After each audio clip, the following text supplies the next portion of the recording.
It's Super Tuesday and millions across the country are casting their ballots. We'll be keeping you up to speed on all the data tonight on The Nation Decides.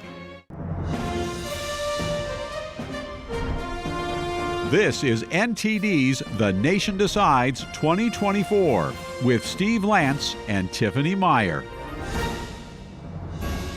And welcome to NTD's The Nation Decides 2024. I'm Steve Lance. And I'm Tiffany Meier. And it's Super Tuesday. It's the biggest night of this election cycle thus far. Americans are casting their ballots across the country to nominate the Republican and Democrat meant to face off this November. 15 states and a territory are holding contests today. We'll be tracking them all, keeping you up to speed on the results. With us here at the desk is Jason Meier, Trump Advisory Board member and Republican strategist, and David Carlucci, Democratic strategist and former Democratic state senator in New York State. Thank you both for joining. Great to be with you.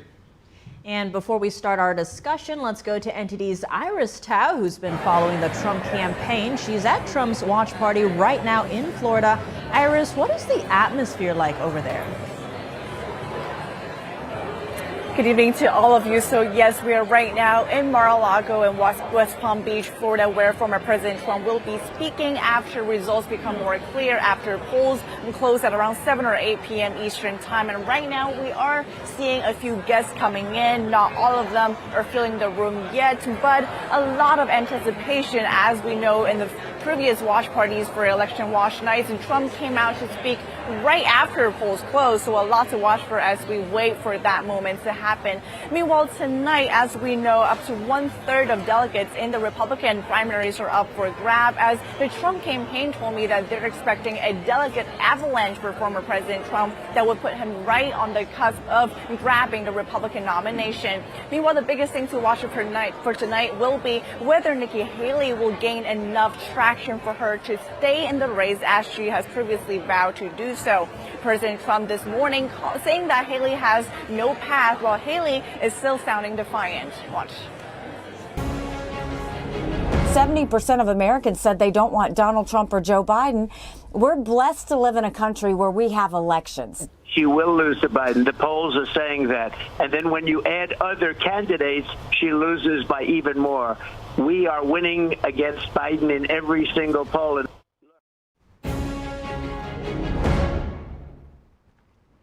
Iris, thank you so much. We'll be coming back to you very soon. Right now, we also have NTD's Jack Bradley in the state of Virginia. Let's go to Jack. So, Jack, what have the voters in Virginia been telling you while you've been there throughout the day? Well, I've got some mixed opinions out here. I'm in Arlington, Virginia, where it's a mostly blue area here, so I've gotten some mixed reactions. But here at this voting place, we've talked to several voters. You know, Virginia is an open primary state, so anyone can vote in the either Democrat or Republican primaries. And I talked to many Democrat voters here who said that they voted for Nikki Haley. Take a look. Joe Biden. I don't want to say it's the best of all the people out there and they're all bad choices, because I think he's a very effective president and a very effective leader. I voted for Nikki Haley.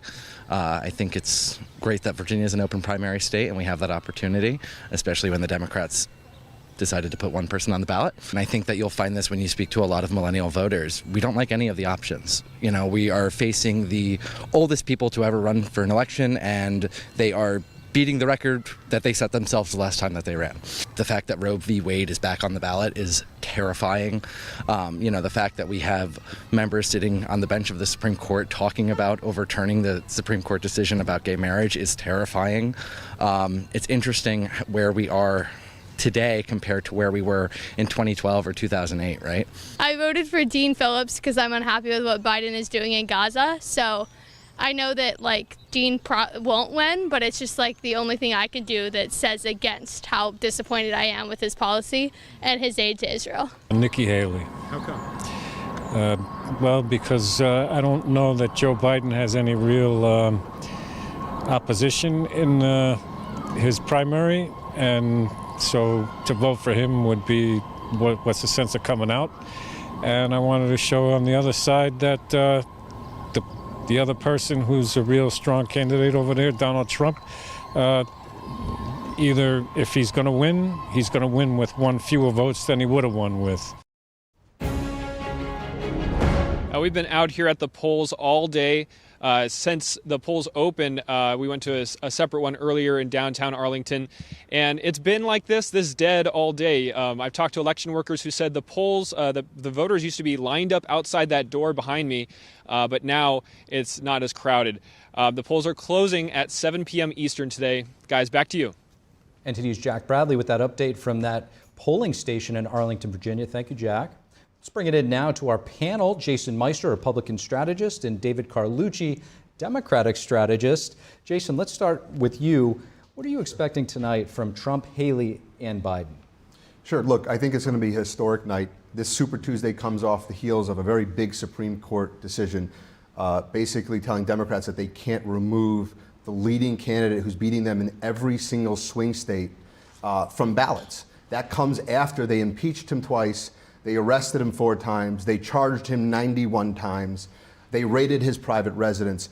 This is fascism, and this is un-American, and I think you're going to see a loud and clear message sent to the Washington swamp. Nikki Haley has no path forward, but Donald Trump and his supporters need to send a loud and clear message to the American people that you can't take the election out of the hands of the voters in this country, and that's what I think you're going to see tonight. So, David, we saw there from our report in Arlington, Jack Bradley speaking to one of the voters, where you have people coming out from the Democratic side to it's basically a protest vote. What do you make of this? How is this going to play out tonight? Yeah, I think what we got to watch tonight is to see the strength of the leading candidates, Trump on the Republican side and Biden on the Democratic side, because I think we all recognize the path for anybody challenging either of those men is a very narrow path and probably not feasible. But I think what these election results will tell us is how strong is Donald Trump, how strong is President Biden, of course within their own parties, but we could also read the tea leaves to see who's out there, who has not really consolidated their party, and I think that's what we're going to see. I'm going to be looking very closely to these uncommitted votes for Joe Biden. I mean, we see already he's won in Iowa, obviously, but the question is, okay, what are the numbers? Who didn't come out and vote? And I'll be looking very close to see Donald Trump. I believe that he has hit a ceiling, and these votes that come out are really a protest against Donald Trump, not really in favor of Nikki Haley. But there'll be a few key states that we got to watch closely, and it'll be really interesting to see as the night unfolds. And as David just said, we are projecting that Joe Biden will win the Democratic caucus in Iowa. Biden will win that. Obviously, not much competition there. The Iowa caucus on the Democratic side was a little bit messy this year, Jason. I mean, here he is. He's won this one. Not much competition. Look, the Democrats have been very unified. They have a sitting president that I think has destroyed this country from the southern border to inflation to putting us in conflicts around the world in Israel and in Ukraine. But they unify around each other. I think that's one of the things that Republicans need to do better. And I think as Trump takes over the Republican Party and the RNC and the GOP, I think you'll see more of that going forward into November. I think Iowa is really interesting because this is a change, right? Iowa has been one of those leading states for the Democratic contest for almost a generation now. And they've changed it up. They had to meet the rules because of what happened 4 years ago where it was a total debacle. So they tried to get that together. They had this extended period of voting. So technically there could be a few more votes that come in because they stopped voting today. It was basically all by mail. You could send in the ballots. But already we're seeing that Joe Biden, of course, we're expecting him to win. But the question is, uncommitted. I mean, right now we see 3.9%. That's just like a standard deviation.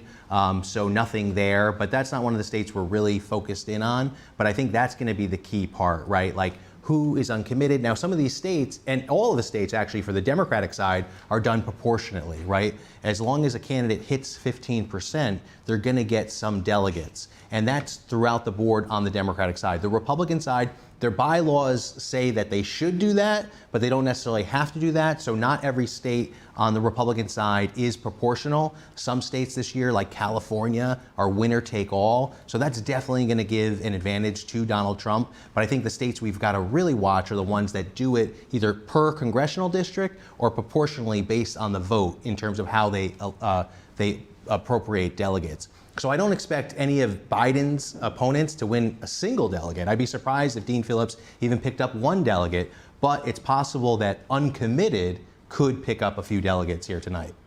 You mentioned California and how there's a slew of delegates there to be won, probably by Trump. Now, Jason, if things go south for Nikki Haley tonight, she'll need to address it somehow.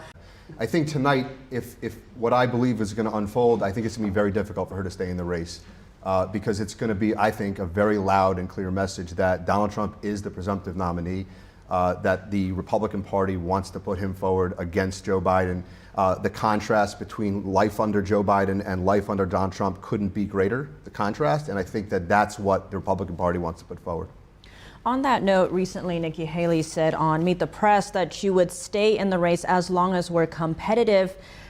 What does a competitive race look like? That's a good question. I think there was even some follow-up to that question to ask Nikki Haley, and it wasn't really clear what does competitive look like, what does it mean? I think what we can take from it is the obvious, that Republicans need 1,215 delegates to secure the nomination.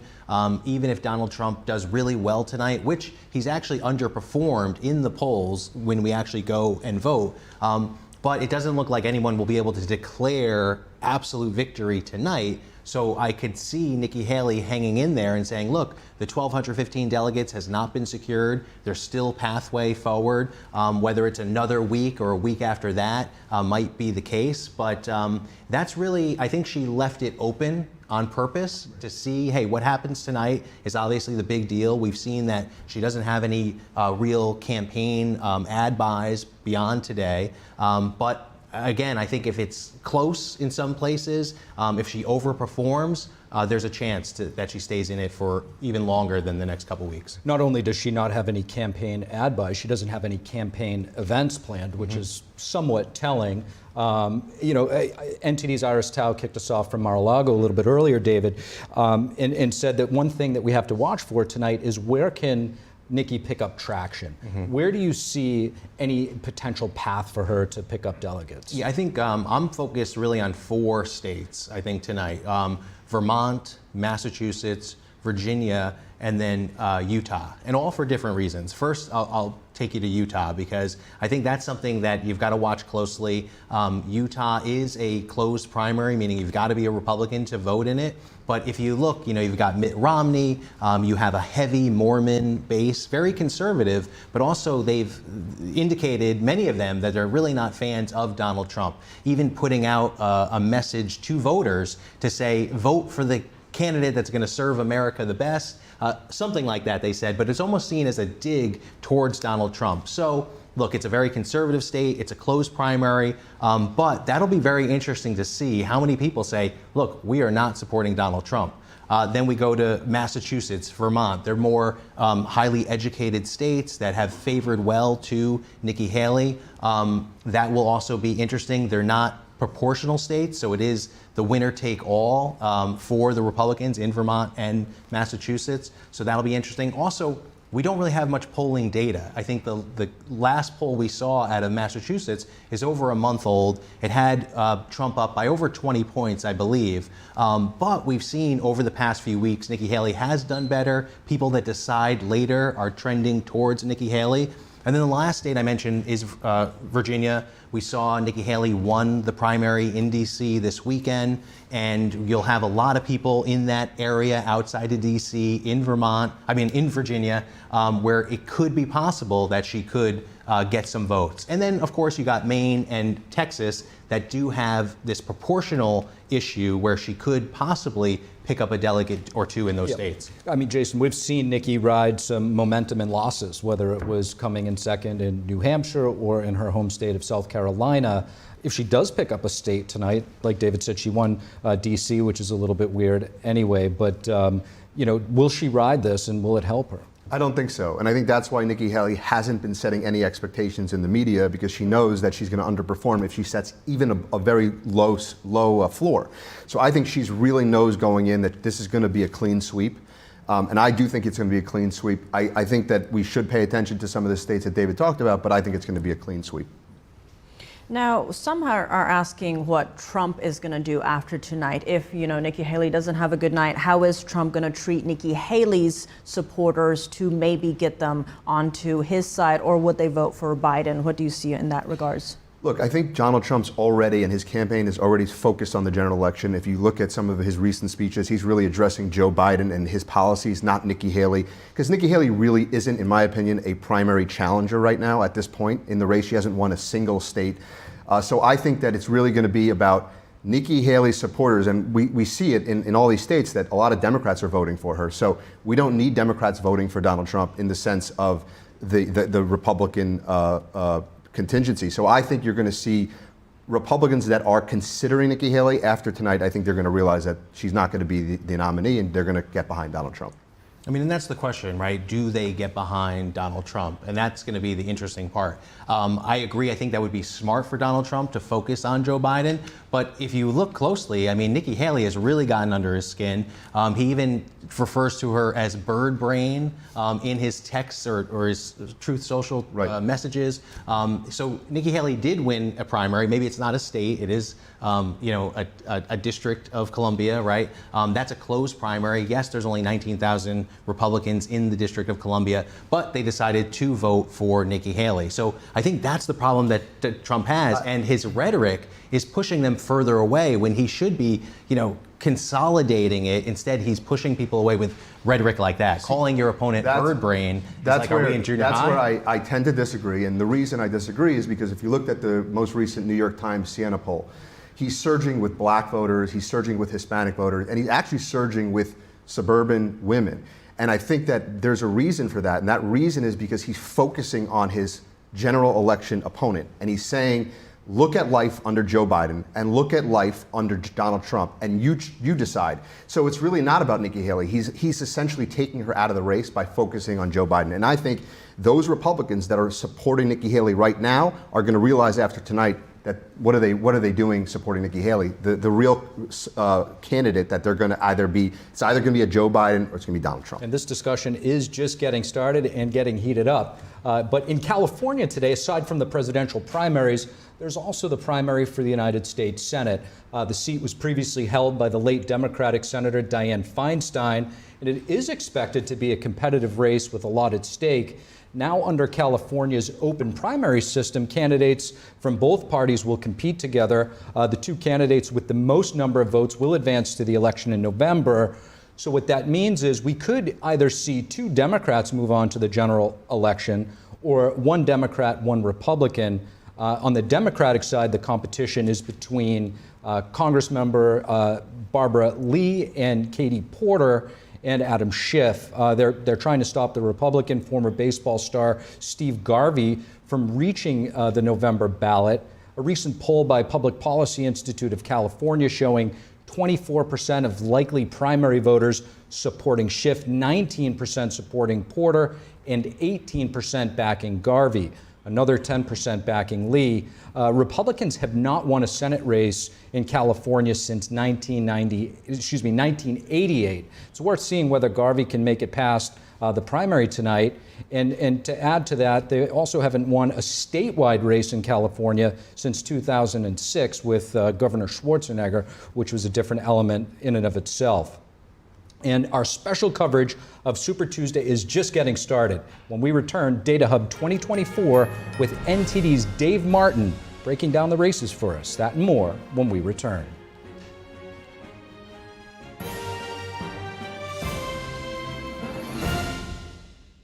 Shen Yun Creations, the streaming platform from Shen Yun, featuring world-class dance, past programs, and all original music.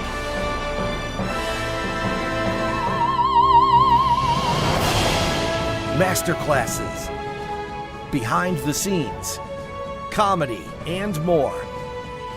Explore ShenYunCreations.com. I was in the United States Marine Corps. Pretty much destroyed my back. I couldn't walk. 6 days after surgery, I was back in the gym, and everybody was in awe. Like, didn't you just get out of surgery? I'm like, yeah, I feel great. I was rolling with everybody, and I'm in the advanced class. The exclusive Venati spine procedures are performed using conscious IV sedation, where the patient remains awake and communicating with their surgeon to ensure their pain is eliminated. Fly, drive, take a bus, take a train, whatever you could do to come get some help. Visit AskVenati.com.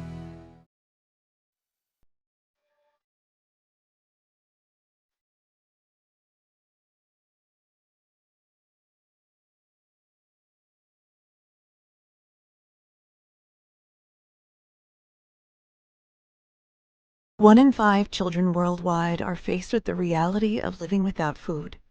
No family dinners, no special treats, not enough energy to play. All around the world, hunger is affecting children's physical and mental health. Toddlers are suffering from acute malnutrition, which stunts their growth. Kids are forced to drop out of school so they can help support their families. Conflict, inflation, and climate have ignited the worst famine in our lifetime. And we are fed up. Fed up that hunger devours dreams. Fed up that hunger destroys joy. Fed up with the fact that hunger eats childhood. Help us feed the futures of children all over the world by visiting getfedupnow.org. For as little as $10 a month, you can join Save the Children as we support children and families in desperate need of our help. Now is the time to get fed up and give back. When you join the cause, your $10 monthly donation can help communities in need of life-saving treatments and nutrients, prevent children from dropping out of school, support our work with communities and governments to help children go from short-term surviving to long-term thriving. And now, thanks to special government grants, every dollar you give can multiply up to 10 times the impact. That means more food, water, medicine, and help for kids around the world. You'll also receive a free tote bag to share your support for children in need. Having your childhood eaten away by hunger is unimaginable. Get fed up. Call us now or visit getfedupnow.org.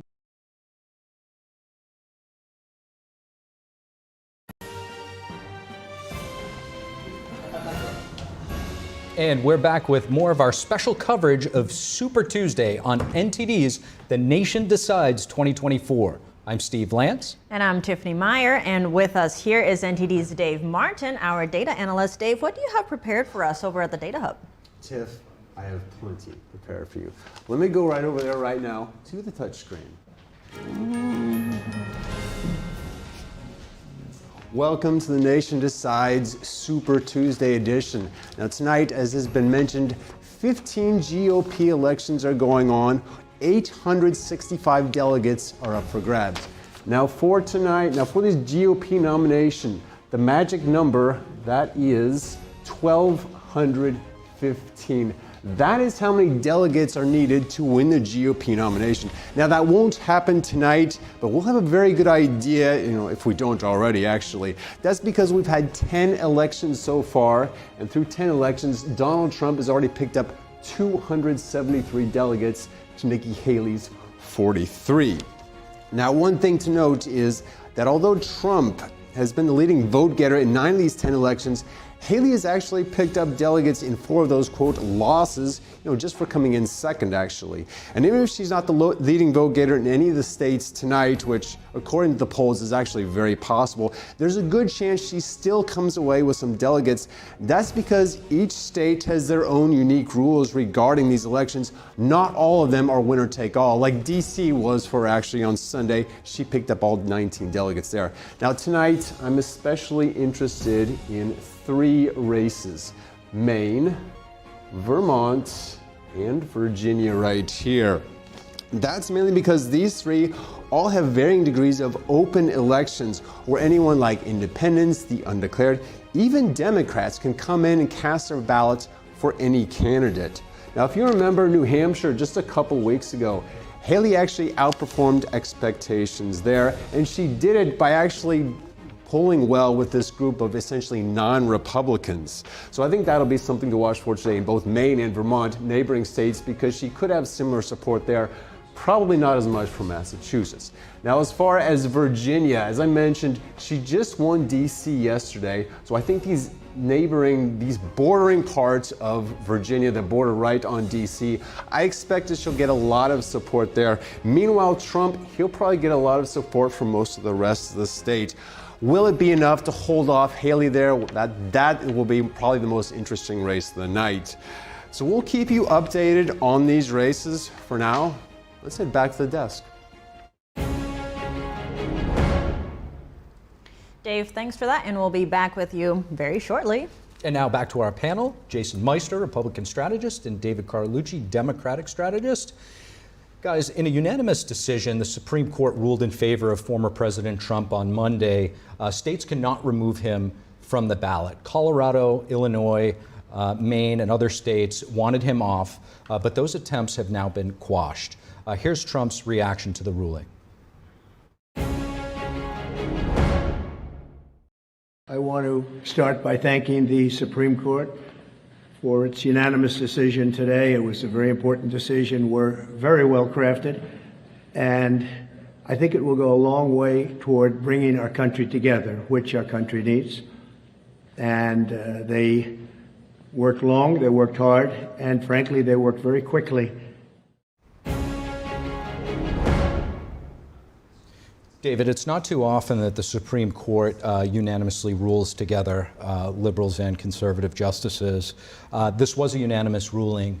Do the actions taken by election officials, judges, and others to remove Trump from the ballot hurt the trust that the American people have in the election system? No, I don't think so. I think this does some clarity, but not really much. They were very, they didn't say anything about the charges against Donald Trump being an insurrectionist or not, which we have those states that you just mentioned. They've all, by a judge or the Secretary of State, said that he was guilty of committing insurrection. And so I don't think it erodes the trust. I think the problem we have with the Supreme Court is the fact that they picked this one up quick, did it, but now on the immunity case, they're going to wait a little while. To me, the immunity case is cut and dry, right? I mean, no president should have carte blanche, blanket immunity for being president. Yes, a case-by-case basis should be the case, and that's the precedent that we've had up until today. But now Donald Trump wants to say that presidents should be exempt or should be immune from any type of prosecution, and that will equivalent to more of being an emperor, a king, and not a president. I mean, I think our founding fathers would turn in their grave if they saw that this was actually getting credence today. So that case should be ruled on immediately, and it should pretty much take like 2 minutes to decide that case. Jason. Look, I can't even believe that this is happening in the country that I live in, that I grew up in. This is not the country that I grew up in. This is illegal, un-American lawfare. They spied on Trump's campaign in 2015 illegally. They framed a 3-star general. They sought to undermine a sitting U.S. president. They sabotaged an administration. They banned him, Donald Trump, from social media. Then they raided his private residence. Like I said earlier, they indicted him 4 times. They arrested him 4 times. They impeached him twice. I think this is all magnificently backfiring. And I think that's what you're seeing play out in these primaries. I think you're going to see it play out tonight. Americans, moderate Democrats and independents in this country can see and are smart enough to understand that this is illegal, unconstitutional, un-American lawfare. This is what they do in third world banana republics. This is not United States of America, and I think that's what you're seeing playing out in these primaries. Jason, the Supreme Court said that the power to prevent a candidate from holding federal office lies with Congress. Now, Trump's been impeached twice in the House. How likely are we to expect another attempt to be made by congressional Democrats to prevent Trump from holding office in light of this new ruling? Yeah, look, they're already talking about doing that, and I do think that they will try to do that. But again, I don't think they'll be successful, and I also think that the political effects of that will be backfiring on them.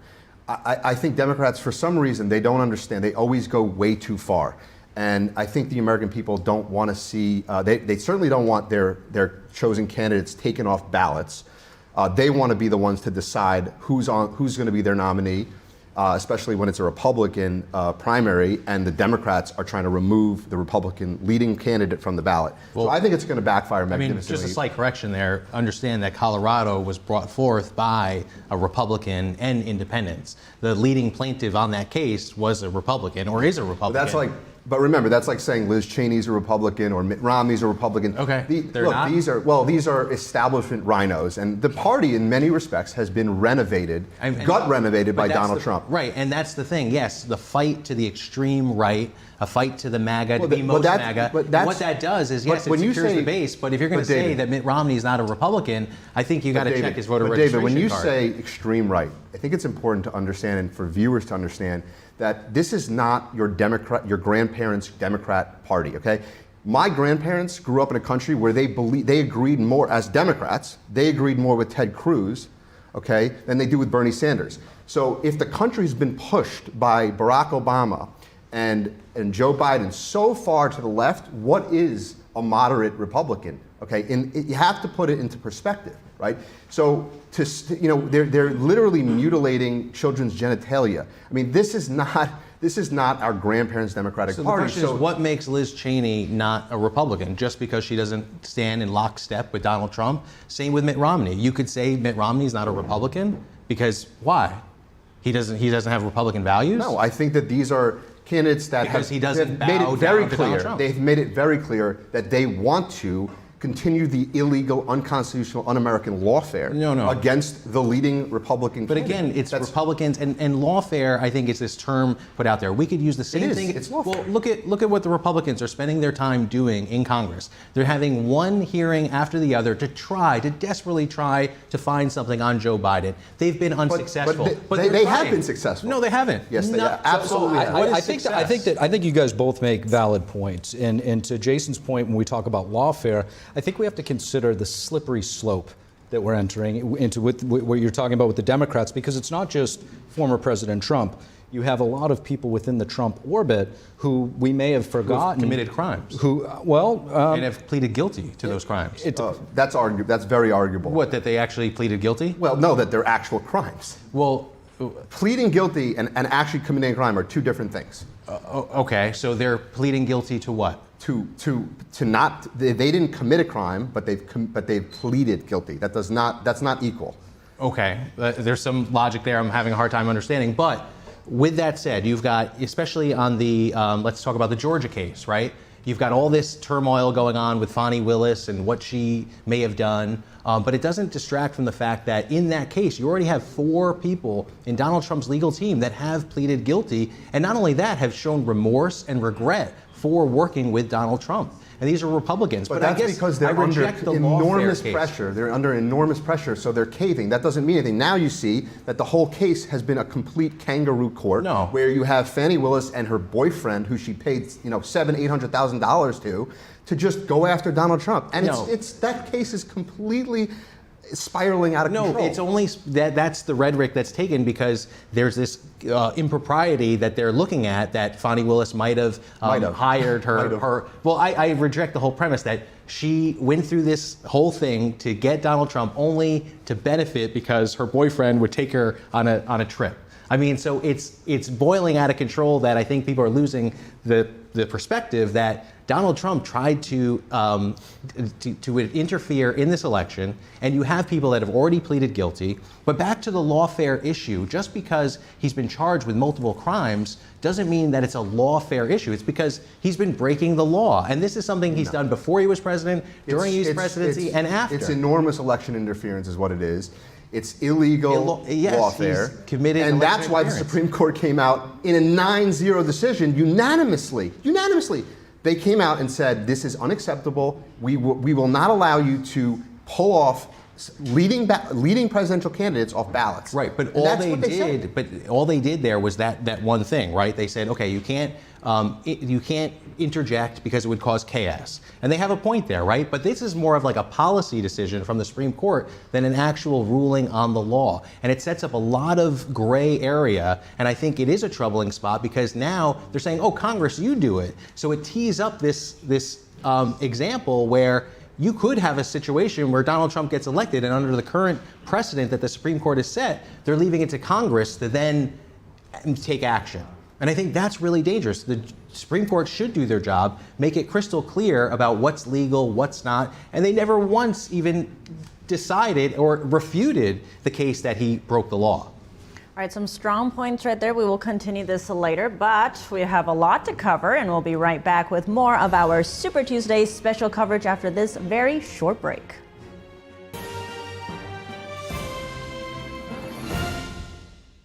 We've been spending a lot more time than ever at home these days. So maybe now you've just noticed cold air coming in from a couple windows, or that your patio door isn't closing fully, which means you're losing heat in the winter, losing cooling in the summer, losing money all year long. And that means now is the time for new windows and patio doors from Renewal by Andersen. Most installations are usually done in just one day. Renewal by Andersen windows and doors can help lower your heating bills and air conditioning bills with their most energy efficient glass available. Only their windows are made with Fibrex material, proven to be 2 times stronger than vinyl, and they're backed by a 20-year warranty. And right now, when you buy one window or patio door, get one at 40% off. Plus, there's no money down, no payments for 12 months, and no interest for 12 months. Plus, an additional $200 off your entire purchase. 1-800-968-1443. Hello, I'm Mike Lindell, and I'm here to tell you about my new product from MyPillow, towels that actually work. Watch this absorbency test. Here's another towel that we randomly went out and bought. Here's one of my towels with the nice design. I don't know if you can see this, but you could line a swimming pool with this. I mean, this is crazy. Get rid of it. Towels that actually work. What a concept. I'm interrupting this commercial to let you know you can get our 6-piece My Towels, regular $69.98, now only $29.98. Or you can save 25% on our brand new kitchen towels, made with the same technology as our famous My Towels. Also, we have bath sheets, bath towels, washcloths, hand towels, and so much more. And the best part, with your promo code, your entire order ships absolutely free. So go to mypillow.com or call the number on your screen. Use that promo code to get deep discounts on all My Towels. And for a limited time, your order ships absolutely free. Hi, everyone watching at home. We're here to remind you that if you or someone you know were injured in an accident that was not your fault, listen up. We have live agents available right now to answer your questions and tell you how much your case is potentially worth. Hi, I'm Gina Bellich, here with spokesman and TV personality Tom Mustin with us in the Help Center. So Tom, phones are really busy over there. Tell us what kind of calls you're seeing. Well, Gina, first off, thank you for having me here in the call center with you. We always enjoy talking to the viewers and getting folks the compensation that they deserve. You know, we're seeing calls about all kinds of accidents, but the most common by far has been car accidents. So if you or someone you know were injured in an accident that was not your fault, give us a call right now. You'll speak with a live person. They'll answer any questions you have and tell you if you have a case and how much your case is potentially worth. Thanks, Tom. All right, folks at home, you heard it. Take advantage of this opportunity and call now.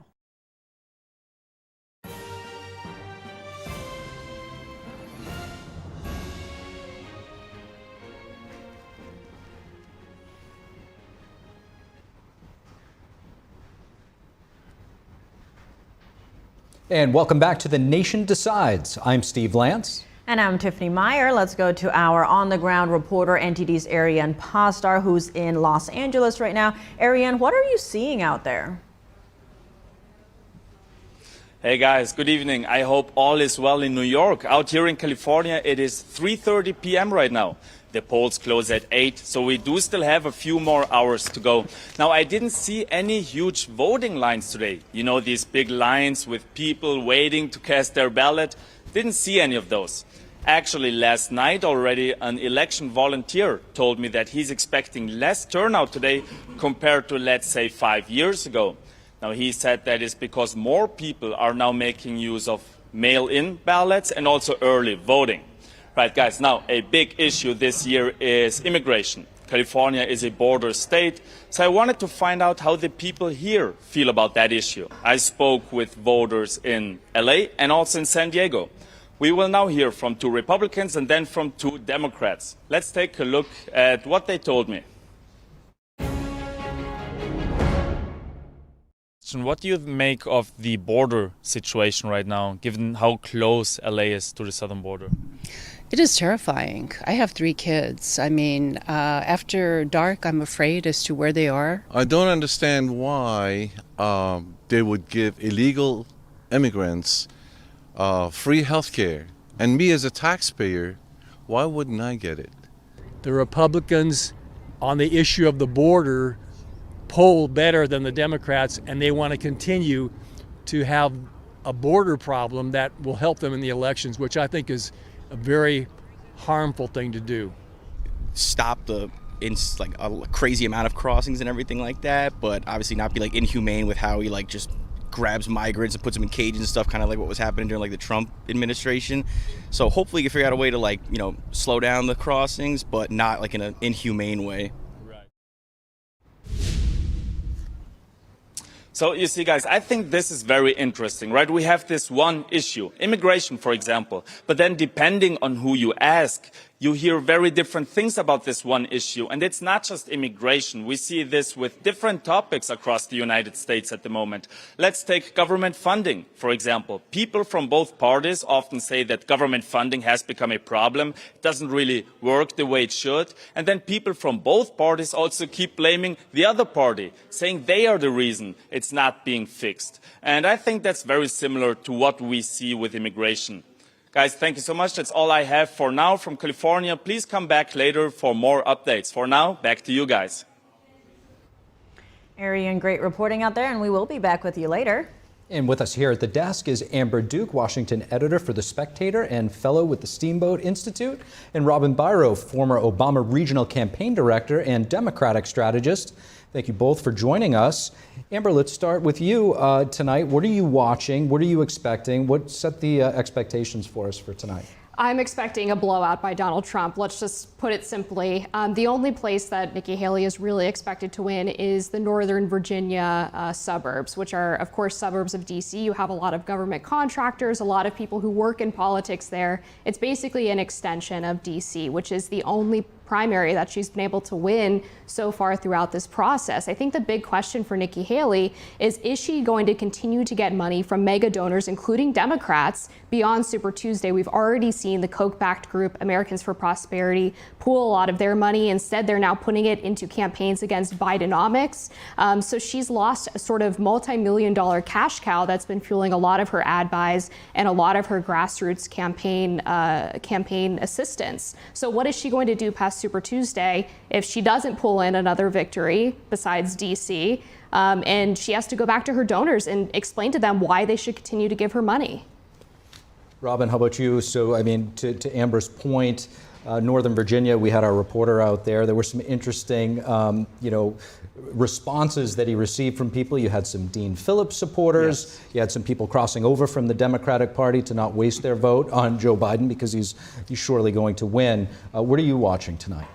The very same thing. I think it's actually going to be a little bit of a mixed bag tonight because 7 of these states have open primaries. I've got Democratic friends myself that are voting for Nikki Haley just because they so adamantly don't want Donald Trump to be the president again. I think it's pretty much an inevitability that he's going to win this primary, but I'm hopeful that we're going to see sort of a mixed bag out of some of these states like Maine, Vermont, and Virginia specifically. Those are the ones I'm watching as well.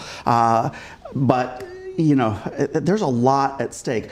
To Amber's point, though, it's really all about the money with this. When a campaign runs out of money, it's dead. That's what happened to Ron DeSantis. He spent $160 million on that campaign. And in the end, he had to suspend his campaign because it was simply out of money. Nikki Haley, as of fourth quarter reporting, had $24 million in the bank, and she will not release how much she's got right now. I think it's probably down into the single digits. Robin, Uncommitted has actually won 2 delegates after enough votes were cast in Michigan against Joe Biden. Now, we've got a few states tonight that give voters an uncommitted or no preference option, including Massachusetts, Colorado, and Minnesota. How likely are we expecting a sizable protest on that issue? I'll be honest with you, just anecdotally, when I went to the polls in Georgia last week, because we have early voting there, I myself was one of those ones that was like, I'm thinking about doing a protest vote for Nikki Haley. But I was too afraid of being labeled as a lean Democrat and a vote builder, or what Democrats do. So, I think it's going to play a factor, actually. I know so many Democratic friends who are voting. Well, I'm also from South Carolina. I've got a number of people watching back home from South Carolina. So, that factors into it. She was our governor for years and years, and she's still, a lot of people still like her, but yeah, I'm really eager to see those uncommitted voters. There's actually an organized effort right now for Democrats to vote for Nikki Haley to throw it. Let's play some sound, actually. We have Vice President Harris, who was asked about the Israel-Hamas war. Let's play that. The president and I have been aligned and consistent from the very beginning. Israel has a right to defend itself. Far too many Palestinian civilians, innocent civilians, have been killed. We need to get more aid in. We need to get the hostages out. And that remains our position. Now, Amber, how will their position on the war have to change if President Biden does want to get the support of these Arab American protesters especially? Well, they're calling for two things, one of which is a permanent ceasefire, and the other is for the U.S. to stop funding Israel entirely, to stop giving them aid, particularly military aid, for them to continue this war in Gaza. Those are two things that, frankly, I don't think the Biden administration is really interested in doing, at least on the latter point. I don't think they're going to defund Israel. You did see Kamala Harris come out in support of a 6-week ceasefire. They're currently in negotiations for that. But this is a serious problem for the Biden campaign, particularly when it comes to Michigan, which we saw in that primary, that there were 13.3% uncommitted voters who were specifically there to protest the administration's policy when it comes to Israel. Now, in Michigan in particular, there's a heavy Arab American population. Biden won the state by just 3 points in 2020 against Donald Trump, 5% Arab American population. You can do the math. Robin, you heard what Amber laid out there. What does President Biden need to do in terms of messaging if we aren't going to say abandon Israel like she just laid out, but still get those voters? The key word there, Tiffany, was messaging, and that's something that my party, my beloved Democratic Party, is no good at. We've got to get better at messaging. So we've got to have a messaging master in the Democratic Party. Somebody needs to step up and do this, because it's just, we allow Republicans time and time again as Democrats to take the narrative, and that's what's happening right now with this war. And we're just getting killed. We need Biden himself out there, also more of just him out there on the trail. I just went to my first Biden rally this past week, and he wasn't there. Dr. Jill was there, which was fantastic, and she did a wonderful job, but I would like to see him more boots on the ground at some of these rallies. Expanding on that, in terms of this protest vote that we saw in Michigan, the founders of that were saying that they're no fans of Trump, that no matter how big this protest vote is, they're still most likely to vote for President Biden in November in the general election. Given that, though, what do you see changing in the time between now and November? They're not going to vote for Trump, but is President Biden going to change something?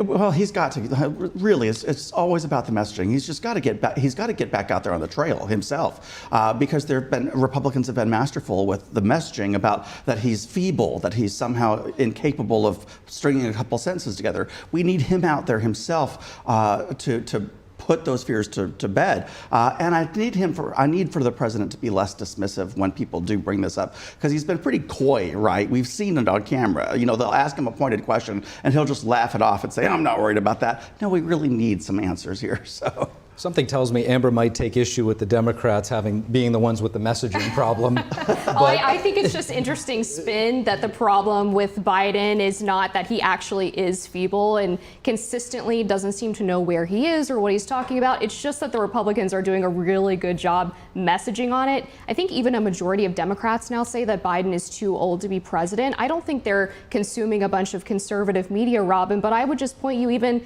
to the Robert Hur report, right, where he said that he would not pursue charges against the president on the willful retention of classified documents, not because he didn't do it, but because he would be able to present himself to a jury as a well-meaning, well-intentioned, but confused elderly man. And then in the defense, when he came out in that angry press conference at the White House, he not only forgot where his son's rosary was from, what church it was from, but then mixed up the leaders of Mexico and Egypt. We're going to have a lot more on President Biden's mental acuity or lack thereof shortly. But I do want to bring it back to the issue of the uncommitted vote, the protest vote, if you will, over the Israel and Hamas war. So the whole premise of this, and the Democrats that are behind it, whether it be Michael Moore or other members of Congress from the squad, is that this is really only supposed to be for the primary. Is there a risk that the emotion behind it carries over into the general election, thereby hurting President Biden? Yes, there's always a risk, and war is. I mean, I'm an Army Ranger veteran. I've been to combat twice. This is an emotional subject for everybody, and what we're hearing about the hostages is heartbreaking. I need for the Biden campaign just to get better out there with what they're putting out to the public. That's my biggest gripe with this. But this is going to factor in heavily into the general election, Steve. Amber, I want to switch gears a little here. In terms of Trump, how likely are we to see a change in messaging? We saw after the Iowa caucuses, his win there. He said this is really a time for our country to come together, kind of pushing this message of unity that maybe we haven't seen in previous years. How likely are we to see that play out tonight? I think we will see it. Look, I mean, after the New Hampshire primary, he was pretty hard on the attack against Nikki Haley. Since then, he's sort of pulled back a little bit and basically crowned himself the presumptive nominee, which I think he's right to do. There's not really any shot that Nikki Haley has at winning the primary at this point, or even coming close to challenging him. So I think we will continue to see a message of unity, but beyond that, in terms of the issues, I don't think he has to change anything. He's been hammering the points home that Americans care the most about, the economy and immigration. In fact, immigration in some polls just jumped ahead of the economy as voters' most important issue. That was his bread and butter back in the 2016 campaign, so he's going to continue to hammer that home. Now, Robin, Bruce Reed, he's a close aide to Biden. He's telling The New Yorker that, quote, "We live in abnormal political times, but the American people are still normal people," adding, given a choice between normal and crazy, they're going to choose normal, meaning President Biden. How do you see this playing out in November?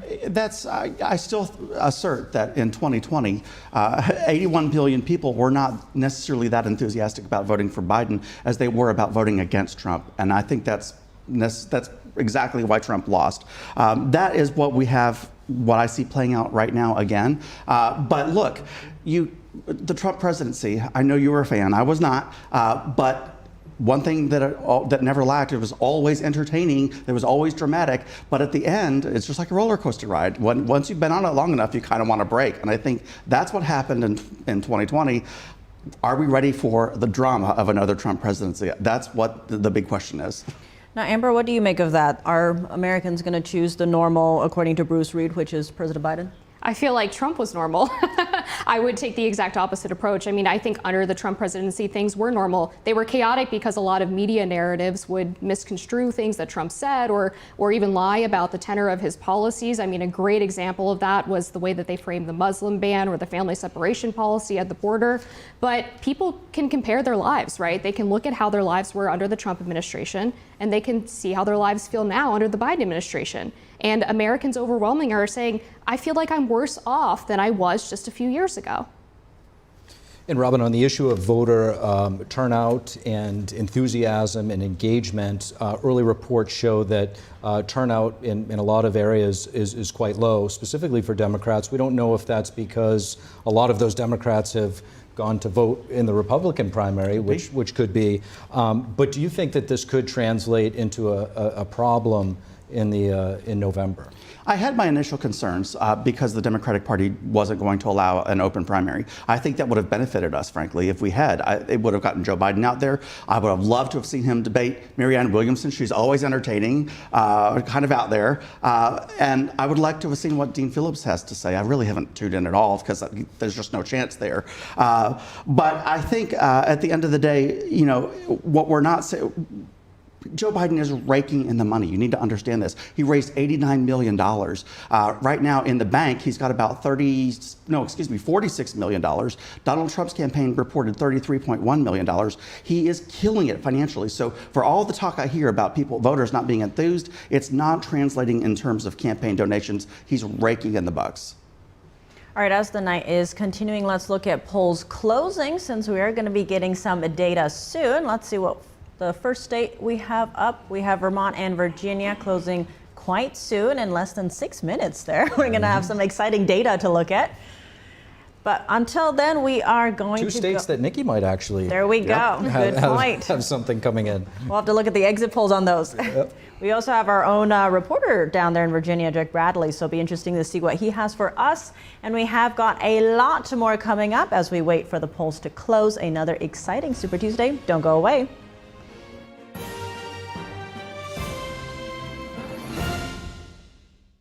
I started having lumbar pain, and the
Sundays at 9 on NTD Television and other streaming platforms.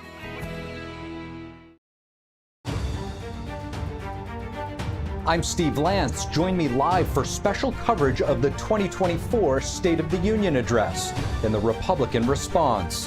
A crisis on the southern border, inflation soaring, and global conflicts threatening the free world.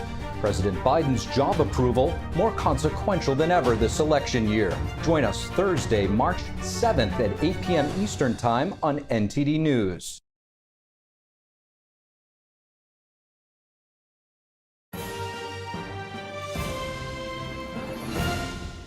And there is some footage in Charlottesville, Virginia, as you have folks trickling in or out from the polling location there. That's right in Virginia, where polls are expected to close any minute now in Virginia, and we will be bringing you the results as they come in. Vermont will also be closing at 7 o'clock. There's Charlottesville. We do have our Jack Bradley in Arlington, who's been watching some of the polls there, some of the activity coming in and out. And Virginia, some are saying could potentially, Nikki might have a shot there. I guess that's to be determined. And we'll yeah, I see. saw. In less than 2 minutes. Well, I hope there's more excitement than what we're seeing on the screen right now. It's a little slow. Yeah, I mean, hey, this guy's going to decide the whole thing. But I saw some exit polls, and it's showing that it's leaning a heavier proportion of people with advanced degrees are voting in the primary, which is a good sign for Haley. It's about a quarter of the vote in the exit poll saying that they have advanced degrees. That's what was expected out of Virginia, Massachusetts, Vermont, these states that have a higher proportion of people with advanced degrees break towards Haley. So that could be helpful for her tonight in Virginia, especially. Amber, what do you see being sort of the motivating factor for Republicans this cycle, not so much the primary, but also the general election?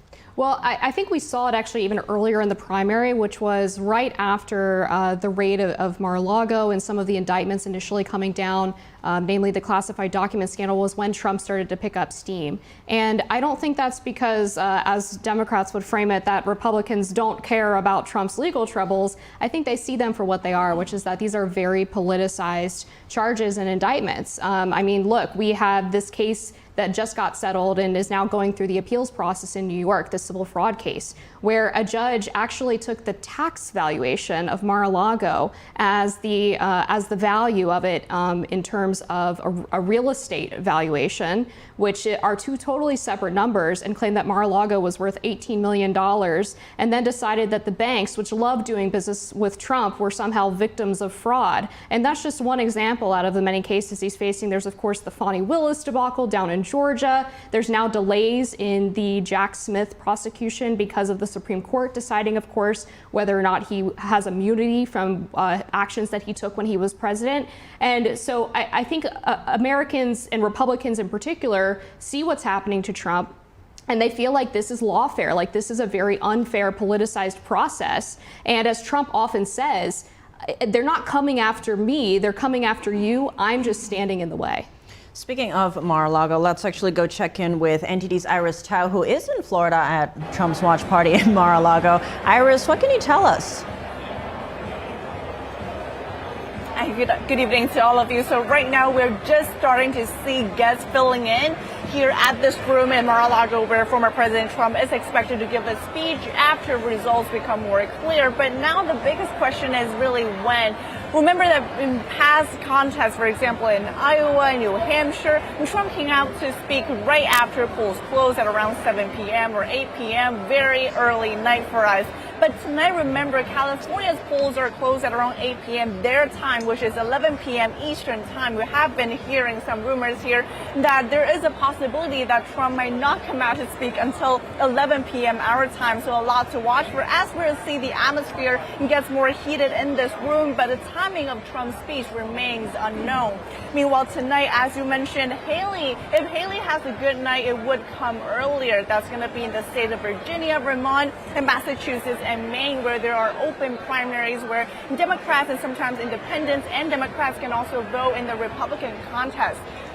So while that's an early night, perhaps for Haley, but Trump's good time is going to come later and later during tonight, where he's going to grab a lot more delegates in other states. So while we're waiting here for Trump to speak, from the White House said earlier today that President Biden will also be kept updated throughout tonight as results come in. But as we know, in contrast with, for example, victory remarks by Trump, President Biden has not been giving any victory remarks after primary results. Instead, he's been relying on his campaign to send out statements after each win in the state. So not too much to look for Biden's side. He's not going to come out to give a speech in our expectation, but certainly when Trump comes out, we will hear him more than ever directly address a potential rematch with President Biden. As tonight, as Trump's campaign told me, they're expecting a delegate avalanche for President Trump, and that will put him right on the cusp of grabbing the Republican nomination. Back to you all.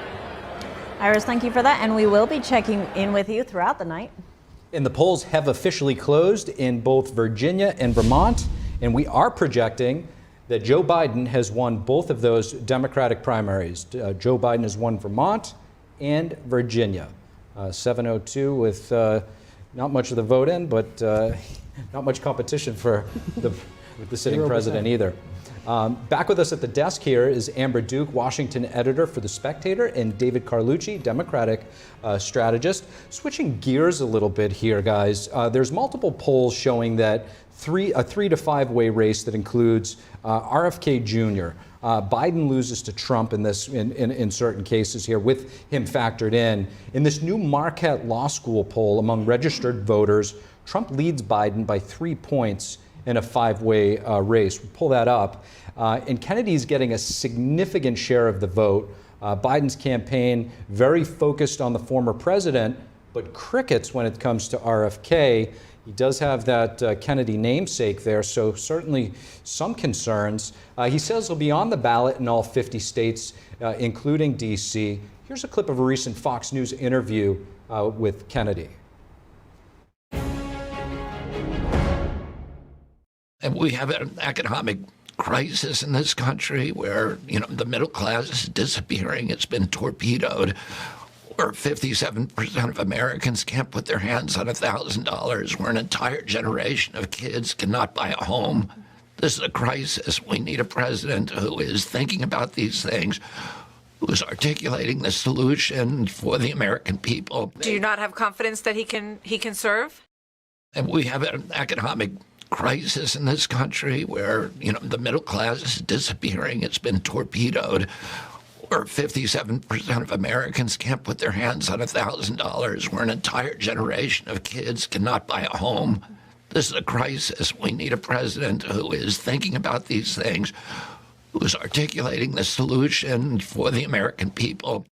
I think a lot of Americans have lost confidence in that. So, David, the prospect of an RFK Jr. Candidacy, the question remains, does he hurt Trump because of his more, I guess, pro, freedom of when it comes to the vaccines and things like that and the mandates? Or does he hurt Biden because he did initially run as a Democrat and he has that Democrat namesake? Do you think Biden will have to take Kennedy more seriously or risk heavy losses? I don't think so. I think to know Kennedy is to not like him. And I think that's what we found in the Democratic primary. I was saying this from the beginning, that once, Kennedy sounds good, but once he starts talking and his ideas, which he has very little, he's good at focusing on the problems and pointing those out, but I've heard little on the solutions. And he's more in line with the Republican Party when you look at some of these values like being anti-vaxxing and some of the other conspiratorial theories that he's been touting. So I don't see it hurting Biden. Historically, we've seen polls like this before where a third-party candidate this far out is polling at about 15, maybe even 20%. Historically, as we get closer to the general, those third-party candidates crater. And voters begin to recognize that their vote can make a difference between the two parties, and they go with one or the other. So I really don't see it taking much out of Kennedy. Once Democratic voters really understand his platform, which is not easy to do, but once they do, I think they're turned off by him and will be voting for Joe Biden. Amber?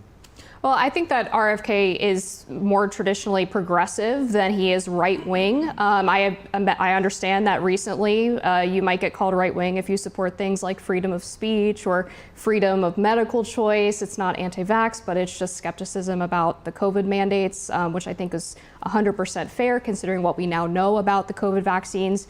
But not to get too deep into the weeds there, RFK Jr. talks about something there that I think has been ignored by a lot of politicians, and that's why he is so popular, is he's talking about the hollowing out of the middle class. This is something that helped Donald Trump ride the wave to victory in 2016, right? Which was, he was talking about offshoring of manufacturing. He was talking about the loss of the auto industry in places like Michigan, and that there's an entire class of voters in America who really haven't had their concerns heard for a really long time. And it's refreshing for people to hear someone actually give a voice to that as opposed to taking them for granted. We now see, for example, that the Democratic Party, they get 65% support from voters who make more than $500,000 a year. They have become the party of the elite wealthy class in America. Who's left to speak for the middle and working class? David, it's not just RFK Jr. The political organization No Labels also continues to say that they're gaining ballot access for a presidential ticket, though it's yet to be determined who their candidate might be. Now, given that this year we are seeing record numbers of polls showing that most Americans don't want a rematch between President Trump and President Biden, how likely could we see a third-party candidate, maybe this potential No Labels candidate, get in and be a spoiler? Or, how much does that depend on who that candidate is? Yeah, I mean, as the closer we get, it's looking harder and harder for No Limits or any other third-party candidate to make these states, to make the ballot in these states. And even RFK Jr., I'm doubtful that he's going to be on the ballot in all 50 states like he's claiming. No Limits was very clear with their agenda. They said, look, we've got to get 37% in each of these states in order to be competitive, and that's what we're going to do. We're only going to put a candidate in if we believe we can win. And so as we get closer, I think they've got to recognize that they really don't have a pathway forward. We understand it's looking like it's going to be Trump and Biden. So not anything changed from their original platform of those being candidates. We're going to run somebody else. So I see their door closing. You know, they were talking about Larry Hogan. He's now running for the Senate in Maryland. They were talking about maybe Joe Manchin. Joe Manchin has said, no, I'm not doing it. So I don't know who they can pull out. I know a lot of speculation's been on Nikki Haley, but I'm very doubtful of that. First, it would be very hard just to get ballot access. And also, I think even with all of this tumultural rhetoric that's going on between Haley and Trump, that maybe she does want a spot in the Republican Party and therefore wouldn't run as a third-party candidate.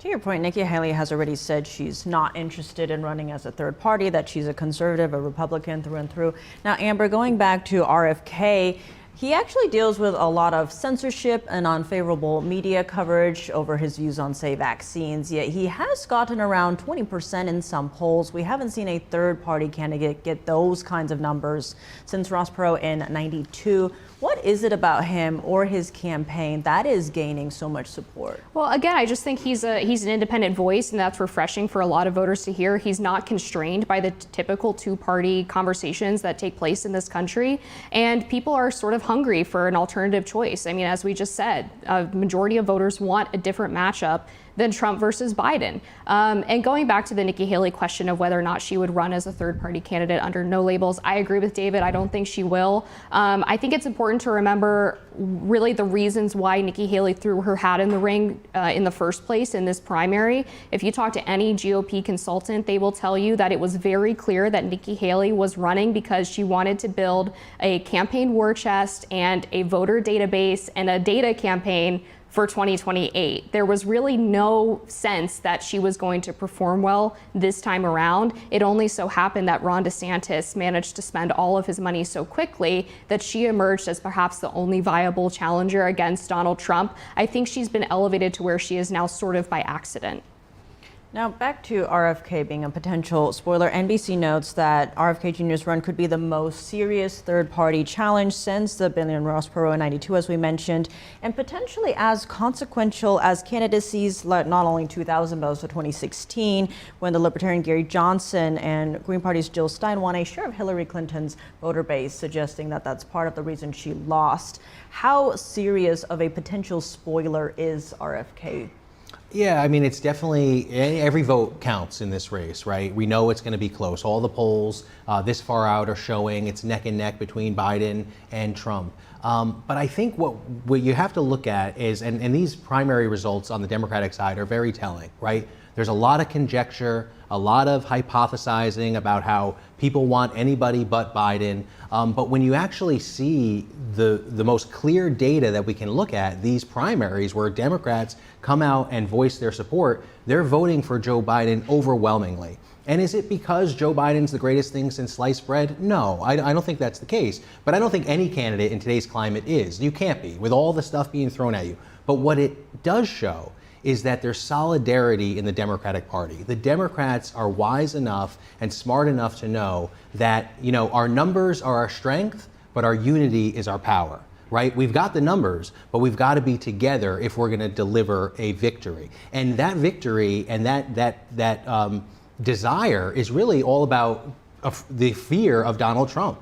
And that's why I think Republicans are really flawed, because they're building their whole party, they're remaking their party behind one person. And it's funny because it's been called the America First movement, but it really should be the Donald Trump First movement, because everything he's doing, it's all about him. And he'll say bad things about people. I think a lot of viewers would take issue with that because they look at Trump not as the center of the party, they look at his policies. It always comes back to his policies, Dave. Well, and that's where I say the America First movement, but meanwhile, what he's talking about is that he has to be there because he's going to be the one to pardon himself, if you will, and squash these DOJ cases. I guess what I'm getting at is, to know Donald Trump as well, you look at the people that have worked most closely with him, and this is the most telling thing to me. The people that were in his cabinet, where are they today, right? They're not on the campaign trail. They're far away from Donald Trump. And that's telling to me. Everyone he's been with, he throws under the bus, including his former vice president. So it's very interesting. That's why I say it's not America first, it's Donald Trump first. Well, to a previous discussion we did have, in all fairness, a lot of people that were in his cabinet, whether it was not a cabinet member, but working close with him, Peter Navarro, Steve Bannon, many of those people have been sent through the ringer with various litigation and have still stuck by his side.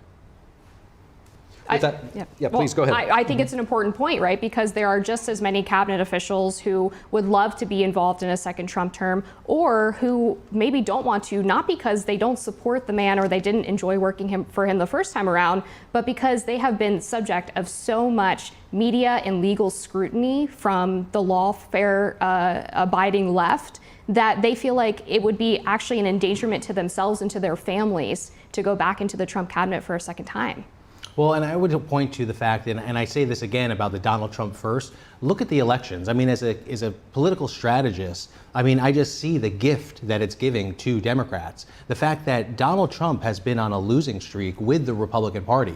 Look at the last midterm election in 2022. I mean, Democrats were destined for complete failure, right? And then you have Democrats overperforming tremendously. That's 2022, 2020, 2018, all of these races, Donald Trump has been at the center of that, right? And it's been a pushback against Donald Trump, and not just from Democrats, from moderates as well. David, I got to stop you there. In fairness, in 2022, Trump wasn't on the ballot. Right. It's a misidentification of the problem. Donald Trump was fundamentally not the problem in 2022, and I think in a lot of these elections that you're referencing, there was a serious problem from the Republican Party machine and the apparatus that failed to properly invest in swing races. I mean, there's a reason why Ronna McDaniel is leaving the RNC, and it has nothing to do with Trump. It has to do with the fact that she waited until 2 weeks before Election Day in the 2022 midterms to give any money, and the money where it did go was to heavily red races, not to races where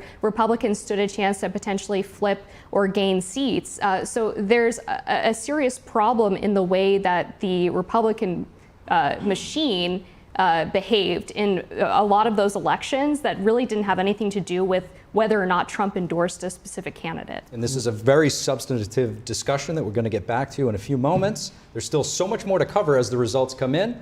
We've got the Data Hub when we return to dig into those counties. Stick around.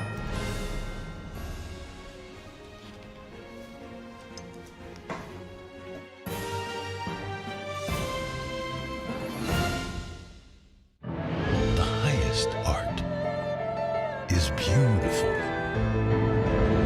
breathtaking, timeless, and moving.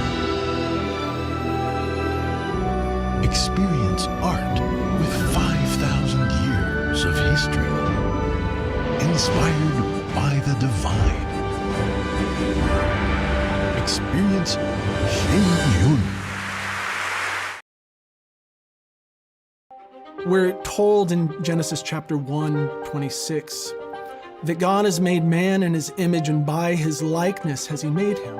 Dr. Justin Jackson, a distinguished Hillsdale College professor, will guide you through this fascinating free online course that unfolds the biblical stories of Adam and Eve, Abraham, Isaac, Jacob, and Joseph. You'll explore some of life's most important questions, gain a greater appreciation for how the Bible confronts pain and hardship with redemption and hope, and discover how the struggles people faced thousands of years ago are deeply relevant to us still today. Signing up is easy and free when you go to learnfromhillsdale.org today. What I hope you'll get from studying Genesis in this course is a deeper appreciation of the biblical insights with regards to the human person, its psychology, our predilection towards rivalry, but also reconciliation. Sign up for the Genesis story, free of charge, at learnfromhillsdale.org today. My dad's name was David. He always talked about getting life insurance, and now it's too late. No one was expecting my husband Dave to suffer from a heart attack. We didn't have life insurance. We thought we had more time. Don't be Dave, and don't wait until it's too late to get the life insurance coverage you need. And if you don't have enough insurance to cover funeral costs, credit card debt, and other expenses, your family is going to get stuck with the bill. Call now to get affordable life insurance. Just call 800-494-1562. If you're over 50, you can't be turned down for this insurance, regardless of your health. Plus, there's no medical exam, no health questions. Your rate will never go up. Your coverage will never go down. and rates start as low as $5 a week. Remember, don't be Dave. Call now. Call now. 800-494-1562. These are all farmers. Maybe no, not there's this not one. a farm anymore. But here is a farm, right? No, there's also not a farm anymore. All these people shut down because of the government policies? Yeah. The government wants to control the food. So we don't eat meat, but we eat insects. As the price of staples goes through the roof, people will say, I can't afford a steak anymore. So, all right, I'll eat your stupid crickets.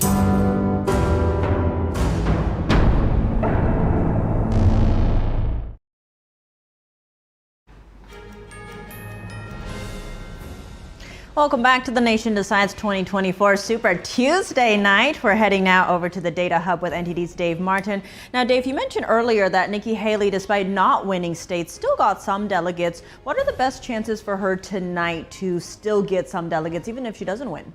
You know, I've identified 5 states where even if she comes in second, she's probably going to pick up some delegates, or at least there's a good chance. The first one, North Carolina. There's 74 delegates in total here. As long as she gets at least 20%, she'll get some of the state delegates. Meanwhile, for the congressional delegates, it's winner take all, but you have to get at least 67%. I'm not sure if Trump is going to get that high. So there's a good chance she's going to come away with some here. The second state, Tennessee. There's 58 delegates here. This is actually 50-50. This is a winner take all, but it has to be 67%. Again, I'm not sure if Trump is going to quite get that high, so she could pick up some here. Now, the third state, Arkansas. You got 40 delegates here. She has a very good chance. As long as she gets at least 15% of the vote, she'll get some of the state delegates anyway. We also have Minnesota. 39 delegates right up here. This is another winner take all, but you have to get 85% of the vote. That's a very high amount. If Trump doesn't get that high and she gets at least 10%, she'll pick up some of these. Again, there's 39 delegates here. And finally, we have Alaska down here, or actually up there. 29 delegates in Alaska. Now, this is not a winner take all. This is all proportional. All you have to do, any candidates that get at least 13% of the vote will get a proportional amount of those 29 delegates. Pretty much all the rest of the states are winner take all, where it's just 50%, where I don't really see in a 2-person race that being possible for finishing second. But those 5, I think she has a very good chance at it. All right, Dave, the data dude, thank you for that update. And Steve, back to you at the desk. Thank you, guys. We'll be checking back over there shortly. But first, let's go to Jack Bradley, NTD's Jack Bradley, who's in Virginia, where the polls closed just over about 20 minutes ago. Jack, give us an update. Hey, yeah, I'm right here in Arlington, Virginia, outside this poll where the polling was taking place here. And as you can see, it's not very different as it was when it was open. We didn't see a lot of people coming through here today. But Virginia is a swing state, so it's a very competitive place. We're seeing the votes come in right now. It has about 6 million registered voters, and the state has been progressively voting more Democratic in recent years. However, in 2021, the state elected Glenn Youngkin as its governor, Republican, to put a stop to that, although Youngkin was seen as distancing himself by many from Trump. So earlier I showed you some Democrats I spoke to and why many were voting for Haley. Let's take a look at some of the Republicans I spoke to and who they were voting for and why. Voted in the Republican primary for Nikki Haley. It's time for a woman to be elected president. I believe in Republican policies, and you know, if you could get all 3 branches of government swinging the same way, you could make a difference. On the Republican Party, I was disappointed to see the full list of names still on it. I wish it was reduced to who's actually running, and that would be Donald Trump. Do I agree with all of his personal choices that he's made? No, but the policies of making America great, putting America forward versus all the other countries, is very important, and what he's done in the past as, you know, number 45 has been great, and now with number 46 we are not so great times, and it's being a harder life for us. So I want to go back to a good life and make America great again. I voted for Nikki Haley. Yeah, how come? I think Nikki Haley would be, we need new leadership, and I think that she would be a better choice than the likely other options that we have. I vote for Donald Trump. We need to stop the censorship. We need to return to a free market, and we need to stop the war. If the Republicans were to control House, Senate, and presidency, would you be for that? Absolutely, yes. I think that the Republican Party is the only party that's at least a little bit concerned about the censorship, the destruction of our judicial system that's going on right now under Biden. And as these votes come in here, we're going to head over to a GOP watch party to get more voter reactions on this, and we'll keep you updated. Back to you guys. NTD's Jack Bradley, thank you for that report. And back now to our panel, Amber Duke, Washington editor for The Spectator, and David Carlucci, Democratic strategist. So there's quite a bit of punditry among Democrats who will be the Democratic nominee. Some have serious doubts about Biden's ability to perform well. To what extent, Amber, could the debate itself be hurting voter enthusiasm and confidence in Biden as a leader? Yeah, I think that's a real challenge for them, and I think that's why the Biden campaign has been perhaps encouraging Democratic surrogates to close ranks around Biden. You heard, for example, California Governor Gavin Newsom once again strike down speculation that he might run against Joe Biden or be sort of carried in as a potential savior at the Democratic National Convention.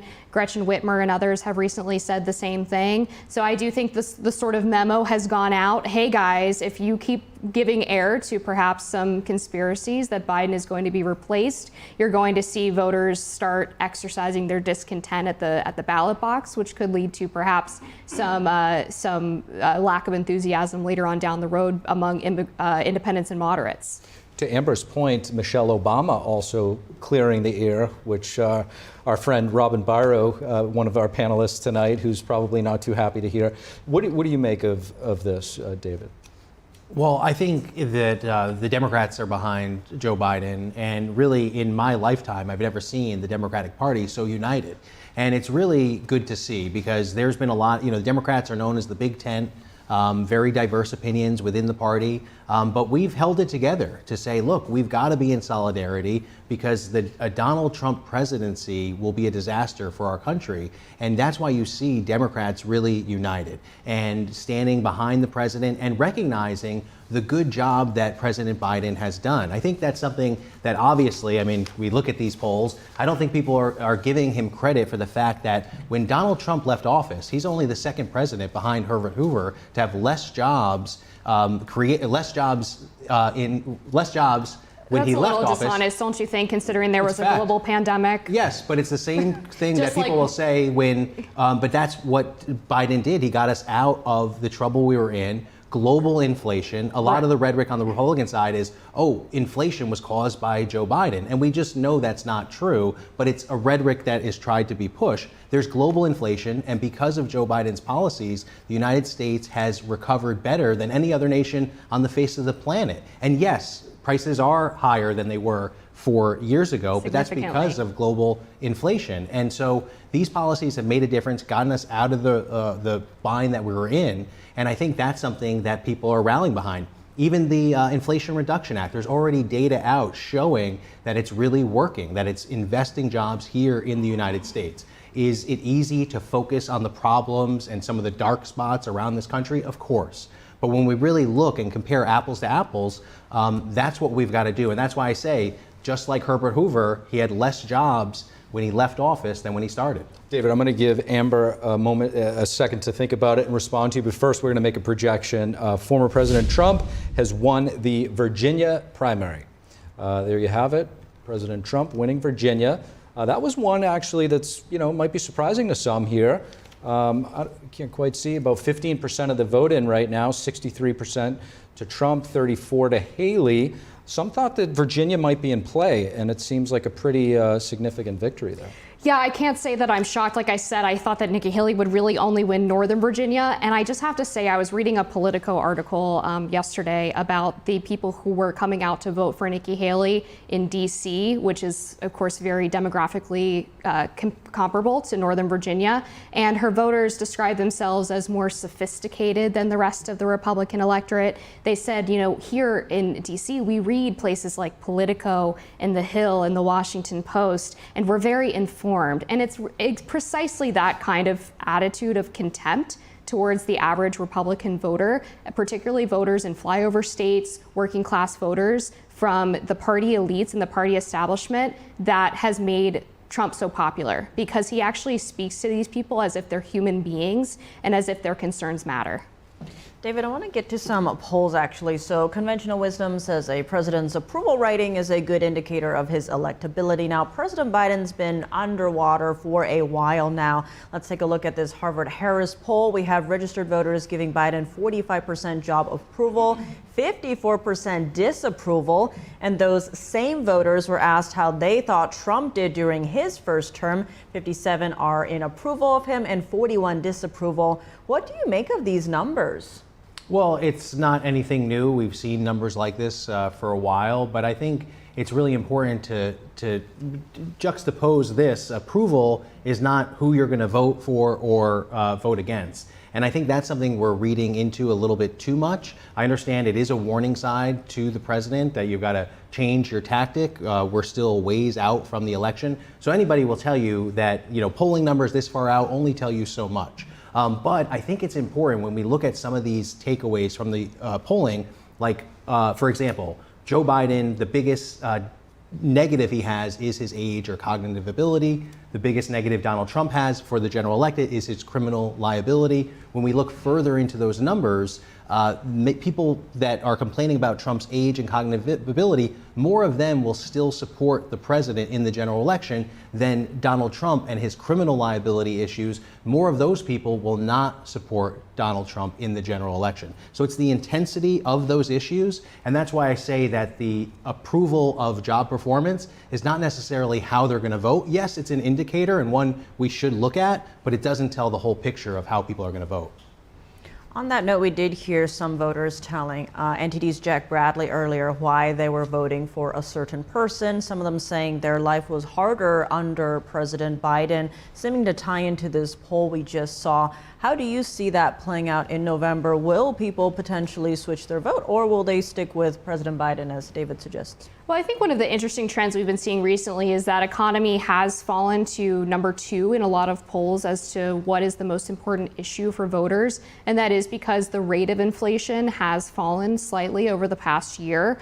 This year is supposed to be a little bit better economically for the United States. Not a great or banner year by any means, but we now see immigration hop to number 1. And amazingly, the voter gap in terms of who they trust more on that issue is even more favorable to Trump than it was on the economy.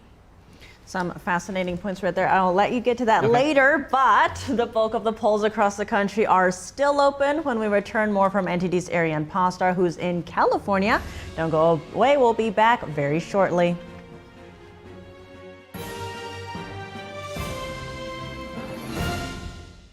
American Medicine Today, featuring cutting-edge medical and science innovators and a medical professional's insight on political and social issues plaguing our nation and healthcare. American Medicine Today, Saturdays 6 and Sundays at 9 on NTD Television and other streaming platforms.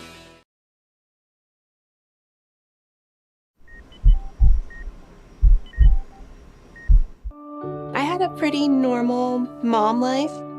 Everything was pretty good, and it was a very happy life. And we just had a new baby. And then all of a sudden, within a day or two, she's on life support and fighting for her life. Then I knew something was pretty wrong. A little less than a week after I came home, I couldn't breathe. That's when we decided to go to the hospital. I was given the diagnosis that I had peripartum cardiomyopathy, which is basically a pregnancy-induced heart failure. They told me my only chance was a heart transplant. And the American Heart Association helped make that possible. Their research helped save me. This could not happen without monthly donations from friends like you. Your sustained support helps fund life-saving research that leads to medical breakthroughs, like those that gave Jen a second chance at life. Heart disease is the #1 killer in America, and we urgently need your help to save lives. Go to helpheart.org or call now to become a monthly donor today. Your donation of only $19 a month, just 63 cents a day, will make a difference through prevention, early detection, treatments, and cures that help save lives. I am very thankful for the American Heart Association. I'm grateful for just every day that I get with my children. Please go to helpheart.org or call now with your donation of just $19 a month. Join our community of monthly donors, and you'll get this limited edition t-shirt you could wear to show you're helping save lives. One simple act today can save your life or the life of a loved one. So please, call or go to helpheart.org now to help save lives.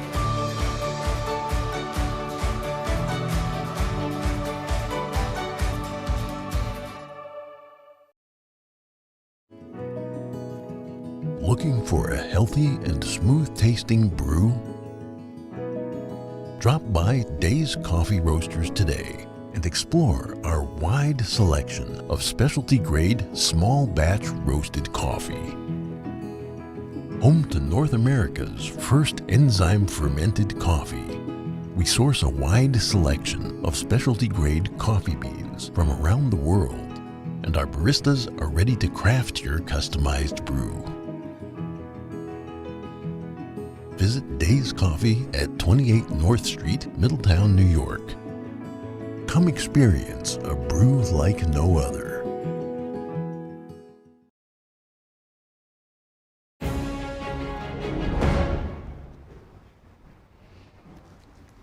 And we're back with more on The Nation Decides 2024. We're here with our panel, Jason Meister, Republican strategist, and Democratic strategist, Robin Biro.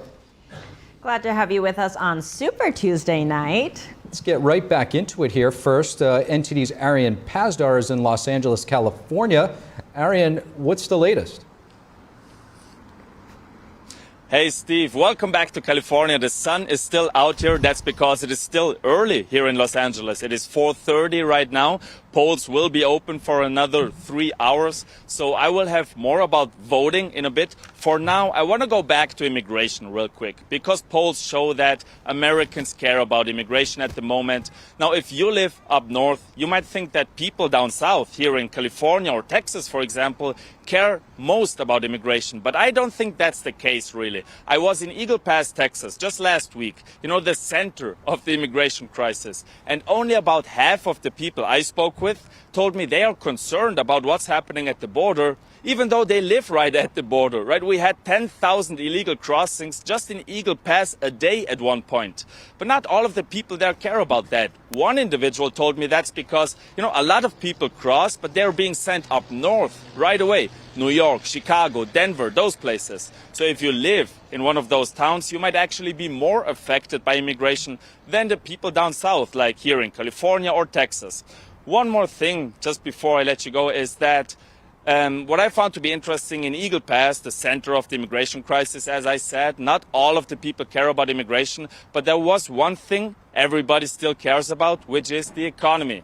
All of the people I spoke with told me the number one issue to them, even in Eagle Pass, is how much money they have at the end of the month. That's it for now. Come back later for more.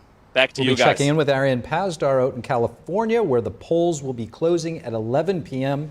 Eastern Time.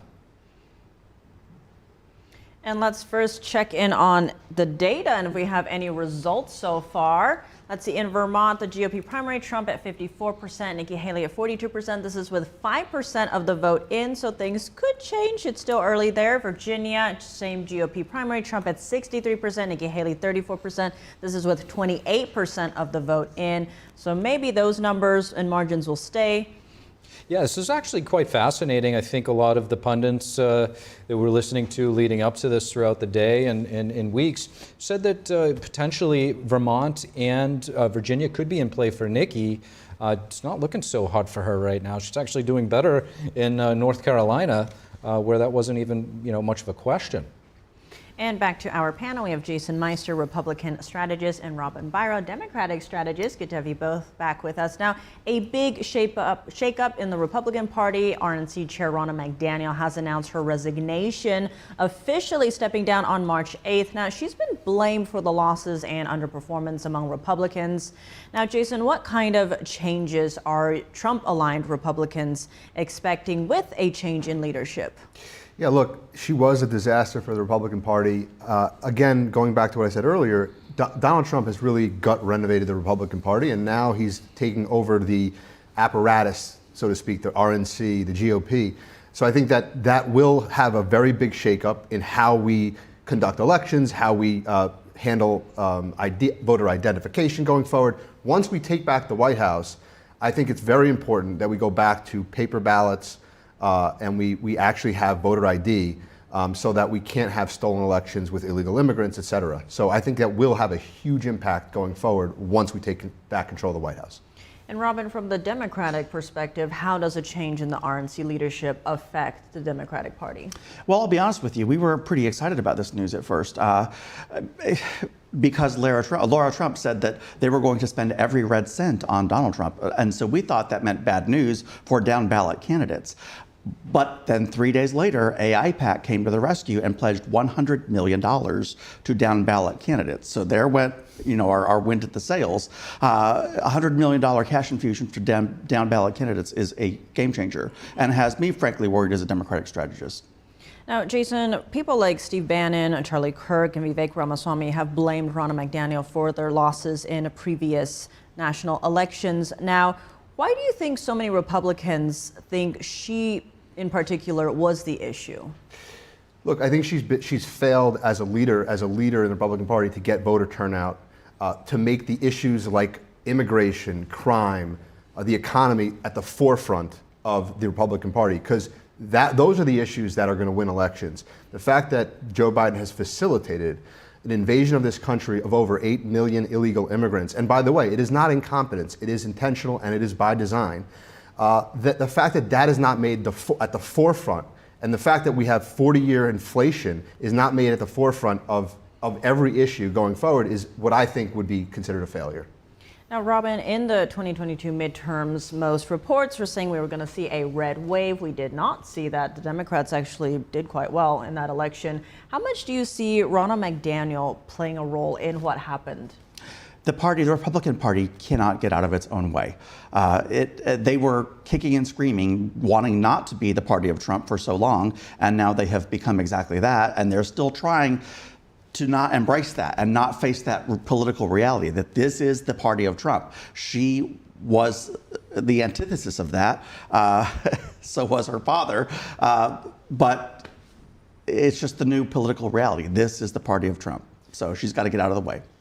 And we do have a projection to make right now. Joe Biden has won the state of North Carolina, the Democratic primary there in North Carolina, which is also, on the topic of, there you have him right there, Biden taking in, uncommitted, no name there attributed to him, 7% of the vote.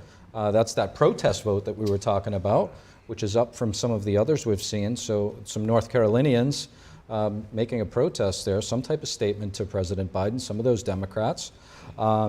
Now, the interesting thing is, back to the discussion of the RNC chair, North Carolina is the state where the next presumptive chair is going to be from. He's come under some scrutiny and criticism from the Democrats for his role in the post-election. Do you think that, Jason, he is a good choice for the Republican Party moving forward? I do. I think that he would be a solid choice moving forward. I'm supportive, and I think it would be a great choice. Robin? I'm more skeptical. Just when my friends on the left were all excited about Mitch McConnell stepping down from leadership, I was the only Democrat I think that wasn't, because I was thinking to myself, they're going to put someone more MAGA, maybe more extreme, and Mitch did have an ability to get some things done. So I'm less optimistic about this. How do you see that playing out? I think it's going to be more extreme. I think we're going to see more division. Speaking anecdotally, I just wish that we weren't so divided. Joe Biden was supposed to be our uniter in chief. It hasn't panned out that way. I think that right now we are actually more divided, possibly, than we ever have been. We're going to go right now to the Data Hub, where NTD's Dave Martin has an update.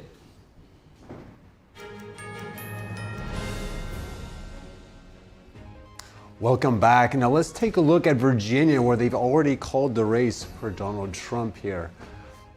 Now, as you can see, this orange here, this is all Trump leading or way ahead. The more dark the orange, the bigger the lead. This purple stuff here, these are Nikki Haley leads.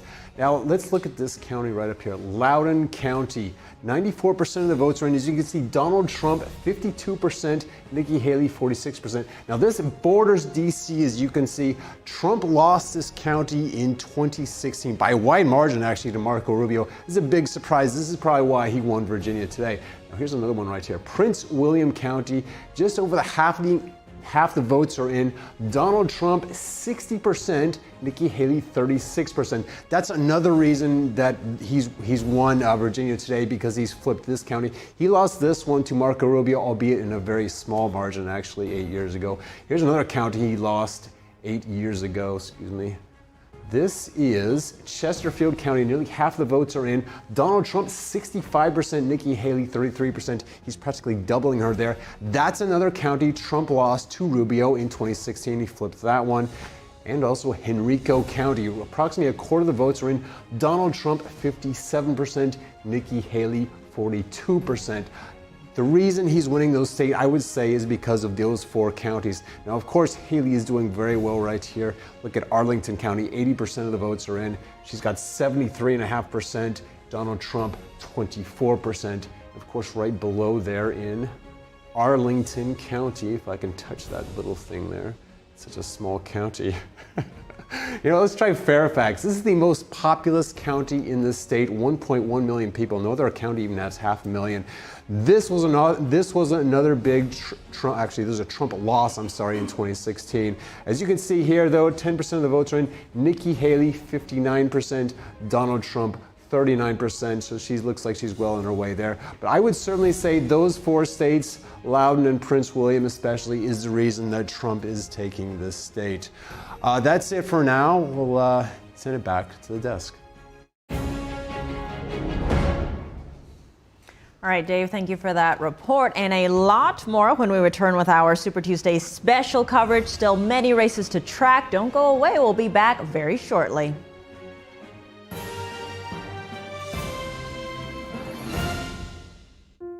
Hi, I'm Elijah. When I grow up, I want to be a robotic engineer. Robert does everything he can as a grandfather to provide for Elijah and his 5 siblings. Not being hungry allows my grandkids to live, to enjoy life. When I'm hungry, it affects me. Like if I'm trying to read, I'll go to sleep, or if I'm trying to do something around class, I'll get distracted. Every child has dreams, and every child needs healthy food to make those dreams come true.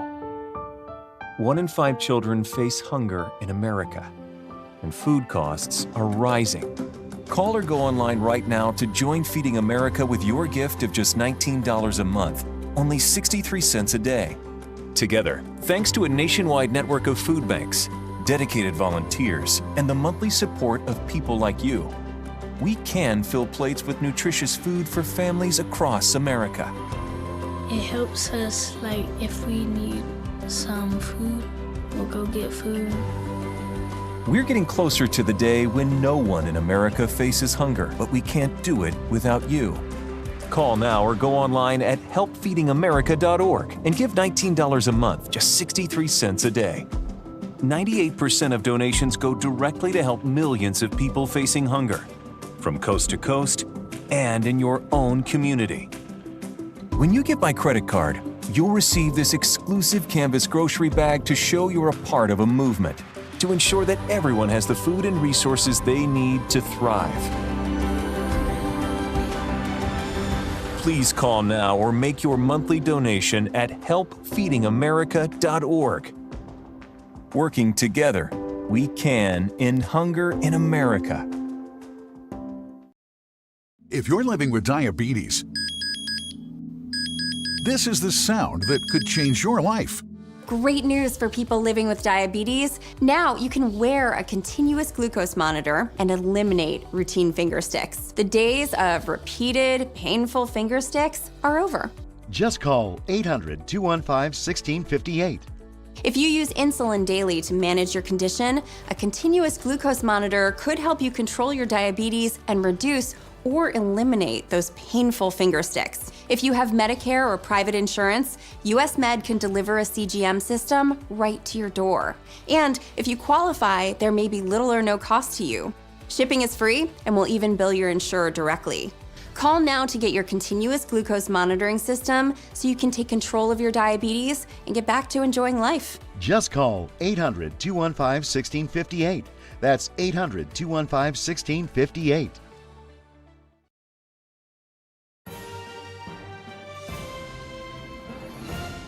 And this is NTD's Super Tuesday special coverage on The Nation Decides 2024. I'm Steve Lance. And I'm Tiffany Meier. And turning now to our panel, Jason Meister, Republican strategist, and Robin Byro, Democratic strategist. Guys, the two presumptive nominees were recently at the border on the same day. It was a historic trip, both in Texas. Here's President Biden and President Trump. We're going to play some sound and get some reaction. They desperately need more resources. Say it again, they desperately need more resources, need more agents, more officers, more judges, more equipment in order to secure our border. I want the people to understand clearly what happened here. This bill was in the United States Senate, was on its way to being passed. Then it was derailed by rank and file politics, partisan politics. The U.S. Senate needs to reconsider this bill.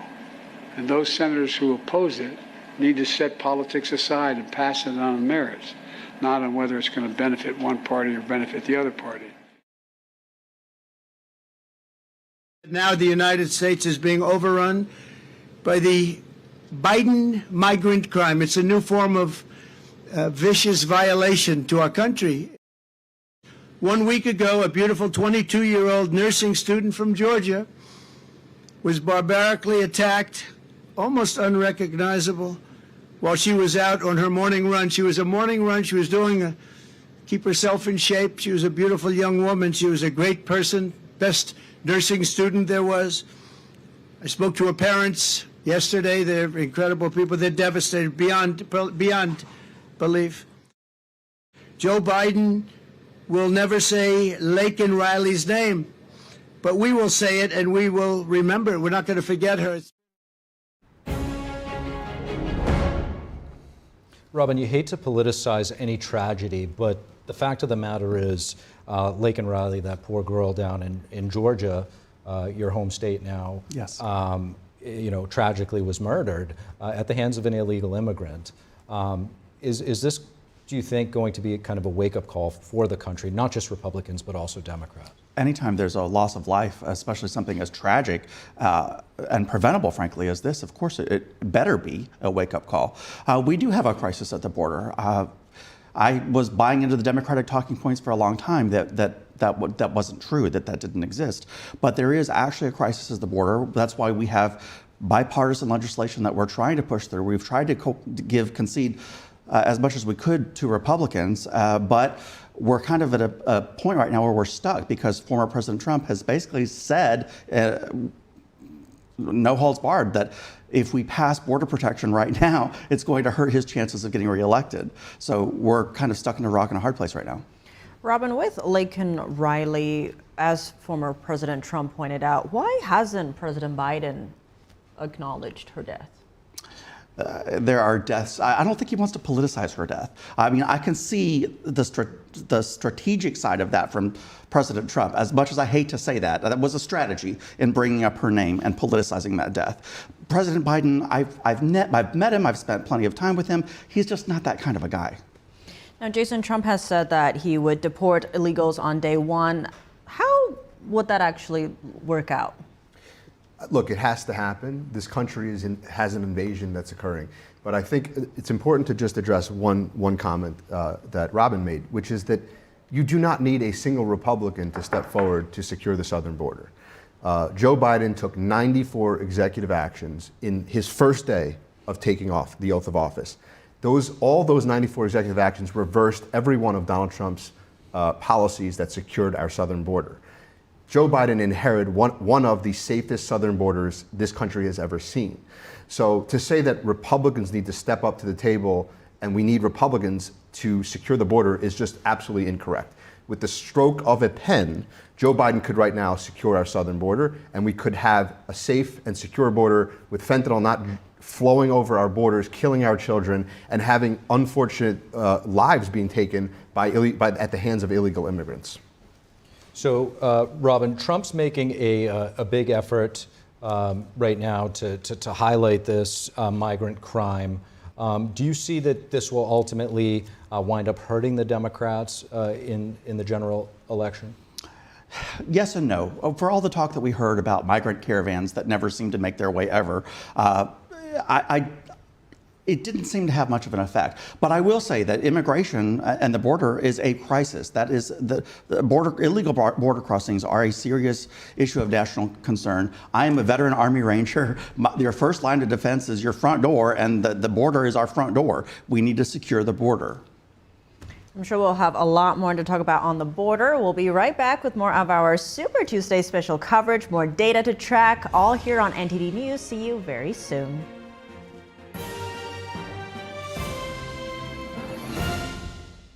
I was in the United States Marine Corps. Pretty much destroyed my back. I couldn't walk. 6 days after surgery, I was back in the gym, and everybody was in awe. Like, didn't you just get out of surgery? I'm like, yeah, I feel great. I was rolling with everybody, and I'm in the advanced class. The exclusive Venati spine procedures are performed using conscious IV sedation, where the patient remains awake and communicating with their surgeon to ensure their pain is eliminated. Fly, drive, take a bus, take a train, whatever you could do to come get some help. Venati succeeds where others fail.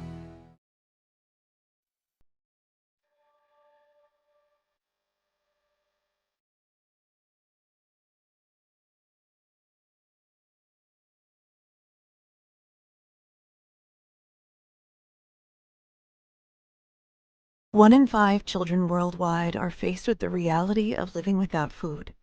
No family dinners, no special treats, not enough energy to play. All around the world, hunger is affecting children's physical and mental health. Toddlers are suffering from acute malnutrition, which stunts their growth. Kids are forced to drop out of school so they can help support their families. Conflict, inflation, and climate have ignited the worst famine in our lifetime. And we are fed up. Fed up that hunger devours dreams. Fed up that hunger destroys joy.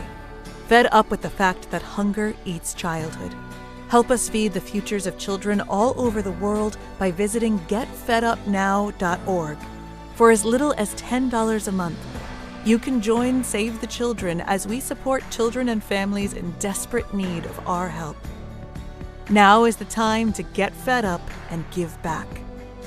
When you join the cause, your $10 monthly donation can help communities in need of life-saving treatments and nutrients, prevent children from dropping out of school, support our work with communities and governments to help children go from short-term surviving to long-term thriving. And now, thanks to special government grants, every dollar you give can multiply up to 10 times the impact. That means more food, water, medicine, and help for kids around the world. You'll also receive a free tote bag to share your support for children in need. Having your childhood eaten away by hunger is unimaginable. Get fed up. Call us now or visit getfedupnow.org. Did you know the government can essentially rob you in plain sight? Former Fed Chair Alan Greenspan warned, deficit spending is simply a scheme for the confiscation of wealth. But he added, gold stands in the way of this insidious process. Birch Gold Group has helped thousands of Americans diversify their IRA or 401k into gold. To get a free info kit from Birch Gold, text PREPARE to 989898. Again, text PREPARE to 989898 right now. What do you do when your tire goes flat and there's no air anywhere? You reach for Bullseye Pro, the smarter, faster, hands-free way to fill it up with air. Bullseye Pro is equipped with a rechargeable lithium-ion power plant. So fast and so convenient. It's like the power of an air compressor in the palm of your hand. Look, you can inflate all 4 tires on a single charge. It has a built-in smart pressure digital sensor that gauges and automatically stops when the set tire pressure is reached. Easily inflate pool toys, exercise balls, and more. Call or go online now and get the complete Bullseye Pro inflation system for the factory direct price of just $79.99. Plus, we'll ship your entire order free, and we'll give you a 50% discount on a second one. Order now. To order, call 1-800-984-7221. That's 1-800-984-7221, or go to getbullseyepro.com. the shining gem of New England. This delightful seaside city of Newport is one of the most beautiful places in the state. Today, we bring you here as we meet with our friends and fellow musicians from the Hermitage Piano Trio. As a team, they have garnered multiple Grammy Award nominations with their breathtaking performances.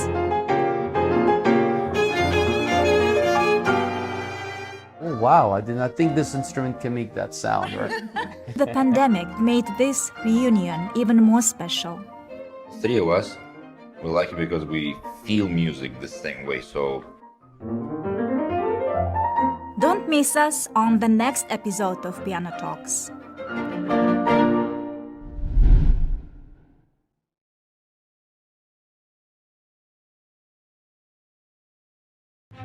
We've moved so far away from the Constitution that in many ways we don't even recognize it. In Hillsdale College's most popular online course, Constitution 101, distinguished politics professors teach you the meaning and history of the Constitution, how it's been undermined, and what it will take to restore it. Absolutely free. At learnfromhillsdale.org, you'll learn the principles of American government, discover how the founders established the freest and most prosperous nation in history, see the ways we have moved beyond the Constitution in the past, and how we face a new crisis posed by the rise of the bureaucratic state. We think that we're becoming more advanced by abandoning the Constitution and adopting something like an administrative state. But what we're in fact doing is becoming more primitive. We are regressing. When you sign up, you'll enjoy 12 easy-to-follow lessons and be able to separate truth from fiction regarding the Constitution. To start your journey discovering the Constitution free of charge, go to learnfromhillsdale.org today. Now we're back. And we're back with more of our special Super Tuesday coverage. I'm Steve Lance. And I'm Tiffany Meier. And right now we want to give you an update on polls closing. 8 p.m. Eastern Time, you have Massachusetts, Maine, Alabama, Tennessee, Texas, Oklahoma, and then Arkansas will be closing at 8:30 p.m. So right now we have a lot of data that's brewing, and Dave is with us at the panel. We're going to be talking to him soon here. But first, let's go to NTD's Iris Tao, who is in Florida. Iris, how are things looking like over there in Mar-a-Lago? Good evening to all of you. So we are hearing cheers from the crowd right behind us in this already full room as we see on the TV screen that Trump has won North Carolina, beating Nikki Haley after also beating her in Virginia. So we are hearing not only the crowd cheering here, but also Trump himself has celebrated his latest victories on Truth Social, even sending out a campaign message through his campaign on text messages saying, quote, "Victory is our ultimate revenge." He's also calling on 1 million pro-Trump patriots to chip into his campaign before the night is over. Meanwhile, we're hearing from right here that Trump's estimated time of speech tonight is around 10 p.m. Eastern Time, and that is when most polls will have already closed by then. Meanwhile, senior Trump advisor Chris LaSavito was just doing a gaggle with us down the riser in this packed room. He was telling us some estimates that they've been doing about tonight's outcome. So he says that the worst possible terrible outcome would be Trump getting about 670 delegates. Meanwhile, a more moderate scenario, which is like in New Hampshire, where there's enough number of independents, even Democrats voting, and there will be 755 delegates for Trump. And Chris LaSavito says even in that even moderate case, Trump will be still, of course, nominee going forward, as Nikki Haley will see no path to victory. Those are some estimates we're just given by the Trump campaign right here. But of course, Trump could perform well better than any of these two estimates, even sweeping most of the states, leaving Nikki Haley with little to no path to victory. But of course, right now we are waiting for more results to come in. And Trump will need about 1,200 delegates in total to secure the Republican nomination. So even if he sweeps the states tonight, he will still take about 1 week or so to get all the delegates he would need. So a lot to watch for tonight, as we see about 854 delegates counts are up for grab. Back to you all. Iris, thanks so much for that update. We'll be back with you later. But right now, let's bring in our panel. Chris Beers, NTD political correspondent, and Dave Martin, NTD data analyst. So guys, Vice President Kamala Harris recently saying that the administration has allowed students in our country to get paid with federal funds for registering people to vote. Let's watch that clip.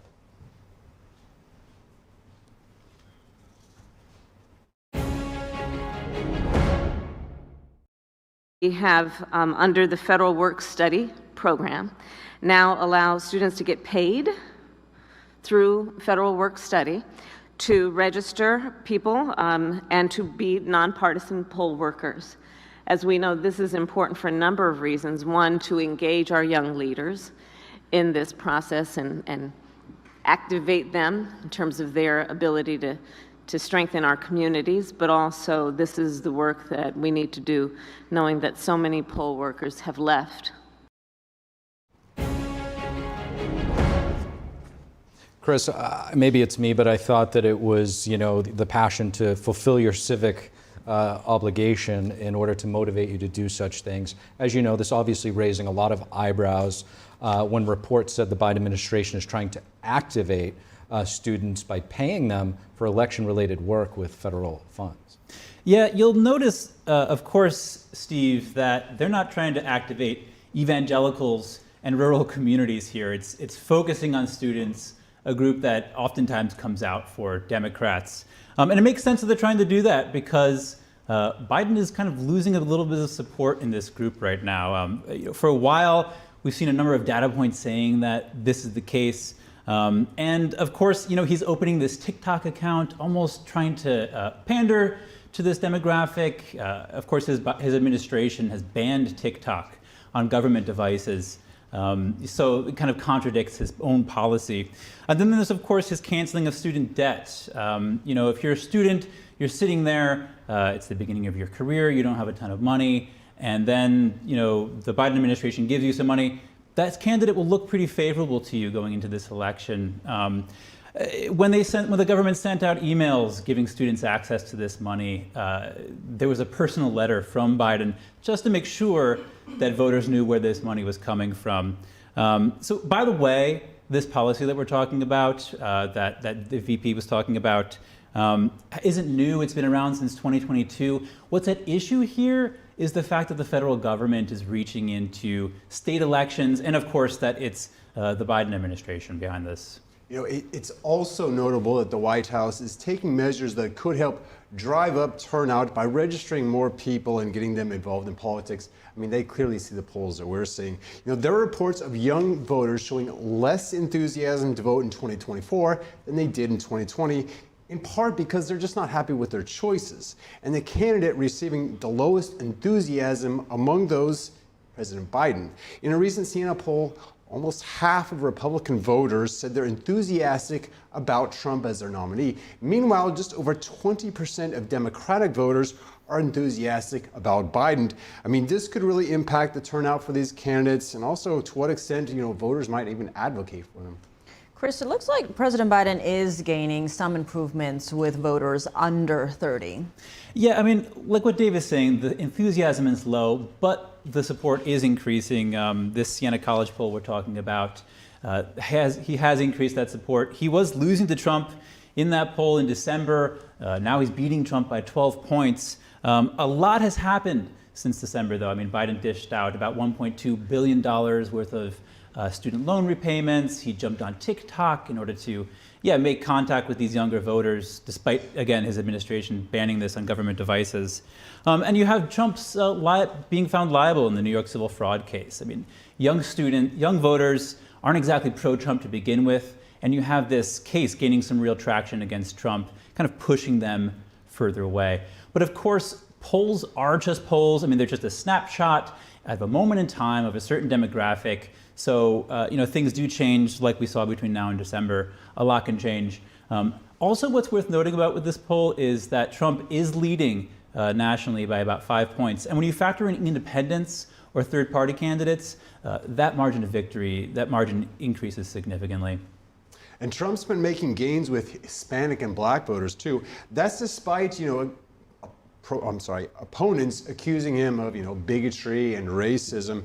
And you could say this is really part of a larger trend, actually. More and more Hispanic and Black voters, which have for decades been key voting blocs for Democrats, are actually leaving the Democratic Party. Looking at Gallup data in 2023, they saw the lowest number in Democratic affiliation among Blacks in decades. And Hispanic Democrats also reached a new low last year. Both demographics have really seen significant declines since 2016. Many of these voters are actually turning to the Republican Party, which has actually become the home of the working class, non-college educated Americans.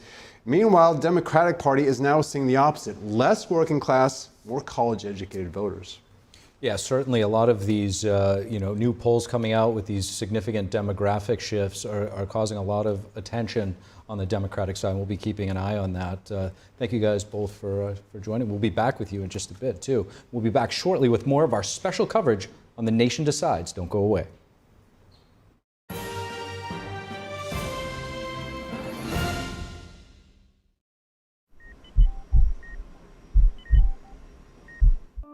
I had a pretty normal mom life. Everything was pretty good, and it was a very happy life. And we just had a new baby. And then all of a sudden, within a day or two, she's on life support and fighting for her life. And I knew something was pretty wrong. A little less than a week after I came home, I couldn't breathe. That's when we decided to go to the hospital. I was given the diagnosis that I had peripartum cardiomyopathy, which is basically a pregnancy-induced heart failure. They told me my only chance was a heart transplant. And the American Heart Association helped make that possible. Their research helped save me. This could not happen without monthly donations from friends like you. Your sustained support helps fund life-saving research that leads to medical breakthroughs, like those that gave Jen a second chance at life. Heart disease is the #1 killer in America, and we urgently need your help to save lives. Go to helpheart.org or call now to become a monthly donor today. Your donation of only $19 a month, just 63 cents a day, will make a difference through prevention, early detection, treatments, and cures that help save lives. I am very thankful for the American Heart Association. I'm grateful for just every day that I get with my children. Please go to helpheart.org or call now with your donation of just $19 a month. Join our community of monthly donors, and you'll get this limited edition t-shirt you can wear to show you're helping save lives. One simple act today can save your life or the life of a loved one. So please, call or go to helpheart.org now to help save lives.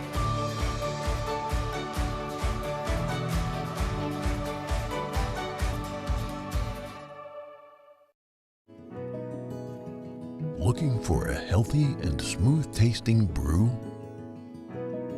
Drop by Days Coffee Roasters today and explore our wide selection of specialty-grade, small-batch roasted coffee. Home to North America's first enzyme-fermented coffee, we source a wide selection of specialty-grade coffee beans from around the world, and our baristas are ready to craft your customized brew. Visit Days Coffee at 28 North Street, Middletown, New York. Come experience a brew like no other.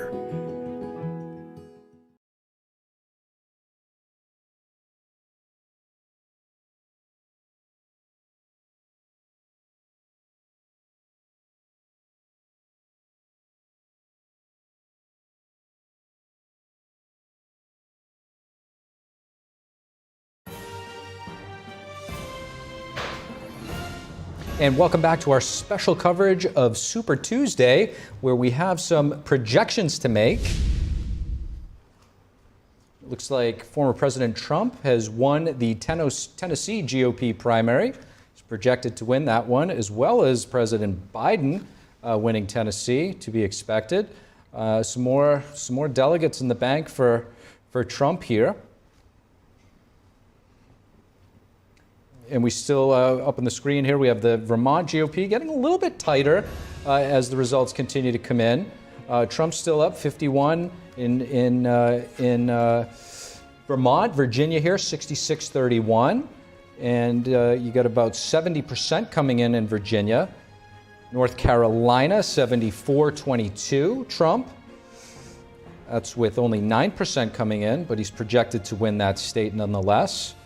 Alabama, that's a sizable margin, 83-12 in deep red Alabama. That's surely Trump country, some of the biggest rallies. The state of Maine, the interesting state of Maine, which has a tendency to go blue or purple or red, 87-12. Massachusetts, deep blue Massachusetts, still nothing in. Trump is expected to perform pretty well there, however. We'll be keeping an eye on Massachusetts. Oklahoma, you have 74% for Trump, projected to win that state handedly. 21% for Nikki. And you got Biden at the bottom of our screen there, taking Tennessee. And as you have Trump there with 80% to 16, with 4% of the vote in, projected to win Tennessee. In Texas, votes are starting to trickle in the Lone Star State. Trump's up 75-20. A lot of delegate-rich Texas there. So there you have it. And let's go now to NTD's Jack Bradley, who's in Virginia. Jack, what is the update over there? Hi, Tiff. Yeah, I'm over here in Arlington, Virginia, just outside this Super Tuesday watch party where people are crammed inside this pub like sardines. We got over 100 people in there, and they're watching the TV, seeing the results come out. Now, Virginia is expected to go to Trump. According to the AP, they projected the win. Now, foreign policy is on the top of a lot of voters' minds here. How should we deal with the wars in Ukraine and in Gaza, and how has Biden been performing in those wars? Let's take a look at some of the voter reactions from earlier today. I'm concerned with how many people are dying, and I think he's done a great job of trying to slow that down. I think it's terrible. I think he's escalated the conflict. I mean, they're talking hundreds of thousands of people have died in the Ukraine in a war that was avoidable, could have been prevented, could be stopped right now. Donald Trump has said that he'll stop it on the first day, and I believe him. When you have strong leaders that have messed up, they try to overcompensate, and you're seeing that a little bit in Netanyahu. But at the same time, I think you have to understand that the Israeli people were attacked in a very vicious and brutal way, and I think it's a really difficult situation, frankly, and there's a lot of people that are hurting on both sides, and frankly, the war needs to stop. Now we're out of Iraq, out of Afghanistan, but where is the war? Where is the big money being spent for the U.S. government? Oh, so we're just sending it over to Ukraine. Why? What are we getting out of it? Where's the accountability? Where's accountability for it? I mean, that was a corrupt nation to begin with. It's not a Democrat nation, so why are we sending all the money over there? How do you think Biden's doing with those? Terrible. Foreign policy is terrible. I think he failed in deterring Russian aggression. He failed in deterring Iranian proxies from attacking Israel in a horrible, surprise attack on October 7th, and I lay it all at his feet. He pulled NATO back, made NATO stronger than what it's ever been. He pulled in Finland and Sweden, which have been non-aligned, neutral for decades, and pulled them into NATO. Got both Turkey and Hungary to support those, so they're both coming in. And Germany has turned around its defense policy significantly. So, he has done, I don't know, I'd say wonders, but he has pulled off some major significant positives with regard to NATO. Anything else to add here, Steve? No, I think Biden, for what he has done, is one of the most significant presidents that we have had, underrated, which I don't understand, but hopefully he's making his case between now and November. Well, there you have it. A bunch of mixed opinions there from voters here in Arlington, Virginia on the issue of foreign policy. We'll keep you updated live here and as the results come out. Back to you. All right, Jack, great reporting out there in Virginia. And now let's look at how many delegates each candidate has and how many they need to win. Let's pull up those graphics and see where each candidate is standing. On the GOP side, Donald Trump has 288 so far. He still needs 927. We'll see how much of a dent he can put into that tonight. Nikki Haley has 43 so far. She needs 1,172. It'll be interesting to see where she goes. Of course, you need 1,215 to win the nomination. Now, over on the Democratic side, we also have a different graphic for President Biden and his competition. President Biden has 267 delegates so far. He needs 1,701. Surprisingly, it's not Dean Phillips on that chart. It's the uncommitted vote that has won 2 delegates. That was in Michigan that we saw recently. So uncommitted, if uncommitted is to win, needs 1,966. That would be a day for sure. Uncommitted's having a good night. And Oklahoma projected to win is former President Donald Trump. Trump will take Oklahoma tonight. That's not too surprising there. However, back to the whole uncommitted thing, I do think it's kind of funny as we see it popped up because, our viewers are going to see it, whether it's at the bottom. Right here, Oklahoma, you do have Dean Phillips. You will see Dean Phillips competing against Joe Biden from time to time. He's competing with him in the state of Maine. There in Oklahoma at the bottom of your screen. But Biden is projected to win the state of Oklahoma. The uncommitted vote is certainly something to keep an eye on as that kind of builds into a potential protest vote. Right now, let's bring in our panel, Chris Beers, NTD political correspondent, and David Martin, NTD data analyst. So Chris, President Trump's potential VP pick, I think as they call it, the Veep stakes, comes up a lot. Most recently, Trump confirmed that Governor Greg Abbott of Texas is absolutely on the short list. Let's watch that clip. Obviously, that's very nice of him to say, but I think you all know that my focus is entirely on the state of Texas. As you know, I'm working right now on the midterm election process. I've already talked about that I've announced that I'm running for re-election 2 years from now. So, Chris, there's been quite a bit of buzz over multiple potential VP choices. The latest now is Governor Abbott of Texas, a bit unexpected. Yeah, I mean, it's important to note that Abbott was sitting right next to the former president on Hannity when he made that announcement. So you could kind of take it with a little bit of grain of salt. He's sort of put on the spot there. Is he really going to say, no, he's not going to be my VP pick, especially because Trump wants to be respectful to fellow Republicans that he already has respect for anyways. Governor Abbott is tough on the border, and I think Trump probably respects that. As far as some of the other potential candidates goes, we have South Dakota Governor Kristi Noem polling pretty well in the CPAC poll conducted last month, as well as Congresswoman Elise Stefanik in that same poll.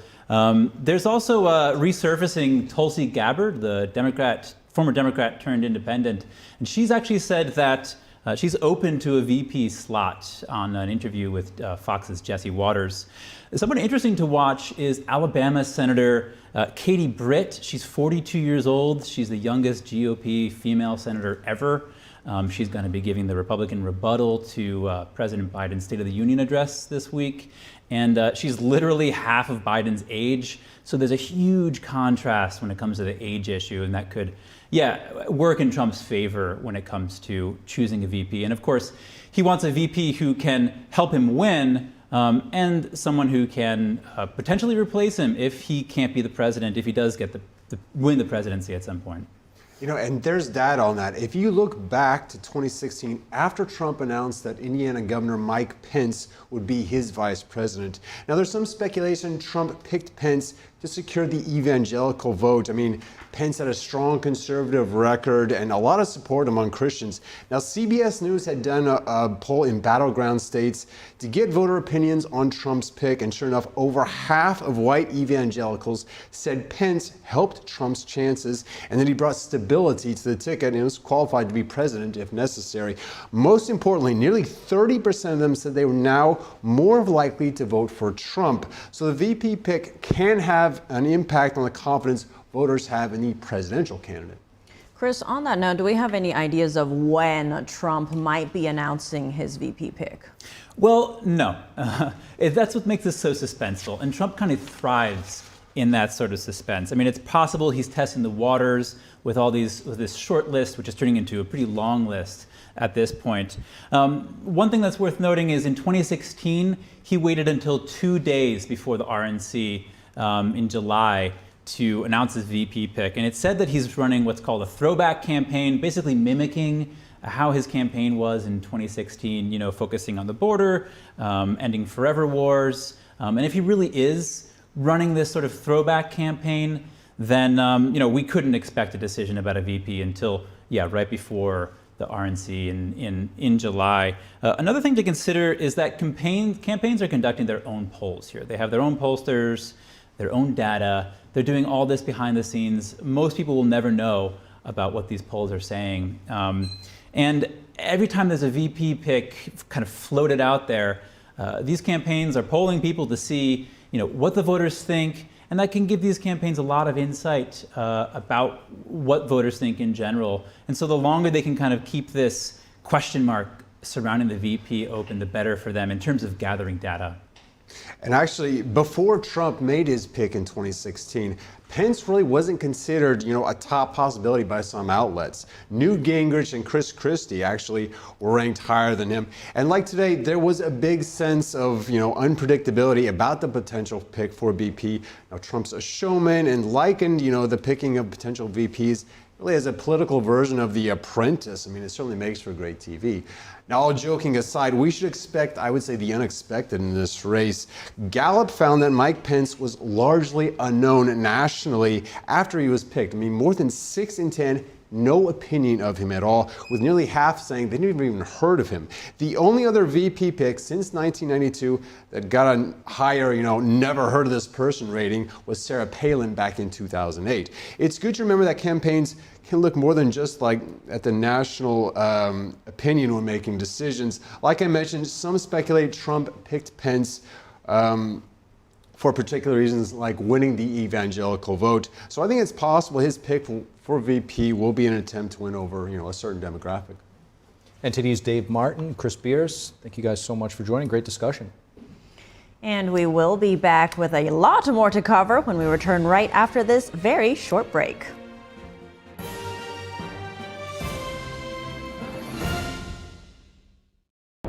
I went to Dr. Benatti and he went ahead and looked at my pictures. He told me, you have pain here, you have pain here. And I was like, yeah, absolutely. I'd been to others, but he was a doctor that didn't want to fillet my back open like a fish and do like open spine surgery because everybody else wanted to do that and I was not having it. The anesthesiologist who was working with me, I was like having a conversation with this guy, and then I was watching on the monitor as Dr. Benatti is fixing my back. I really felt like I was in good hands. Benatti succeeds where others fail. We're told in Genesis chapter 1:26 that God has made man in his image and by his likeness has he made him. In this free online course, Dr. Justin Jackson, a distinguished Hillsdale College professor, guides you through the Genesis story. When you sign up, you'll explore some of life's most important questions, gain a greater appreciation for how the Bible confronts pain and hardship with redemption and hope. Sign up for the Genesis story, free of charge at learnfromhillsdale.org. What if you could whiten your teeth by simply brushing your teeth? Now you can with Smile Actives, the teeth whitening breakthrough that safely gets your teeth white and keeps them white every day, just by brushing your teeth. I never thought that whitening my teeth could be so easy. I just put the gel on the brush, the toothpaste on it, brush, and I can see my white teeth. Simply add Smile Actives to any toothpaste and our patented PolyClean technology activates into a powerful microfoam that penetrates into the enamel surface to safely lift and remove stains. You need a simple way to whiten your teeth. without strips, without trays, without going to the dentist. And it was about time that a product was developed that you would be able to do that with just brushing. And now, Smile Actives is even better with new Pro Whitening Gel with 33% greater whitening power, clinically shown to whiten teeth faster, up to 8 shades. 100% of users saw whiter teeth.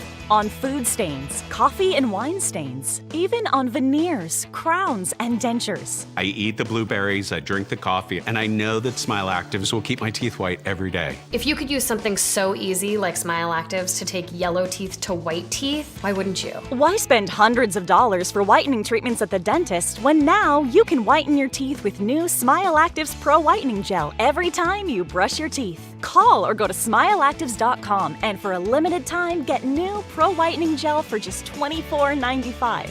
Order in the next 5 minutes and buy one get one absolutely free for just $24.95. That's 2 for 1 and save 58%. We'll even include free shipping. Get your teeth whiter guaranteed or return it within 60 days for your money back. I smile every day now.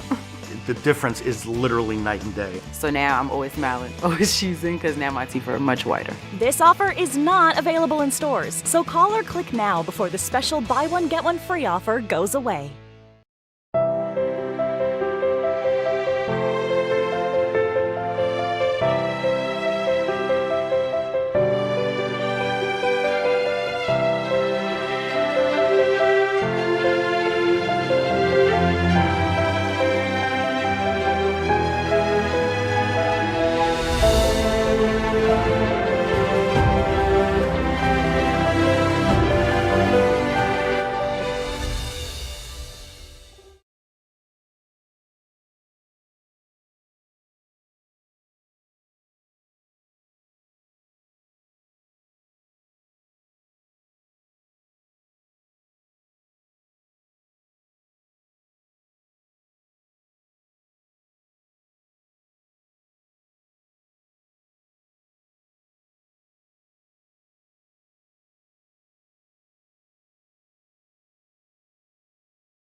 NTD News, the fastest growing independent news source in America, bringing you breaking news from around the world. Expert analysis, investigative reporting, and original award-winning documentaries. We're known for our uncensored China coverage you won't find anywhere else. We cover the stories that affect you and shape our world without the political noise. We report from the heart with you in mind. Watch us right here on NTD News.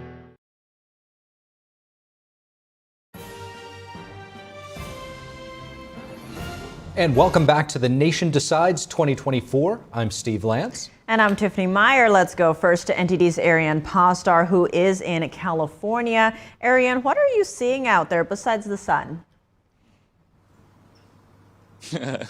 Hey guys, welcome back to the Democratic state of California. Now this might sound like a bold statement of mine, but let's look at the numbers and the facts here and see if they back up what I just said. The last time California voted for a Republican president in the general election was in the 80s, George H.W. Bush. The last time a GOP candidate won a statewide election was in 2006, almost 20 years ago. And the county with most Republicans in the state has only 50% registered GOP voters, the county with most Republicans. So I think it's fair to say that it is a blue state. That's why I wanted to find out more about the Republicans here, what they have to say about the issues they care about, and also about being a Republican in a blue state. Let's now take a look at the things, they told me. I think a lot of people might not talk about being a Republican because they're afraid that they're going to be ambushed. Would you say that's even more so the case in LA, being afraid of? Absolutely. Things weren't this bad 4 years ago when the Republican. I know the biggest issues they had when Trump was in power was the tweets he would send. That seemed to be the biggest issues. But now with everything else, with inflation and the wars around the world now, I mean, we see Putin in Ukraine now, and we talk about sending all this money to Ukraine, but we don't take care of our own borders first. And I think that's the number one issue for me. As California is really being infested because of Democrats, I despise some of the things that they have done, especially in the city of LA, in the country.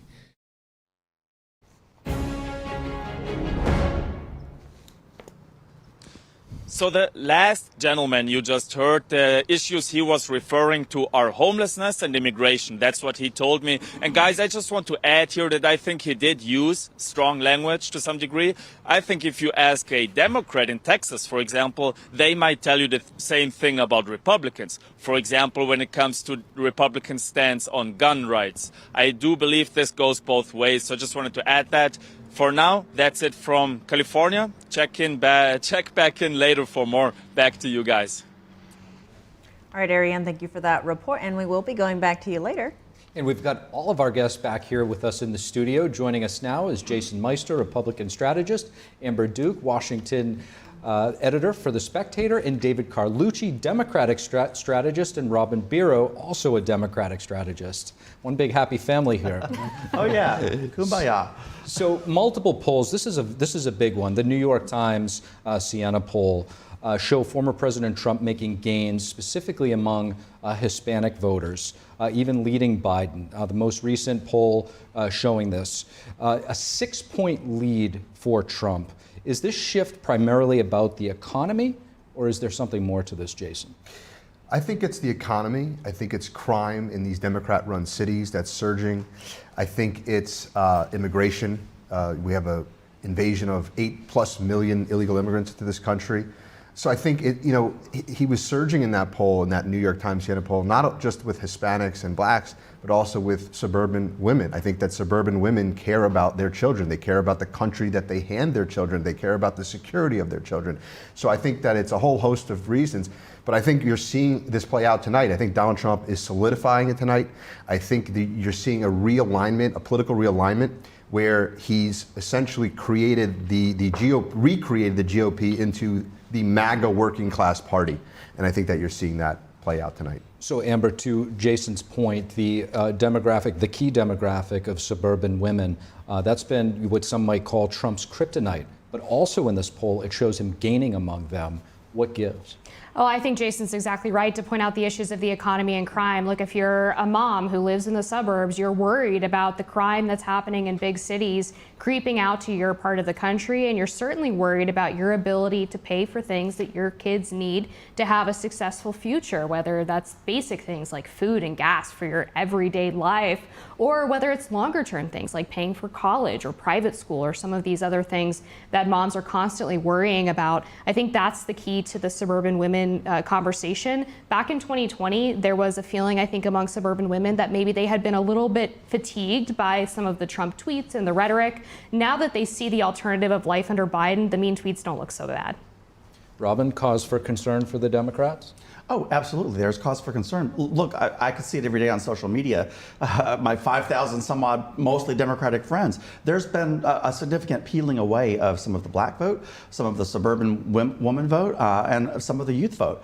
So we have some catching up to do. But I will also assert that we've got the wind at our backs to some extent, because I haven't seen Donald Trump, former President Trump, reaching out to moderates with messaging that would appeal to them either. And he would be wise to do so and to stay away from language like infestations.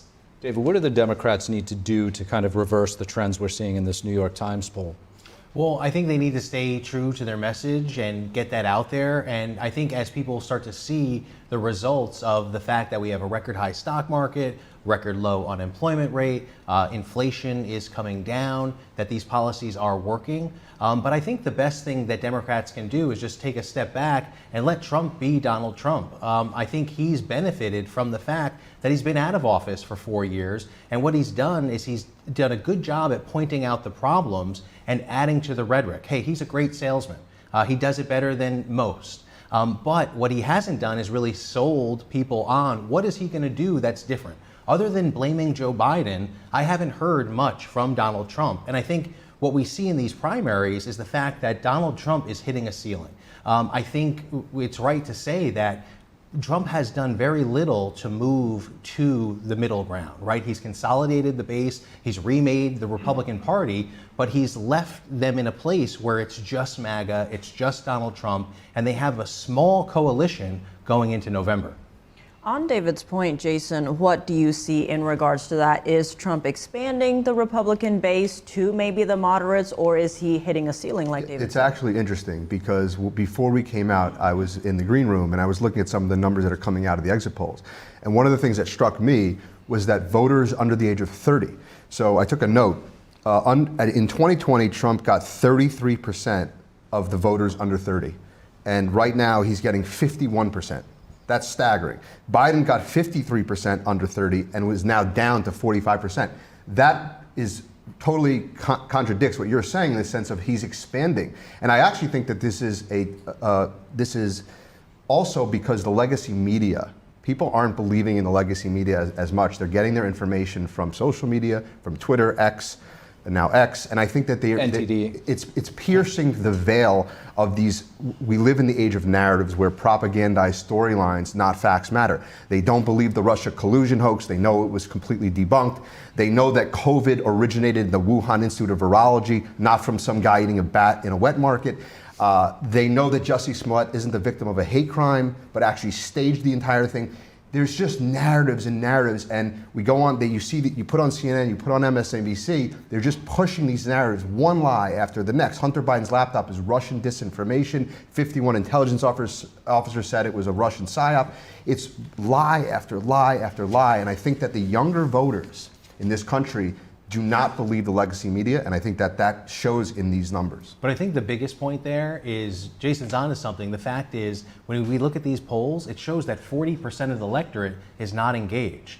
40% of the people expected to vote in the race have really not paid attention to Donald Trump or to Joe Biden. And I think that is going to break in Joe Biden's favor, because when we look at these polls, or look at the exit polls from these primary states, the leading indicator for Haley has been people deciding late in the game. The people that are deciding late are not breaking for Donald Trump, they're breaking for Nikki Haley, which shows me that they're not going to, anyone that's on the sidelines now is not going to be motivated to go towards Donald Trump. And I'm not saying Biden is going to attract them, but Donald Trump is going to repel them. Now, on that note, though, we are seeing that I think 1/3 of young Americans get their news from TikTok. We saw President Biden's campaign join TikTok recently, despite in previous years basically banning it on federal devices. Some are raising all sorts of national security concerns. The Biden administration is saying they are keeping those concerns in mind. Given that so much of the American youth gets their news from TikTok, how much of a role is Biden's campaign on TikTok playing into what we can expect in November? I think very little. I don't think Biden is going to move people on TikTok. I think, okay, you can be out there, but I don't think it's going to be a strategy, right? I think if we're talking about social media and TikTok, it's got to be from influencers that are already using that platform. I think this election, more than anything else, because of all this distrust of the legacy media, it's going to be more about testimonials. That if I follow, Robin on social media, that I'm probably going to listen to him more than I am the pundits on TV. And Amber, how do you view these numbers where Trump is actually gaining on young voters, gaining ground versus President Biden, who in 2020 won a huge section of the young voters. Well, younger voters are less likely to watch cable news. They're more likely to get their media from non-traditional sources and new and more independent outlets. And so they're simply getting a different perspective outside of the sort of left-wing narrative that is so often advanced by the mainstream media networks. And I also think that there's a little bit of a countercultural revolution happening among young people. We see these new trends of particularly young men leaning more conservative as young women go more liberal. And so I think there's sort of a backlash happening among young men in particular to a lot of the extremism that they see on the left, and a lot of the narratives coming out of the left of these ideas that masculinity is toxic, that they basically have to be third wave feminists in order to be taken seriously in society. That's something that really turns off a lot of young people. And in general, I think young people in Gen Z and Generation Alpha are very resistant to just the traditional ways that the two-party system talks about politics, and that's why they find some refreshment in people like RFK Jr., like Trump, who frankly, you know, outside of the conversation of whether or not he's expanding his coalition, fundamentally changed the Republican Party coalition in 2015 to 2016 by grabbing in those former Obama voters who were part of the blue-collar working class, who felt like they had been really betrayed by the Democratic Party. Robin, I want to go back to the New York Times Siena poll where Trump's support among black people is at 23%, 66% for Biden. Now, in 2016, African Americans voted for Hillary Clinton by a margin of 91-6, and in 2020, Biden won 92%. What is explaining Trump's rising support in that bloc? I have reached out to friends one-on-one about this, and they honestly can't give me a straight answer. The blanket response that I always get is that they feel that their vote is taken for granted. I think that we do need to pay attention to that. I can't get exact examples of why they're saying that, but that is what I'm hearing each and every time I reach out to my friends who've told me, for example, that, you know, we're not going to be guilt-tripped this election season into voting for Joe Biden. Don't even try it. I had my former campaign manager just cast his vote yesterday for Marianne Williamson as a protest vote, and that shocked me because he was instrumental on the Biden campaign. And Jason, what do you make of those numbers changing? Is Trump doing something, or is this, like Robin is saying, a protest vote? I think it's actually pretty simple. I think that they understand and remember what life under Donald Trump's leadership was versus what life under Joe Biden's leadership is now. And I think that from an economic standpoint, they had money in their pockets, they could pay their bills, they went to the grocery store and the prices were not at 40-year high inflation. They filled up their gas tanks to go to work and their gas prices are now skyrocketing. So I think it's a combination of economics, security in all the major cities, and the crime that's under this Democrat-run cities. So I think it's a combination of a lot of different things, but I really think it's as simple as life under Donald Trump was better than life under Joe Biden. And David, why don't you chime in on the same topic? Well, what are your views on this? Well, I think when we look at the people that are engaged, we just talked about the fact that 40% of the electorate is just not engaged. So these polls that tell me, oh, they're not doing a good job or whatnot, it doesn't really tell me how they're voting. And it's very easy in today's political climate, especially, it's easy to throw dirt and kick stones. And the fact that Biden, and this is why Bidenomics, the policy, the messaging is flawed, because it's one thing to do a good job and have people talk about it, but for you to boast about your successes, even if it's true, people don't believe it. It's easier to believe the negative. Look, to say we were better under Trump is kind of, it's just kind of silly to me. The fact that we have record high stock market, record low unemployment, we have, we're kicking butt in many different areas, but we could always see the glass as half empty. It's an easier selling point, but one that I think comes into closer focus as you get closer to the election and you actually have to make that decision. You say, yes, it's easy to attack, but what are you actually going to do? And I think that's the problem that Trump's with all due respect, I just want to address one point. I think you're confusing the stock market with the economy.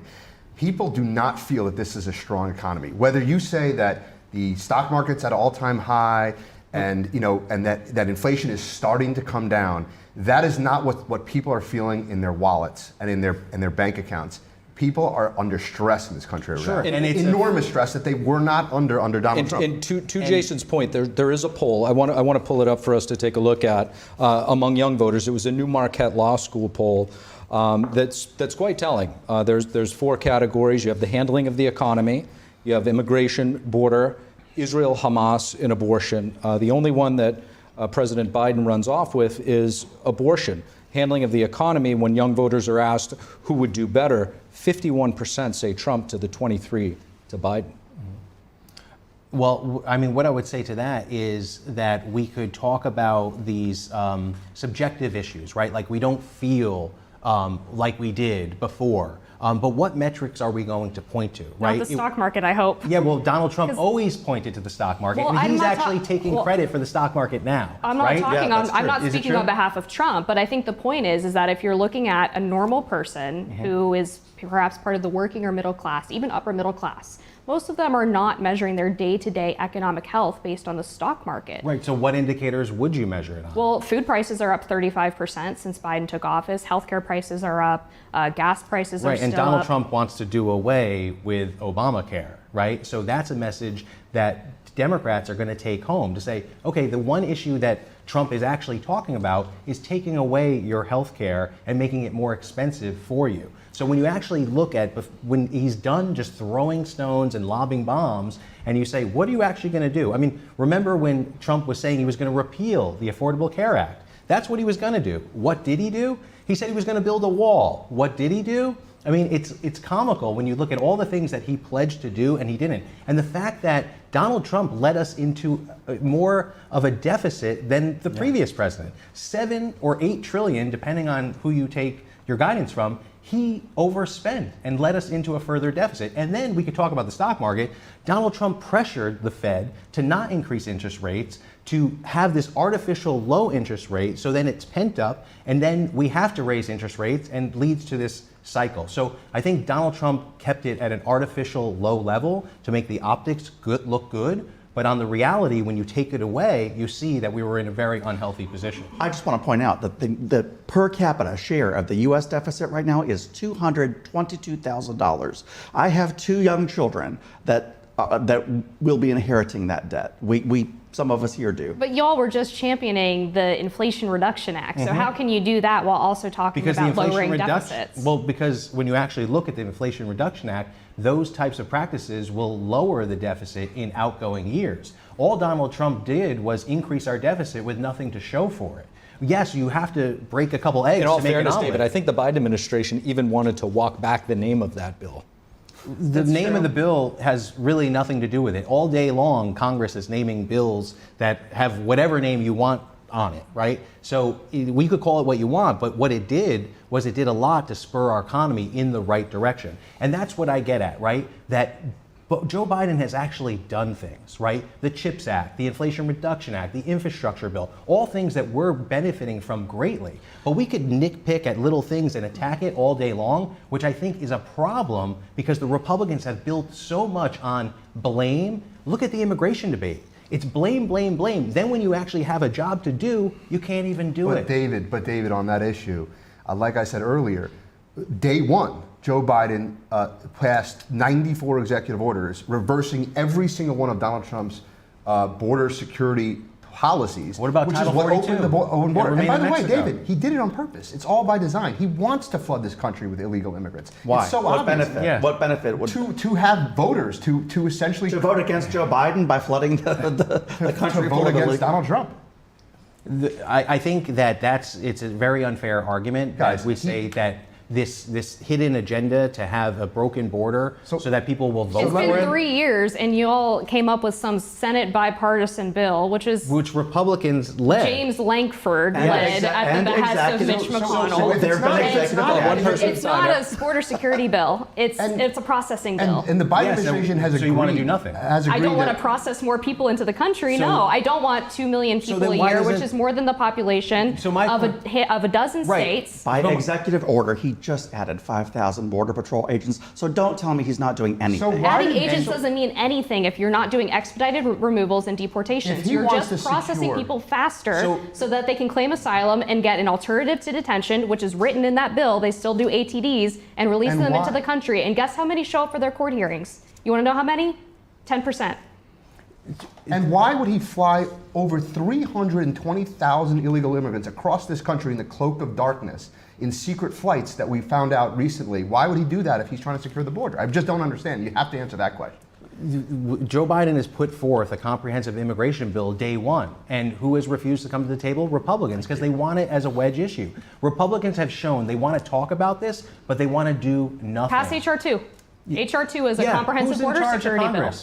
Who's in charge of Congress? The Republicans have it. Yes, the Republicans have passed it in the House. The Senate won't take it up. Mike Johnson refuses to do anything that doesn't get the blessing of Donald Trump. And this will be the demise of the Republican Party. Why won't Democrats vote for HR 2 in the Senate?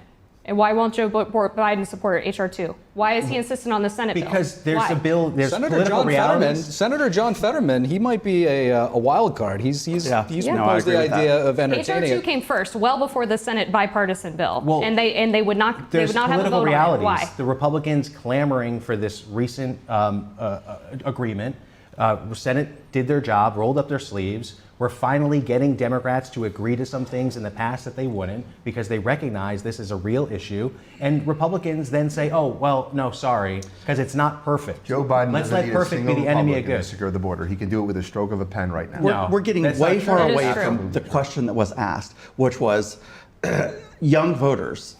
Why do they think that Donald Trump is doing better on the economy? It's because the narrative has been, since I was a small child, that Donald Trump is a billionaire. He is claiming to be worth $10 billion right now and cannot make bail.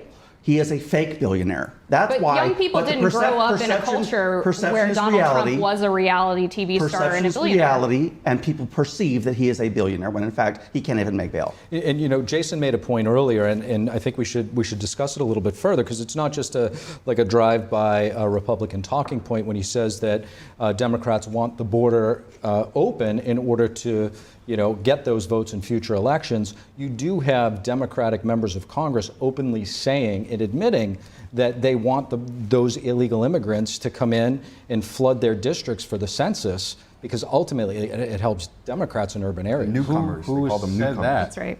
There's a Democratic woman from California. The reality is when you look at the last census, the 2020 census, we had the lowest net migration in that census period than we had since the Great Depression. What does that equal? Disaster for the American economy. We need immigration, but we need legal immigration. Right. And the only way to fix illegal immigration is through legal immigration. So this talking point about an executive order that with a stroke of a pen, Joe Biden can fix all of our problems is nonsense. It's nonsense. It takes two to tango or three branches of government to actually fix this problem. And Joe Biden has shown a willingness to at least come to the table and compromise, and Republicans have shown absolutely none of that. And the scariest part for me is the fact how they are taking their orders from Donald Trump. And that's why I say it's not the America First agenda, it's the Donald Trump First agenda, and they're so afraid of him that you see these people contorting themselves that had disparaged Donald Trump, but then because the political realities catch up to them, that they've got to contort themselves and make themselves bend down to the will of Donald Trump. And I think that's really scary for a functioning government. Well, on the note of the border and all of this, let's pull up a poll. While it was up, let's pull that poll up again. This is a poll from Monmouth University on support for building a border wall. In favor, you have 53%. This was in February. And then in April, it was 42%. Now, what do you make of, now this is from 2019 to be fair, but what do you make of this poll that is? Well, I think it also speaks to Robin's point earlier, where you at one point weren't really clear, as you kind of put it on the border, but now we're seeing this shift in black and white. You could be potentially part of that data set. Well, let me just make this clear. I was Obama campaign staff, and President Obama added 100 miles of border wall. I have always been in favor of a border wall. I think Democrats have a missed opportunity right now to also continue that. We can't be for something and then be against it and then pretend like that never happened. So let's Let's continue to build on what Obama started, and Trump continued and continues more border wall. David, can we assume that you're for the border wall? Yeah, I think it's important to secure the border, have a secure border, but it's not the end all. And I think, unfortunately, that's what it became under Donald Trump. It was like, build the wall, Mexico is going to pay for it. You know, it was just rhetoric at its finest, and it never came to fruition. But even Joe Biden has said, yeah, we've got to secure the border, and that's where part of this bill is to send funding. I mean, you hear the Department of Homeland Security talking about how they're down in terms of staffers, so they're going to have to release detainees that are in custody, and that's because of dysfunction in Congress. And so I think it's a fallacy that we can say that with one stroke of the pen, an executive order can solve the border problem. I don't believe it can, and I think what we'll need to do is upgrade these laws that have not been upgraded since any of us have been born. We're going to talk about the border a lot more, but I do want to pull up that poll of young voters again that lists out the 4 major issues. And I want to talk about the one that is least favorable to Republicans. It's the one that they often have trouble messaging, if you will. It's the issue of abortion. When it comes to young voters on who would do better, 46% say Joe Biden, and 29% say Donald Trump.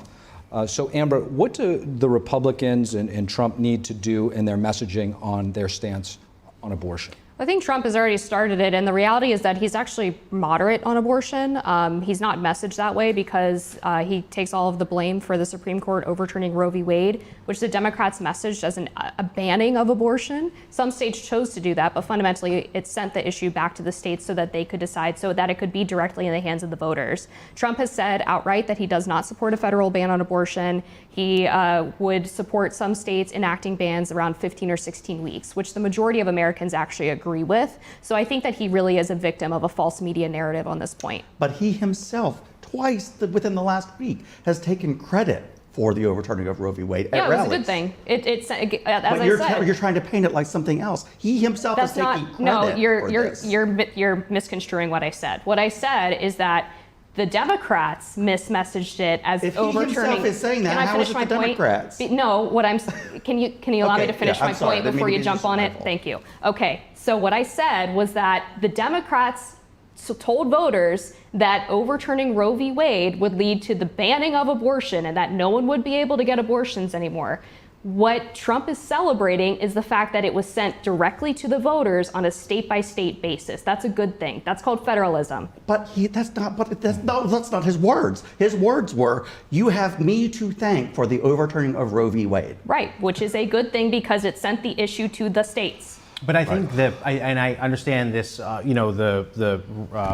we're talking about, like the narrative here, but I think this is a real problem for the GOP. Why? Because you have a dissenting opinion. If you believe that abortion is murder, how is it okay to then send it to the states and you decide, right? This is going to be a real problem for Republicans that believe that abortion is murder because there's not a consensus to be able to be built. And I think that is the problem that's going to be continuing to brew. And I think Donald Trump, rightfully so, is trying to tack more to the center on this issue through some talking points. But it's like he's trying to have his cake and eat it too. And I think that's going to catch up to him.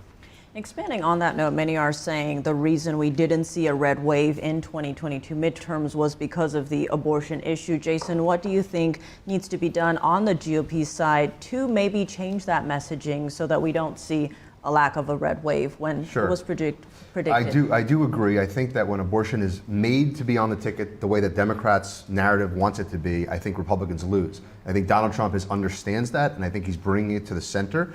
And to your point, I agree that it's a federalist issue, it's a state-by-state issue, and that he's celebrating that Roe v. Wade was overturned because it's now going to the states for the voters to decide. And that's how I think it should be done. Robin? Then how do you feel about the Supreme Court and the ruling yesterday? If it's a state-by-state issue, then why can't state determine if it violates their constitution whether or not an insurrectionist is on the ballot? Well, the Supreme Court decision... How is that not state rights? Well, Roe v. Wade was the Supreme Court reading a right into the Constitution that wasn't there, which is why conservatives said it was bad precedent. The insurrection clause is in the Constitution, and the judges interpreted that... Why hasn't Clarence Thomas recused himself when his wife helped organize this? Okay, you can move the goalposts all you want, but you can maybe let me answer the question first. The issue on the Insurrection Act question the Insurrection Clause question was that the Supreme Court determined that the framers intended originalist decision, right, except 9-0 in this case with 3 liberal justices concurring, that the Insurrection Clause in the Constitution did not allow individual states to do that because it was expressly written in the Constitution. You know when the last time we did it was during the Confederacy. I'm telling you what the Supreme Court said. This has already been ruled on. This has been determined. The legal precedent is that we did this in the Confederacy. They were banned during the Confederacy without this being litigated. And this discussion is just getting started, and it's getting spirited, and we're going to have a whole lot more. We'll be back soon with more coverage after this break.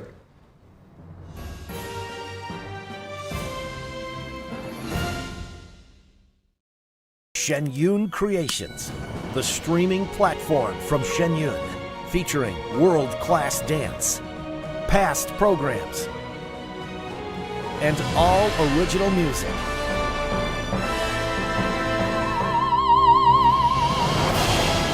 Masterclasses, behind the scenes, comedy, and more. Explore ShenYunCreations.com. Did you know the government can essentially rob you in plain sight? Former Fed Chair Alan Greenspan warned, deficit spending is simply a scheme for the confiscation of wealth. But he added, gold stands in the way of this insidious process. Birch Gold Group has helped thousands of Americans diversify their IRA or 401k into gold. To get a free info kit from Birch Gold, text PREPARE to 989898. Again, text PREPARE to 989898 right now. I didn't ask to lose my mother or to be abused at 5 years old. I didn't ask to be kicked out of my house with nowhere to go. I just can't. I'm so sorry. I didn't ask for any of this. But I did ask for help, and Covenant House was there. Thanks to their love and support, and to generous people like you, I got what I needed to take control of my life. For the young people who didn't ask to be put in unthinkable situations, Covenant House is there providing safety, hope, and a brighter future. Call or go online now. For a gift of only $19 a month, just 63 cents a day, you can provide hot meals, safe shelter, medical care, and love to more than 2,000 young people who sleep at a Covenant House every night. 1 in 10 young adults will experience homelessness this year. Your gift can help reach them when they need it most. I didn't ask for my parents and my family to disown me. I didn't ask to end up in a homeless shelter. The beauty of it all is that I found Covenant House. The need is overwhelming, but your monthly support will make sure no young person is ever turned away. Call or go online right now to safeplacetosleep.org with your gift of just $19 a month. With your monthly donation, you'll receive this soft, comforting blanket as a reminder of the warmth and safety your gift will provide a young person tonight. Covenant House really helped me and really helped mold me into the woman I am today. If there's no Covenant House, where would I be today? Your monthly gift is urgently needed to reach young people in communities like yours who didn't ask to be put in unthinkable situations. Show them they're loved and not alone. Call the number on your screen or go online to safeplacetosleep.org. I'm Steve Lance. Join me live for special coverage of the 2024 State of the Union address and the Republican response. A crisis on the southern border, inflation soaring, and global conflicts threatening the free world. President Biden's job approval more consequential than ever this election year. Join us Thursday, March 7th at 8 p.m. Eastern Time on NTD News.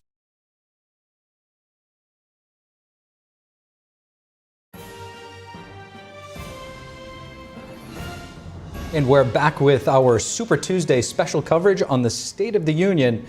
The nation decides 2024, and we have some projections to make. Okay. Looks like former President Trump has won the GOP primary in the state of Alabama, 3% reporting, 80 to 14 in the state of Alabama there. And Joe Biden has also won the state of Alabama with 3% in. Joe Biden, 91% of the vote to that uncommitted, that nagging uncommitted there for the current sitting president.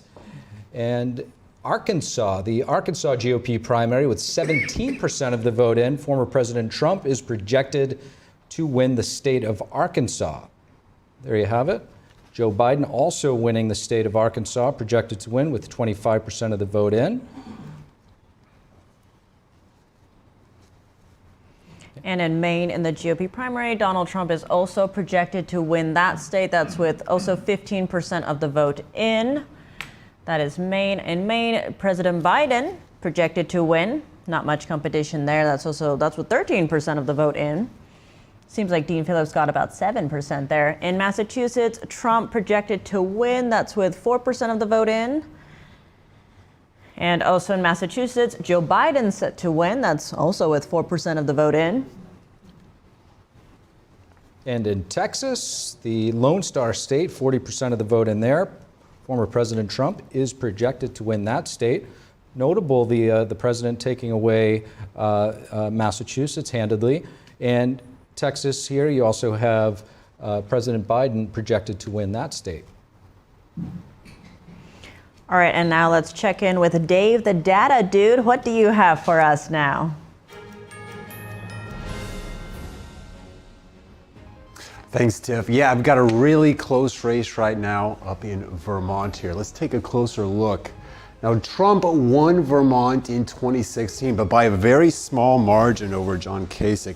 Now, these purple shades here, these are ones that Haley leads. The darker the shade, the bigger the lead. The orange is the one where Trump is leading. Again, the darker the shade, the bigger the lead. Now, as you can see, in 2016 anyway, Trump did better in the north and the southern areas.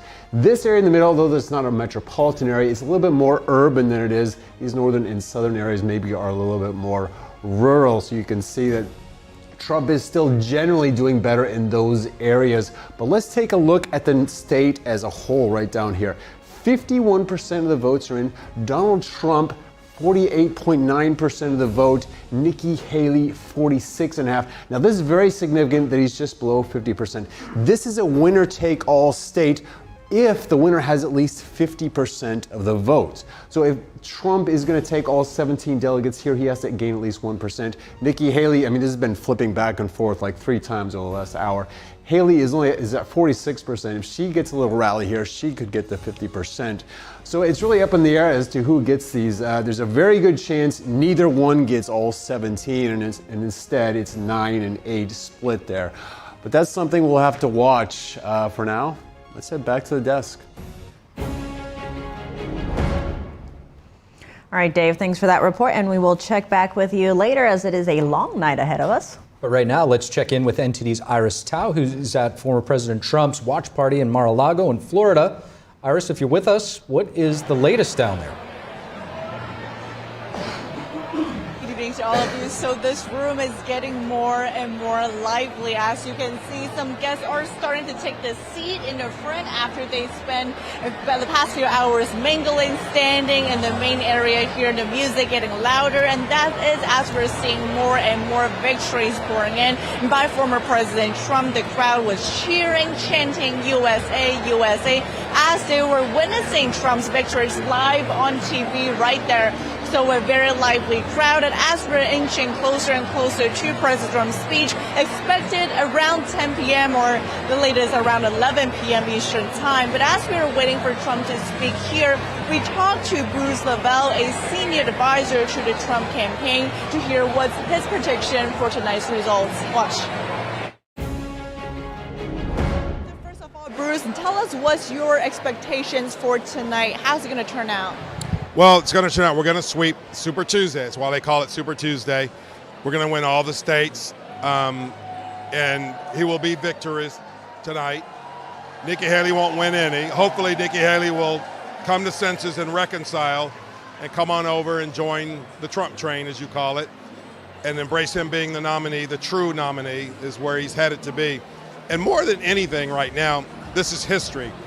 Never in the United States, in the history of politics, have we had a Republican candidate has won this many delegates as well as cleaned the slate in any election since the nation started. So this is history in itself tonight. So that's great to be here. Great crowd tonight, a lot of enthusiasm. More than anything, just to see a lot of people, like, especially in black culture. You saw the polls are polling 20+%.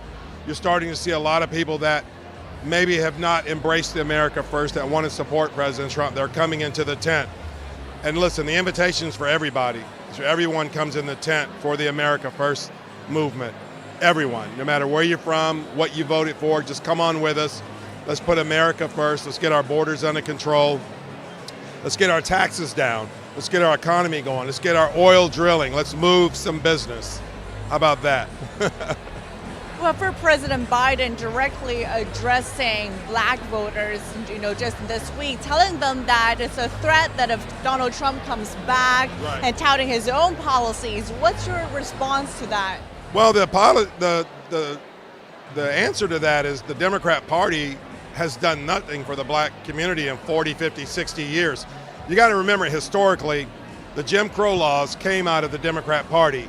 You got to remember that Joe Biden authored and wrote the crime bill, which Clinton signed in 1994, called the Clinton Crime Bill. Joe Biden authored that. Earlier in the late 80s, he also made powder cocaine versus crack cocaine have a stiffer penalty, which affected black communities. We're talking about a person that says you ain't black if you don't vote for me, taking that vote for granted. Most of the cities, most of urban cities have been, quote, under Democrat rule for 40, 50, 60 years. Enough's enough. As President Trump says, what the heck do you have to lose? Try something different. Do you like your roads? Do you like your schools? Do you like your infrastructure? If the answer is no, then stop voting the same old way Democrat. So Biden's administration has a huge mountain to climb. And where we got here in 2020, it was not a normal election. We had the entire nation, the global country shut down. It was chaos. We had mail-in ballots. It wasn't a normal election. Fair enough, everyone agrees that. So President Trump and the America First movement feels like they have some unfinished business to attend. And that's why we're here, and that's why we're gaining like this.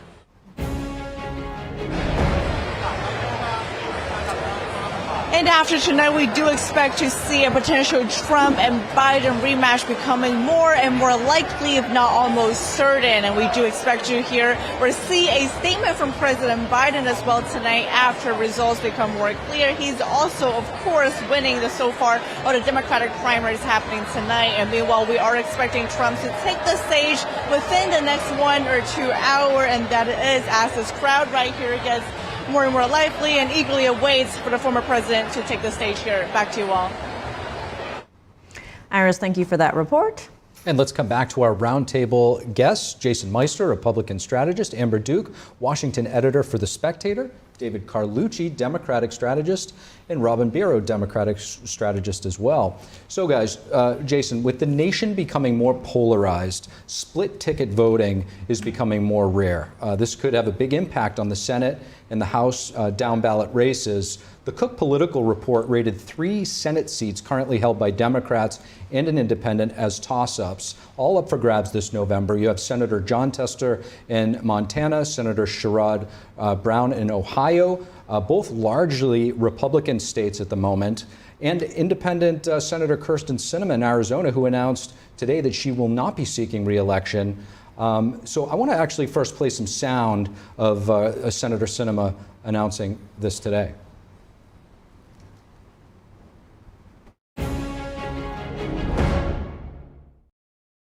Yet, despite modernizing our infrastructure, ensuring clean water, delivering good jobs and safer communities, Americans still choose to retreat farther to their partisan corners.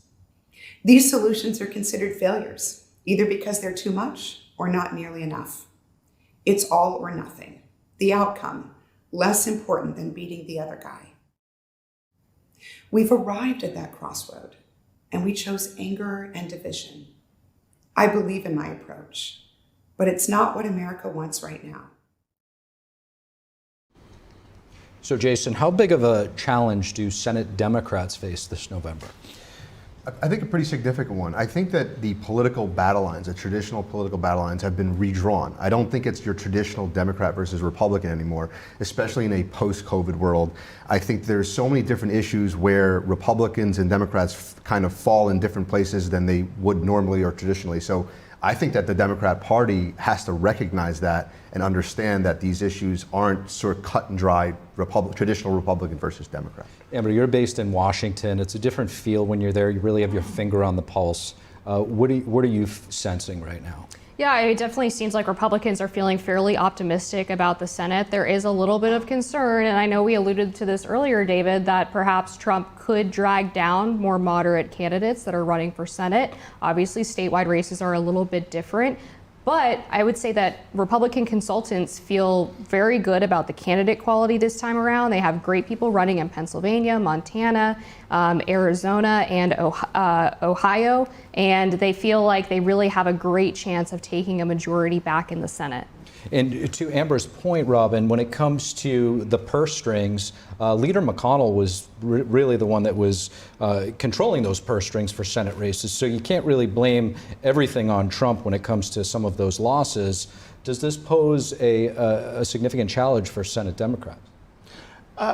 Particularly in terms of fundraising. That's where we have our challenge right now. Like I said, President Biden is doing a masterful job right now at fundraising, but the DNC is not doing as well right now. And the RNC right now, but mind you, was down to $8 million last time I checked. So they've got some serious catching up to do as well. But right now it's a dollars game, and I think both parties right now have a lot of ground to recover. David, how are you viewing this? I think it's all about the message, right? It's message over money. We've seen money be wasted on all sides. I think the Republicans have a big problem, right? Because Donald Trump has secured the Republican base on the right, but has done very little, if not nothing, to attract middle ground, moderate voters. Yet there's still very few that haven't decided yet. But I think that the Republicans are pushing those moderate voters away. Then I think Congress, the House, has an even harder time. Because like we were talking about in the last segment, the House had an opportunity to pass an immigration bill. They've been talking about this for a long time, and yet they don't do it. And I think this has been the problem for Republicans for many years now, leading into the midterms last year. They are talking about things that don't really matter to people, like Hunter Biden. They are obsessed with Hunter Biden, but at the same time want to complain about the lawfare issue against Donald Trump. And then they can't find anything on Hunter Biden, so they keep searching for it. And that's what I said. Elect them to Congress, so what? They can have a hearing on Hunter Biden? I mean, they complain about prices of gas and food, but yet they don't do anything about it. Instead, they want to continue and perpetuate this lawfare issue. So I think that's really going to hamper the Republicans' issue. Look, right here in New York, we had Congressional District 3, where it was a Republican district, and a Democrat won. Even with all the stuff about the migrants and crime allegedly in New York, a Democrat still won. Why? Because Republicans have signaled to the American people, elect me and I will complain. David, in all fairness, you keep saying that Trump is pushing away moderate voters. But when you look at this polling, it's a clear indicator that the center is moving away from Biden and shifting toward Trump. I disagree with that. I think when you look at the actual elections, it shows that, and that's the best indicator we have. So look at the last elections we had in these off-year elections. Republicans underperformed, Democrats overperformed. Go back to the midterms, Democrats overperformed. And in each one of these primaries, up until tonight, because we don't have all of the results, Trump has actually underperformed his polling numbers in the actual contested races. And so the people that are engaged right now, coming out to primaries, participating in polls, are more engaged. The biggest factor out there is that over 40% of the electorate is not that engaged. And so that's a big problem, I think, for all of us, but it gives us an opportunity to gather those voters and get them back to vote on the Democratic line. And I think that's why we see these indicators to say, oh yeah, you're right, things are more expensive, I'm not as happy at work, or whatever your issues are, and you blame the person in charge. And that's right, but you gotta have an answer, and it can't just be blame, blame, blame. There's gotta be something more to it. I just want to address one or two things that David mentioned. One is Hunter Biden. It is not about Hunter Biden. We talked about this the night of the South Carolina primary on this program, on this network. It's about Joe Biden. It's about his father. He converted his son into a bagman to collect and split with him millions of dollars of graft from all around the world. And you'll say that that's not proven, but it is proven. You're relying on the liberal mainstream media who have whitewashed this issue. Joe Biden is one of the most corrupt presidents in American history. He literally converted his son to a bagman and collected and split with him millions of dollars in graft from all around the world by selling his political influence. But it's amazing that you'll make that argument. This is the problem with Republicans. But this is the exact problem. I understand it is red meat for the Republican base to go after and claim. It's red meat to say the president is compromised? Yes, by China and Russia there's no and Ukraine? facts to back it up. Yes, there is. No, there's not. So the fact is, you claim these conspiracy theories. It's red meat because that's what the Republican base wants to hear. It repels anyone in the middle, any independents, because you've had years. You have a congressional hearing with majority power, and you've done absolutely nothing to prove the point. All you've done is verify that you've thrown Hunter Biden through the mud. And is this guy guilty of making poor choices? Absolutely. And still, Joe Biden, squeaky clean when it comes to an actual have text court messages, of law. we have bank accounts, we have checks. It's like what else do you want? And I've seen them, right? And you point to a check. Oh, James Biden wrote a check. Oh my God. But it proves absolutely nothing. I'm here with my father. I mean, it's like, how much more evidence do you need? You need more evidence to convict someone. So if we want to talk about the court of public opinion, that's one thing, and that's where they're trying to chip away. I understand that, but they're doing a horrible job. He's been convicted in the court of public opinion, just not in the court of law yet. By MAGA Republicans, yes, but by anybody else that looks at this with any type of through an objective lens, is like, okay, you can try to make these accusations and connect these dots, but with all the resources, and that's what I'm getting at, all these resources, at the same time complaining about the lawfare about former President Trump, and then you're doing or trying to do what you claim is nefarious by Democrats. You're trying to do this, and you've put them through the ringer, and it's done nothing but validate that Joe Biden did nothing wrong. That's all it's done. There has not been one court, one judge that has said anything to the fact that Joe Biden did anything wrong, other than this speculation.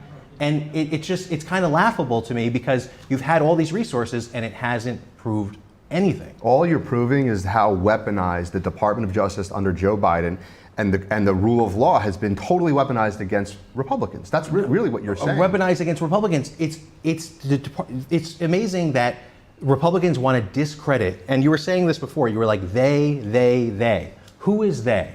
The Department of Justice? So we are downgrading and degrading everyone that works at the Department of Justice, the FBI, all these people, law enforcement, that they're somehow all corrupt and in collusion. And when someone is breaking the law, like Donald Trump has done, we say, oh, it's not right because there's too many charges against him, so it can't be true? Actually, it is a cornerstone of Donald Trump's campaign that he is going to fix these institutions that once were revered, and the American people distrust the Department of Justice. They distrust the rule of law. There's a two-tier system of justice in this country, and it's blatant to everyone that has an objective eye, and here's what's happening in this country, and I think that has to come to an end. Amber. Yeah, if I may, a couple of examples of this politicization of the Justice Department. Let's get away from Trump and Hunter Biden, right? Let's talk about some other issues that affect everyday American people.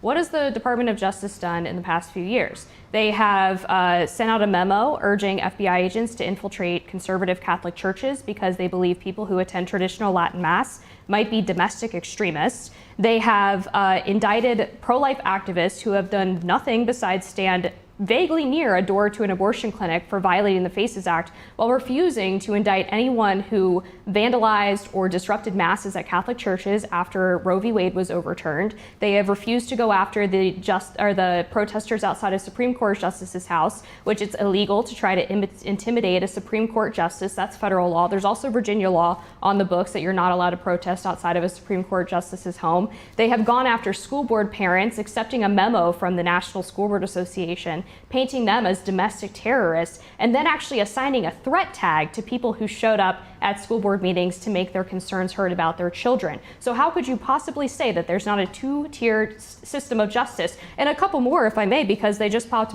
into my head. There's so many. But we also just heard that some of the people who were sentenced with crimes related to the January 6th riot incorrectly had their sentences elongated because they applied terrorism charges to them for shaking offense in one example. And the Justice Department also created a kidnapping scheme of the Democratic Governor Gretchen Whitmer that was 75% FBI agents.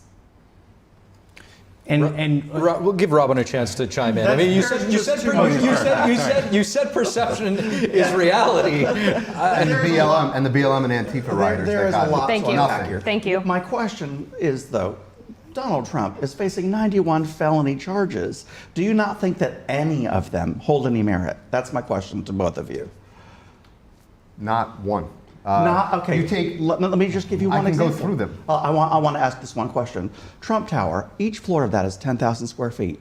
His penthouse is the top floor. It's 10,000 square feet. Why on loan documents did he say it was 40,000 square feet? Okay, I come from a background of real estate. I do too. I'm a commercial real estate There isn't a investor. single real estate, then you would know this, there isn't a single real estate developer in this country, in any city, that doesn't do exactly what Donald Trump did. So if you want to fine him $355 million, you have to do that to every single. So they're laughing at you. Every real estate developer in this country is laughing at that. So fraud is decision. okay. Well, I would It's say not fraud. specifically It's on your not fraud. question about There the wasn't a 10,000 victim or a square crime. feet. That's true. And specifically on the 10,000 square feet quibble. What they were doing in that valuation was factoring in common spaces, which there's no other way in a real estate assessment to factor in the value of common spaces without adding square footage onto the piece that you actually He gave own. the tax step number for his penthouse itself. It has its own number. He said it was 40,000 square feet, not the common areas. No, but I'm saying he was including those in the valuation that was given to the banks for the purposes of the loan. We're not talking about the same thing, but we can move on. The banks made their money. They want to continue to do business with Donald Trump. They testified to that. So there's no victim, there's no crime, there's no Except for the penalty. people that work for Donald Trump, like That his don't get paid. former CFO, who is now facing 5 months in jail, right? For the same thing you're saying. And he did Mar-a-Lago's nothing worth wrong. $18 million, even though I was in Palm Beach and drove by a vacant lot, a couple of lots next to Mar-a-Lago that's selling for I $200 guess million. the point of all this is, like, was we could go, tit for tat on each of these issues. I think the bigger problem is it's like this narrative that Donald Trump is for the people and there's no one above the law, and yet he's a guy that is claiming that he should be immune from prosecution for being president, something that is totally in the face of what America stands for, and then that he can cheat the system while we apply for a loan, or most people, and if we are honest, because we want the system to have some integrity, but a guy that's on the top of the food chain can lie and manipulate the system, and it's fine for him to get away with it. I think it's a double standard, and it's that narrative. It's a double standard against Donald Trump. You're saying lots of things. You're saying he's lying, he's stealing, he's cheating, he's committing fraud. All those things are not true. So you can say them, but it doesn't mean it's true. Well, how is it not true when it's like it's shown in a court of law? You mean a New York City judge whose wife was on social media posting pictures of him in a jail cell because he says so? You think that means anything to anyone? I think the problem It's is like a you're joke. totally discrediting the entire Department of Justice. And Amber, you talk about these specific issues, but that discredits the entire Department of Justice, and somehow there's this conspiracy against conservatives in the Department of Justice. And that's what the point that you're alluding to, right? That the whole system is corrupt. I think that those cases suggest that there is a political bias at the Department of Justice and it needs to be reformed, yes. And how does it get reformed? Donald Trump has laid out a plan. You're happy to look at it. Right, and that plan is pretty scary. It's almost like you have to pledge allegiance to the ideology. To the Constitution. Right. No, not to any man or any to the political ideology of the America First No, to the agenda Constitution. and Donald Trump. And I don't know, and that is a scary narrative, one where it's going to be these loyalty tests to serve in the government. It seems like that, and that's what is coming out from these. But David, you have to understand that this comes off of years of political hoaxes, one after the other. The Russia collusion hoax, right? Trump colluded with Russia to steal the 2016 election. Remember that one? That was 5 years of our national discourse. $40 million, the Mueller investigation. There was no collusion. It was all made out of whole cloth by Hillary Clinton's campaign, okay? You're telling me that if you understand and accept that, and I would like to hear what you guys think of that. If you think and accept that, then don't you think there needs to be significant reforms? 5 years of our national discourse over a hoax that Hillary Clinton concocted out of whole cloth. I'd like to hear your thoughts.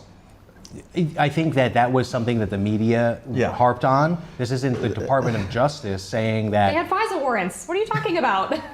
They had an entire investigation. It was called Crossfire Hurricane. And so, yeah, have an investigation. But that doesn't mean that you're innocent until proven guilty. And just like the Republicans are having these hearings on Hunter Biden, on trying to connect it with Joe Biden, they can have these hearings and do it. It doesn't mean the system is all corrupt. I think they're on a fishing expedition and going down the wrong lane. But I think we take these tidbits of information, blow it up to then say the whole system is corrupt. Well, there's a fundamental difference between what happened in Crossfire Hurricane and what's happening with Congress investigating Joe Biden and Hunter Biden corruption, which is that in Crossfire Hurricane, the Justice Department was found to have fabricated evidence and used circular reporting from the media to get illegal FISA warrants against members of the Trump campaign. Private U.S. citizens. Private U.S. citizens. And members of the Trump campaign had their lives destroyed, spent millions of dollars defending themselves in court over this fake investigation that, again, there was no evidence actually to even start Crossfire Hurricane in the first place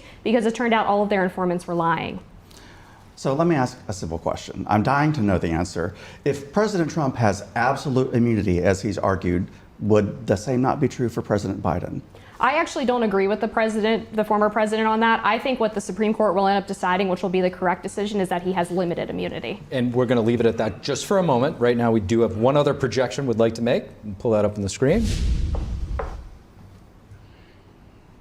And former President Trump has won the Minnesota GOP primary. That's with 12% of the vote currently in the state of Minnesota. That's actually Dean Phillips' home state, if I remember correctly. That would be Biden's challenger. And it looks like Uncommitted has set. Oh, and that's also the state where you have the heavy Uncommitted movement. That's where Michael Moore, the Democrat filmmaker, is from. And we also have some results here from Vermont, the Vermont GOP coming in, where it's a little bit closer than it was last time we left off, which is interesting. Actually, roughly 1% in Vermont. We'll keep an eye on that one. Virginia still, former President Trump has a hefty lead there with 90% of the vote in, 63 to 34. And in North Carolina, 74 to 22. Trump is leading there with 78% of the vote in. And in Alabama, deep red Alabama, 83% to 12% for Nikki Haley. Lots of delegates on the line tonight, and it looks like thus far former President Trump is taking in the lion's share there in Maine.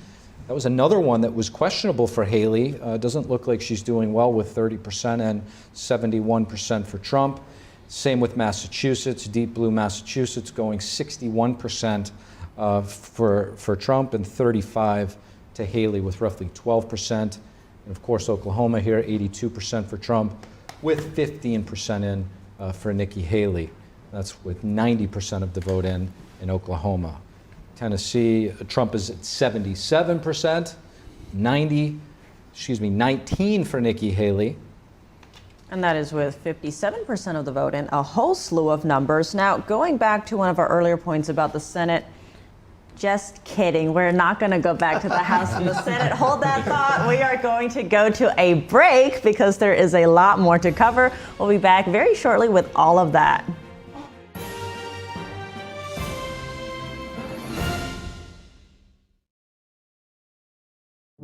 Hi, I'm Susan Lucci. I never thought about heart disease until I had my own heart event.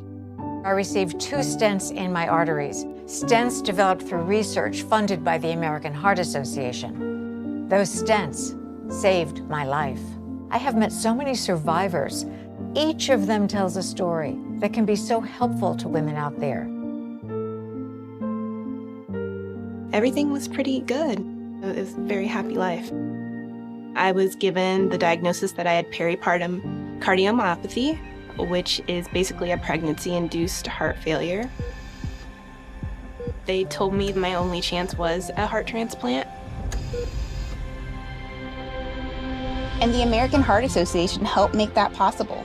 Their research helped save me. I think everyone should support the American Heart Association. Call now or go to helpheart.org. For only $19 a month, just 63 cents a day, you can help fund the next medical breakthrough. Get the next person trained in CPR, the next hospital certified in high-quality cardiovascular care. You can be part of that very important work that the American Heart Association is doing to save lives everywhere. Give $19 a month with your credit card, and we'll send you this special t-shirt that you can wear to show that you are helping save lives. I'm grateful for just every day that I get with my children. I'm very thankful for the American Heart Association. Heart disease is America's #1 killer, and your support now can help save your life or the life of someone you love. Listen to your heart. The only reason I'm here today is because I did. So please call the number on your screen or go to helpheart.org now. Join me as a monthly donor today and help save even more lives.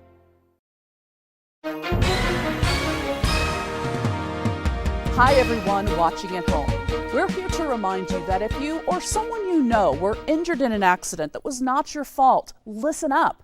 We have live agents available right now to answer your questions and tell you how much your case is potentially worth. Hi, I'm Gina Bellich, here with spokesman and TV personality Tom Mustin with us in the Help Center. So Tom, phones are really busy over there. Tell us what kind of calls you're seeing. Well, Gina, first off, thank you for having me here in the call center with you. We always enjoy talking to the viewers and getting folks the compensation that they deserve. You know, we're seeing calls about all kinds of accidents, but the most common by far has been car accidents. So if you or someone you know were injured in an accident that was not your fault, give us a call right now. You'll speak with a live person. They'll answer any questions you have and tell you if you have a case and how much your case is potentially worth. Thanks, Tom. All right, folks at home, you heard it. Take advantage of this opportunity and call now. First time I came in here was Monday, and today is Thursday. I've had 2 surgeries and am doing fantastic. I'm still in shock that I can walk. That's all within 4 days. In 4th grade, I was diagnosed with scoliosis. I had 70 and 60-degree curvatures. Went to Shriners Hospital in LA. It's been fused ever since. I noticed a lot of pain going down my left buttock into my thighs and into my calf. I could be standing there and my legs would just go out. I went through pain management for 2.5 years, and the pain management specialist told me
forms. We've moved so far away from the Constitution that in many ways we don't even recognize it.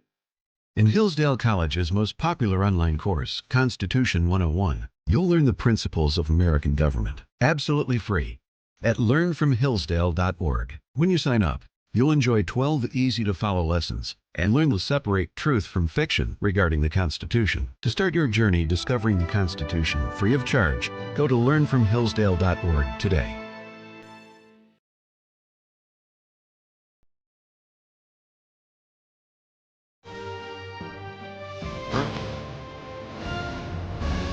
And welcome back to our Super Tuesday special coverage on NTD's The Nation Decides 2024, where we can see a live feed of Mar-a-Lago. That's right where former President Trump is having his watch party. Mar-a-Lago, Florida there, where NTD's Iris Tao is on the ground, who's been giving us live updates.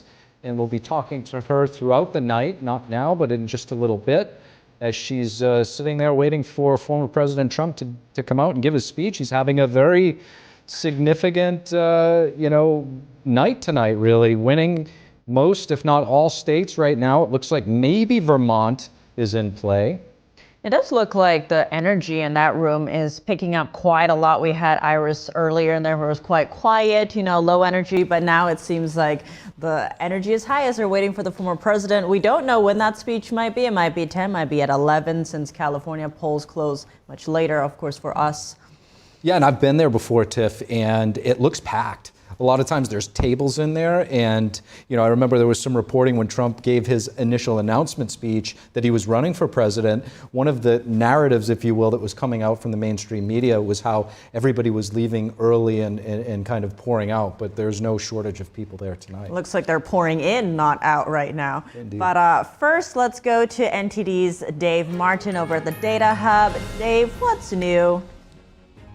Well, you know what? Let's look at this Vermont race. This is a very close race, the closest race of the evening by far. Now, Trump won this race in 2016, but by a very small margin. He actually did much better in the northern and southern regions. And as you can see, these shades, these orange shades, these are townships actually. Trump is leading in. The purple shades are the ones that Haley is leading in. The darker the shade, the bigger the lead. Now, let's look down here at the total actually. Just over half the votes are in, 54%. Donald Trump, 48.3%. Nikki Haley, 47.3%. Now, as I mentioned earlier, it's very significant that neither one of them is at that 50% threshold needed to take all of the delegates. There are 17. If this continues like this, where neither one of them, it'll be split.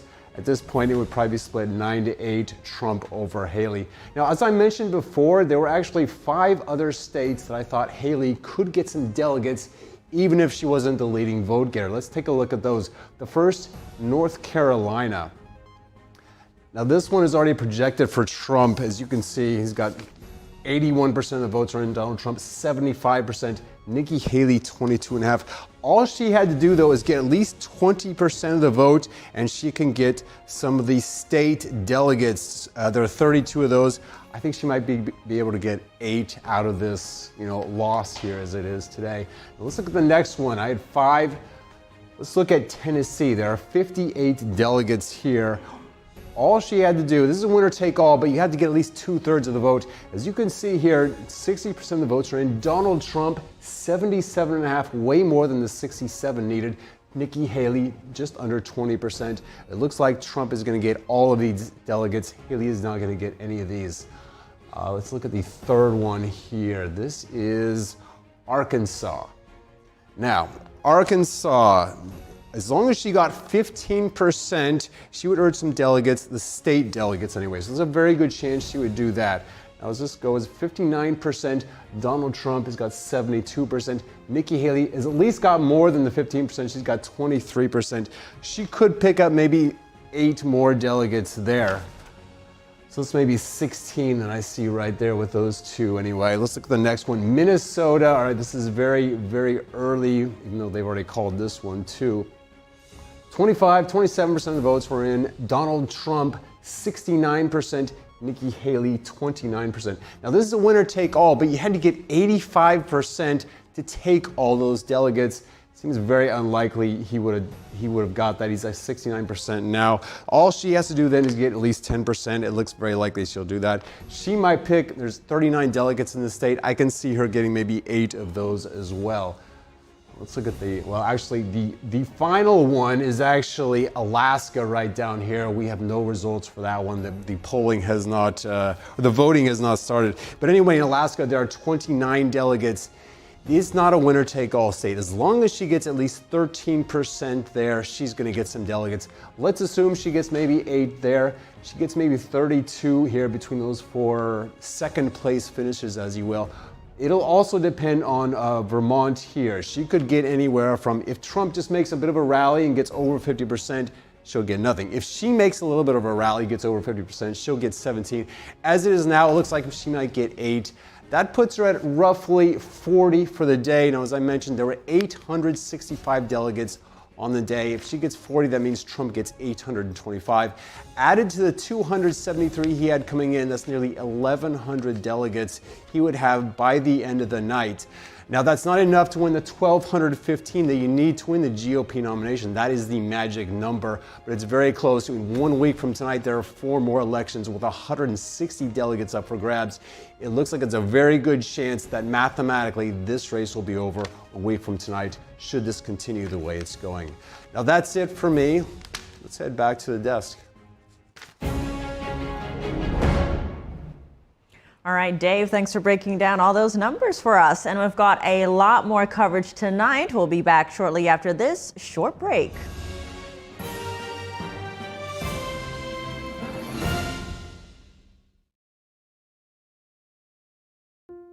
Hi, I'm Elijah. When I grow up, I want to be a robotic engineer.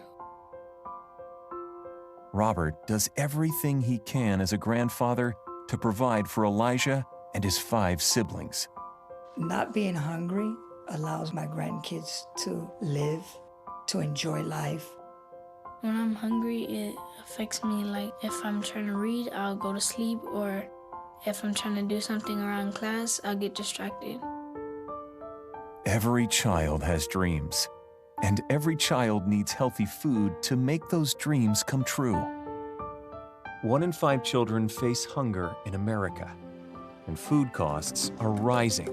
Call or go online right now to join Feeding America with your gift of just $19 a month, only 63 cents a day. Together, thanks to a nationwide network of food banks, dedicated volunteers, and the monthly support of people like you, we can fill plates with nutritious food for families across America. It helps us, like if we need some food, we'll go get food. We're getting closer to the day when no one in America faces hunger, but we can't do it without you.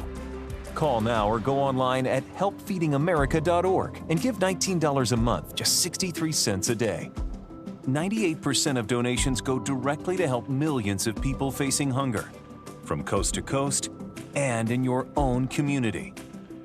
When you get my credit card, you'll receive this exclusive canvas grocery bag to show you're a part of a movement, to ensure that everyone has the food and resources they need to thrive. Please call now or make your monthly donation at helpfeedingamerica.org. Working together, we can end hunger in America. We are only 80 years removed from countries that killed 60 to 70 million people intentionally. And we have people being like, oh, it can't happen here. Yeah, it can, and it might. These people, they're not interested in the facts. They're not interested in anything except crushing people that are in their way. There needs to be a formal deprogramming of the cult members. A strong church can stop this.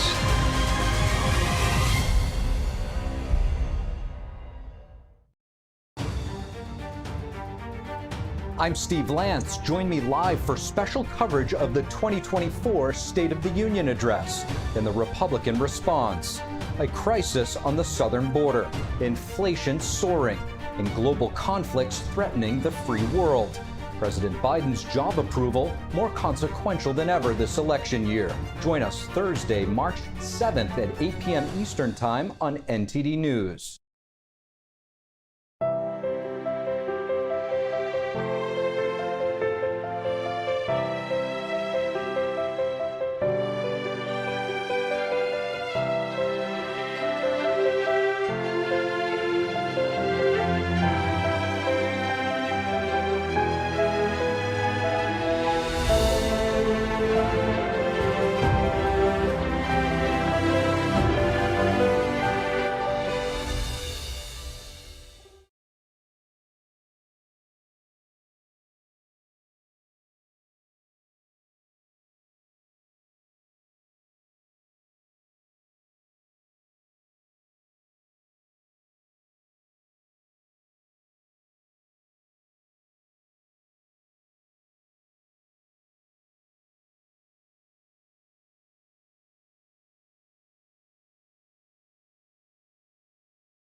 There are real consequences to controlled media.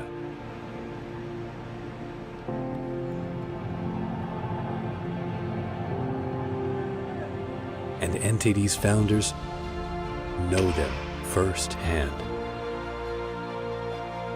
Our freedom of thought is the price. This is the lesson that guides us in everything we do. Yeah, so there's the tear gas there. We know the value of a free society. And we take seriously the responsibility to preserve it. We are NTD.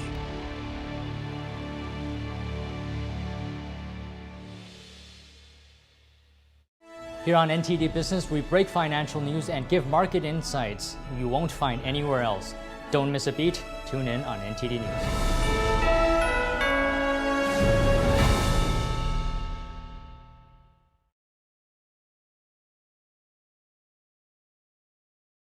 I'm Dave Martin here in New York City, and we are NTD News. Hi, I'm Kelly Wright. We thank you for joining us and watching America's Hope here on NTD News. Bottom line is, I know you're sick and tired of being sick and tired, but let's give you some good news in the midst of the bad news. Watch us nightly, right here on NTD News, for a full dose of America's Hope.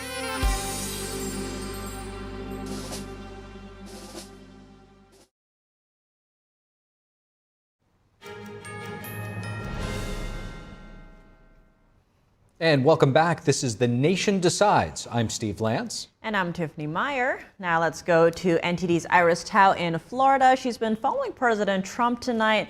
Now, Iris, what are you hearing from the Trump crowd over there in Mar-a-Lago? Good evening to all of you. So the night is still young over here. The crowd is, of course, very excited right now as former President Trump could take the stage at any minute now as polls are starting to close on the West Coast. Originally, we've heard rumors on this riser about President Trump coming out to speak at around 10 p.m. Eastern time, and we are almost to that point. So a lot to watch for as Trump could give a speech about his latest victory very, very soon. Meanwhile, we're seeing Nikki Haley gaining some traction, though not substantial, but she's winning about 20 to 30% of the votes in some states. So the question is right now, in the general election in November, what will those never-Trumpers or anti-Trump voters vote for? Would it go to Biden, or would it stick with Haley or a non-candidate? So with that, we spoke with Congressman Byron Donalds about where things will go next. Let's take a look. All right, so first of all, what is your prediction for the results tonight? What would be a fantastic night for President Trump, and what would be a rather moderate prediction from you?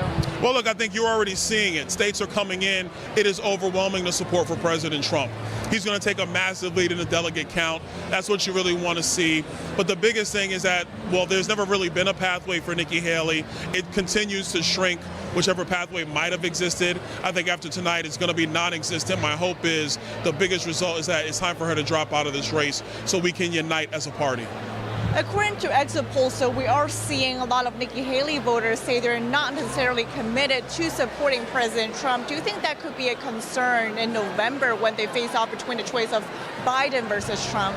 Well, look, when it comes to campaigns, I'm always running scared. I'm always running to make sure you do everything to secure every vote possible. For those Republican voters who are saying to themselves and not quite sure if they're ready to be with us, I will tell you that our country will be in a far better place if you join us right now. It's time to put aside the things of the past and be focused on America's future. And Donald Trump can lead this country. The first 3 years of his presidency was way better than anybody ever thought it was going to be. There was actually peace around the world. We were energy independent. Our border was secured. Every demographic group was actually increasing their wealth and increasing their wages. Those are all positive things we should be proud of, and we can have it again, but we can only have it if we're going to be united, and I think we can do that. That's my call to those voters. It's time to come home. Let's go save America. So after tonight, when President Trump is starting to secure more delegate votes, do you think his messaging from his campaign will change in one way or another? I think it already has changed. I think the campaign has been locked in and focused on Joe Biden, has been locked in and focused on November. Obviously, we still have business to finish in the primary process, but every state that comes in, it's been so overwhelming, the support for President Trump, so overwhelming of any other candidate. And so that's why it's time for this process to come to a close. Obviously, our voters are still going to cast ballots on the way to the convention in Wisconsin, but the time is now to focus on the general election. Let's make sure we get everybody focused on winning back the White House, keeping the House of Representatives, and taking back the Senate. As we look ahead to a more likely Biden-Trump rematch, what is your message to voters who say they don't want to face the same choice again, that they're tired of Biden versus Trump? Well, listen, life is about choices. You don't get to design every one, but you still have an opportunity to make a choice. And we have seen Joe Biden's presidency up close and personal. We have seen the confusion. We've seen the dithering. We've seen the America Last policies. We have seen our streets be overrun with illegal immigrants. These are things that are not conducive for any American. And so the only thing that American people will be able to do is vote for which man did a better job. And it's without question, that man is Donald J. Trump. Congressman Byron Donalds, thank you so much for joining us as always. Thank you so much. And just now we saw the Trump team putting on that screen right there saying Trump wins Minnesota. So polls are closing right now, and of course results are becoming more and more clear. The front rows in this room are getting filled, meaning we could expect a Trump speech very soon. Back to you all. Iris, thank you for that, and we'll be back with you later, maybe with Trump's speech. And Iris in there making predictions and projections with Minnesota. And let's now turn to our in-studio panel, Jason Meier, Republican strategist, and David Carlucci, Democratic strategist. Guys, Republican leadership in the Senate specifically is expected to undergo a big change with Senator Mitch McConnell stepping down as leader at the end of the year. I want to play some sound from Kash Patel commenting on that.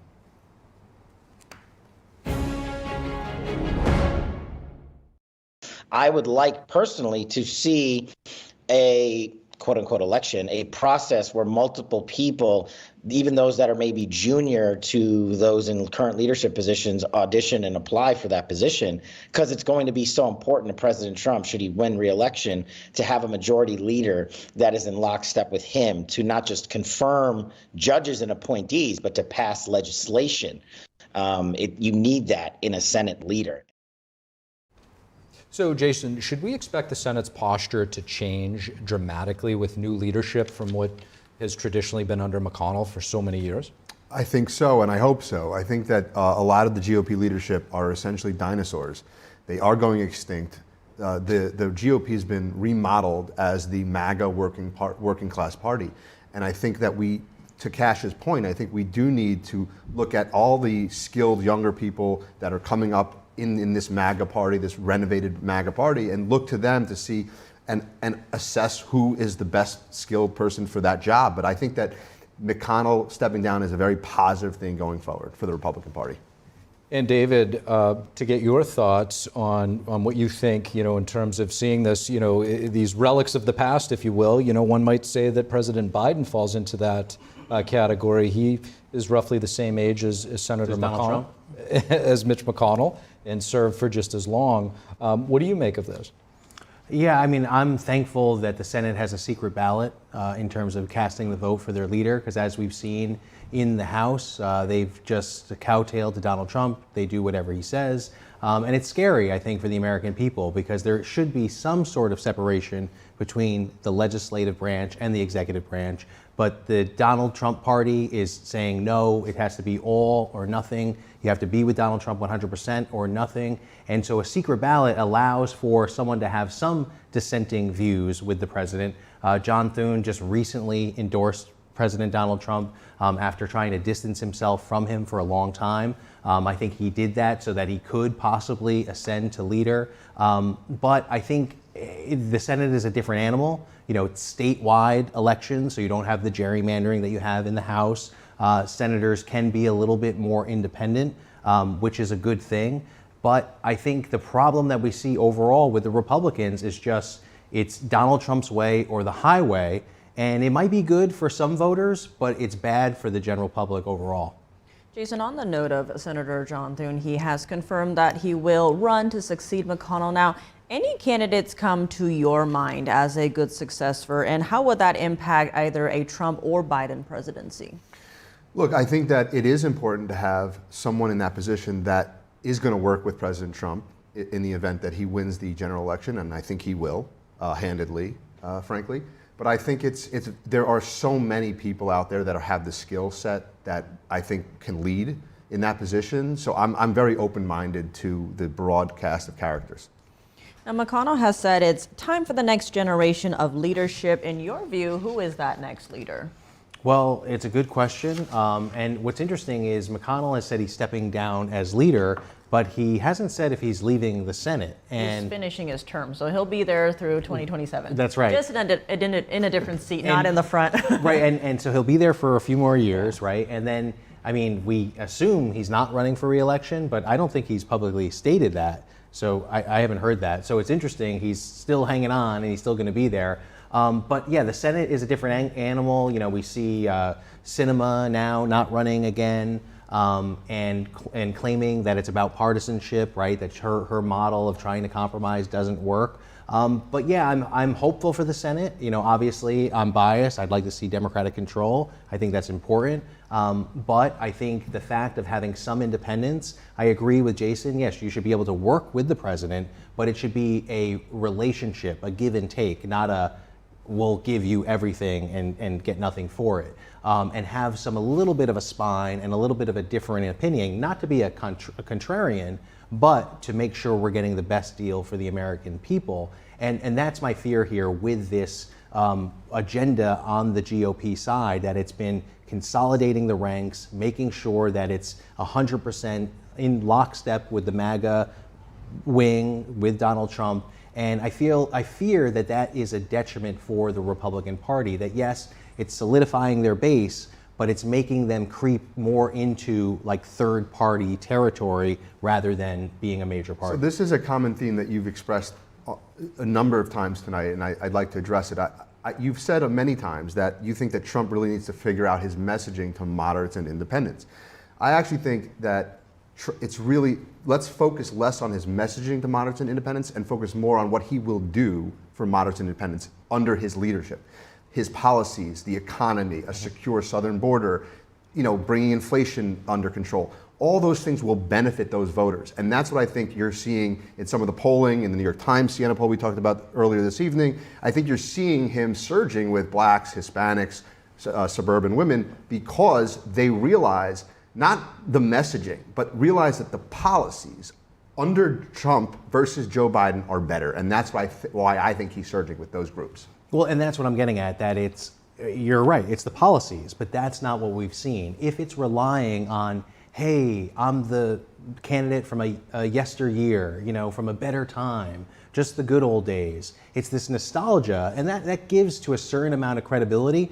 But it seems to me the candidacy, and you ask voters on the street and they're relaying to this, which, you know, it's helpful, but I think it's short-sighted. It's saying, I was better off 4 years ago. There was no wars 4 years ago. And that type of commentary is just this, hey, you know, it wasn't raining when Donald Trump was president, so it won't be raining this time around. And it's very much not anything to do with policy or anything. It was just, hey, it was a good time under Donald Trump, so it'll probably be a good time again. And I think they have to deliver more than that. Right now, the campaign strategy, it's been effective to a certain degree. I just don't think it'll be enough to put him over the edge. Is, look, Joe Biden's old. Look, you know, Joe Biden is just not good, and we'll do better. And, you know, you lost your job or you got a flat tire, it's Joe Biden's fault. And it's really to that, you know, I say it a little joking, you know, flat tire, but it's almost to that extent, that it's anything going wrong in the world is Joe Biden's fault. And I think that's unfair, and it's something that they're going to have to do more than just blame Biden. And that's the message, it's blame Biden. It works to a certain degree, but it just won't be enough to put him over the top. So I actually do think that to some, and we've talked about this a lot tonight, about his senility, that he's frail, Joe Biden I'm talking about.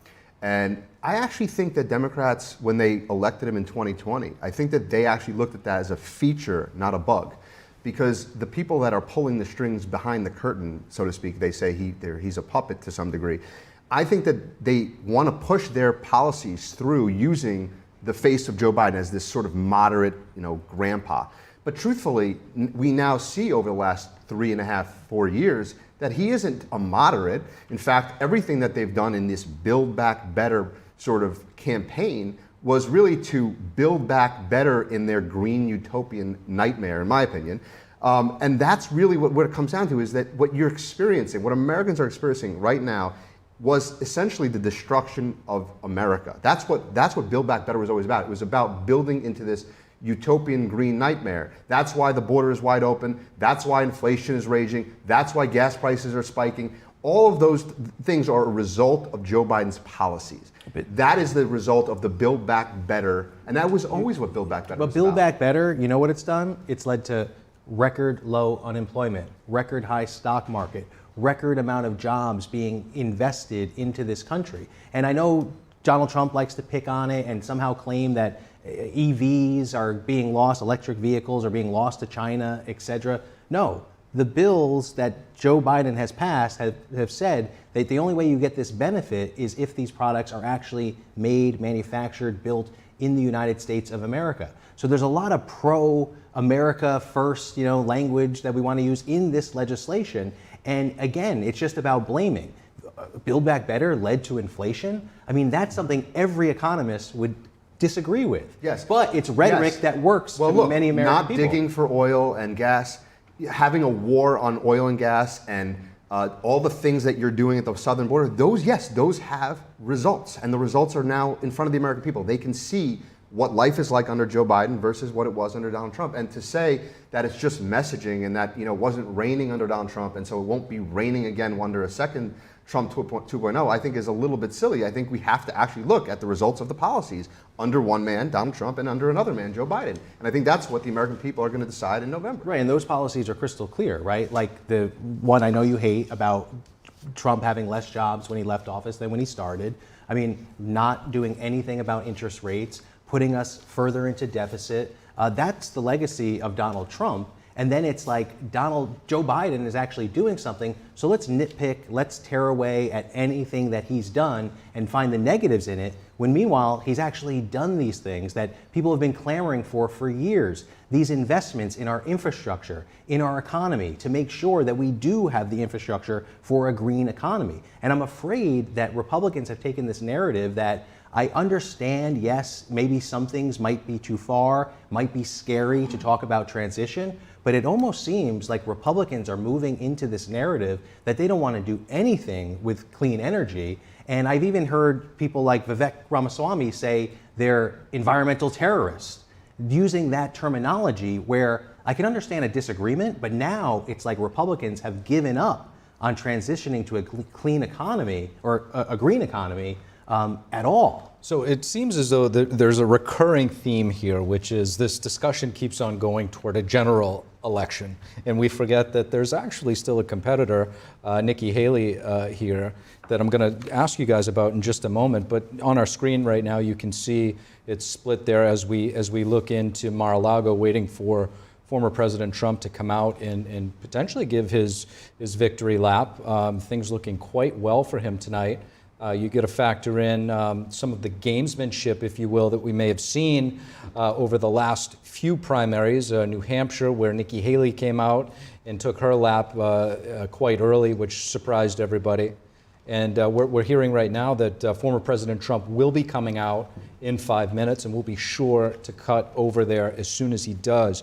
But staying within, I guess, the realm of the Senate, David, I just want to get your thoughts in terms of what you think, or if you think endorsements of influential folks are that important. We just saw this week, I mentioned Nikki Haley just a few moments ago because she did get two rather significant endorsements in the Senate from Lisa Murkowski and Susan Collins. What do you think is their motivation coming out this late in the game, and does it really matter? I think they're following what the trend of these primaries is showing. Yes, Donald Trump is winning these primaries, but you look at the exit polling, and I just looked at North Carolina and Virginia, and it showed that it was like 20% of Nikki Haley voters will say that they will not support any Republican nominee. In fact, 40% of Virginia Republican voters in the primary said if Donald Trump is convicted, they would not support him in the general election. So I think they're reading the tea leaves and saying, look, he's done really well with the primary voter, but when again, we're getting back into that same topic, that you're repelling the moderates. And that's where this is going, right? To come out this late in the game, when everyone has bowed down and kissed the ring, and Nikki Haley is on a losing track, and we all see that, but they're still making this principled stand to say, look, Donald Trump is leading us on a roadway to disaster. And it's something that is going to be hard to recover from. And I think those are coming from Republican senators this late in the game that said, please, we cannot support another 4 years of the chaos of Donald Trump. So Jason, polls in Alaska don't close until 12 a.m. Lisa Murkowski, one of those senators endorsing Nikki Haley. What are your thoughts on Murkowski and Collins, Maine, which Trump appears to have already won? Yeah, I don't think they have a very big impact at all, if an impact at all. But why do it?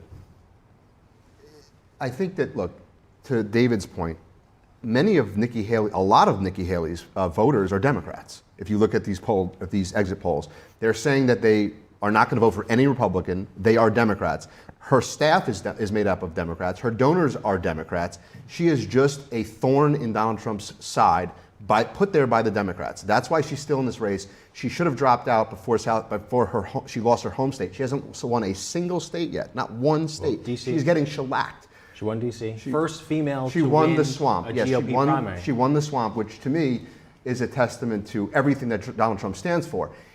People in this country are watching this lawfare. They're saying, I'm going to vote for the guy with the most arrests, the most indictments, the most impeachments, because that's the guy that puts the American people first, while this establishment, the D.C. swamp, continues to put the American people last. That's how I think Americans see it. And to your point, the fact that Nikki won D.C. over Trump shocked a lot of people, and we have one right here that we're going to announce that may shock some folks as well. President Biden is projected to lose the Democratic Caucus in the territory of American Samoa to lesser-known candidate Jason Palmer. Decision Desk has called the race and later confirmed it with the Democratic Party in that territory. According to Palmer's campaign, he's a tech entrepreneur and is qualified for the ballot in 16 states and territories. There are 11 delegates at stake in American Samoa. Delegates will be allocated proportionally for any candidate who gets over 15% of the vote. With that said, David? Oh my goodness, we are in trouble. The sirens are going. No, I think we can't really read too much into this. First, I think those numbers might be off. My understanding is Samoa is 6 delegates and it is proportionate. So I think when I last looked at it, this Jason Palmer, who I never heard of until just a few minutes ago, he got like 50 votes. I'm saying 5-0 to Biden's 40 votes. So if this were, even those numbers are tiny, right? So we can't read too much into it. But even if we did want to say the numbers are fine, right? 90 people voting and getting those delegates. This guy, never heard of him before, right? So he could have done anything, gone around and shook enough hands or whatever. But if it were something like Uncommitted, right? Or something that really was a statement, that would mean more credence, right? I would have to look at that a little more carefully to say, okay, maybe there's something going on here. But the fact that this guy, who none of us know anything about, won this primary, when we're talking about literally less than 100 votes, is something that I think we can't give too much credence to, other than this guy ran a good campaign in American Samoa. And if we were planning to run, we should ask. Right now, we're going to stop here. We're going to cut right now to Mar-a-Lago, where former President Trump is making his way out to the podium to give a speech.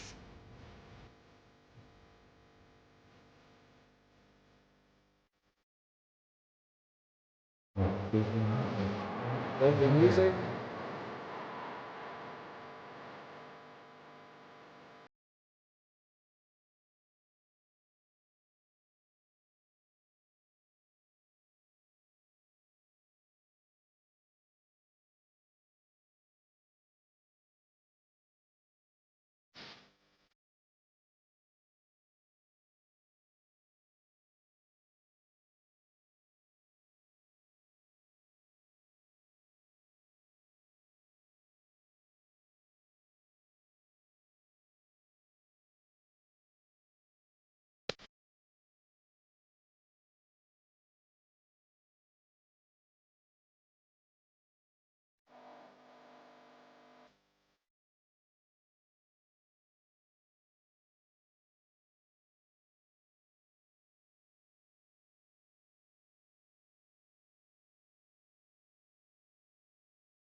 Well, thank you very much. They call it Super Tuesday for a reason.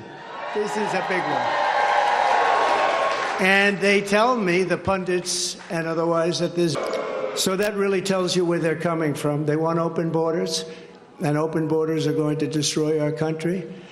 We need borders, and we need free and fair elections, or we don't have a country. This is an incredible group of people. So many celebrities that I'm not going to introduce any because it happens in other countries, but they're third world countries. And in some ways, we're a third world country. We're a third world country at our borders, and we're a third world country at our elections. And we have to stop that. We need a fair and free press. The press has not been fair, nor has it been free, but maybe someday they will be. They're being beaten up pretty badly. People aren't trusting them. They're not believing them. And really, it's a very important factor. The press used to be the policeman. It used to police our country. Now nobody has confidence in them, and we have to get that confidence back. It's so important for the success of our country. So important.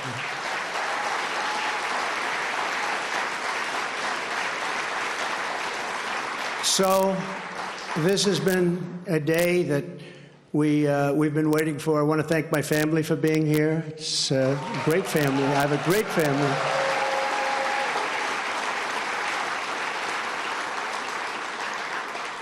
They've had it very easy since I decided to run for politics. They say, thanks a lot, Dad, we appreciate it. But they're strong, and they're very capable people, and they love the country. They really do love the country, and we appreciate it. And I want to thank everybody, my staff, Susie, Chris, incredible job. Incredible job you're doing.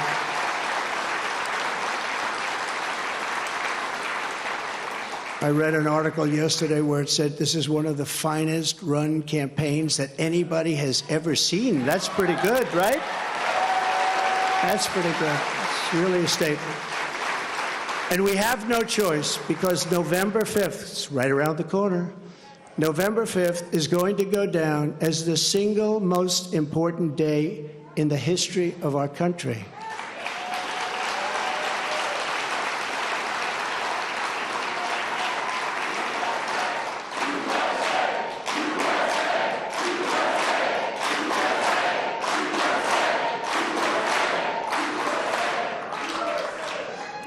We're going to take it, and we're going to make it like it should be, respected. Right now, we're not respected. Right now, our country is known as a joke.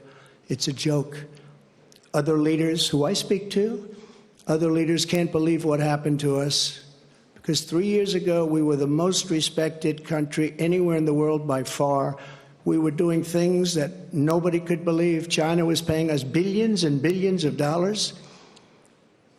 In 25 years, they paid us nothing, zero, not 10 cents. I was getting billions of dollars, and they were happy about it, as happy as you can be. Of course, maybe there's reasons for things having happened, but they were not so happy with certain things, I guess, based on things that took place. But we were getting along with everybody. We were getting along, and we were respected by everybody. We had no wars. Remember when I had the debate with Hillary Clinton? She said, look at him, look at that personality. He's going to cause wars. I said, no, my personality is going to keep us out of wars, and that's what happened.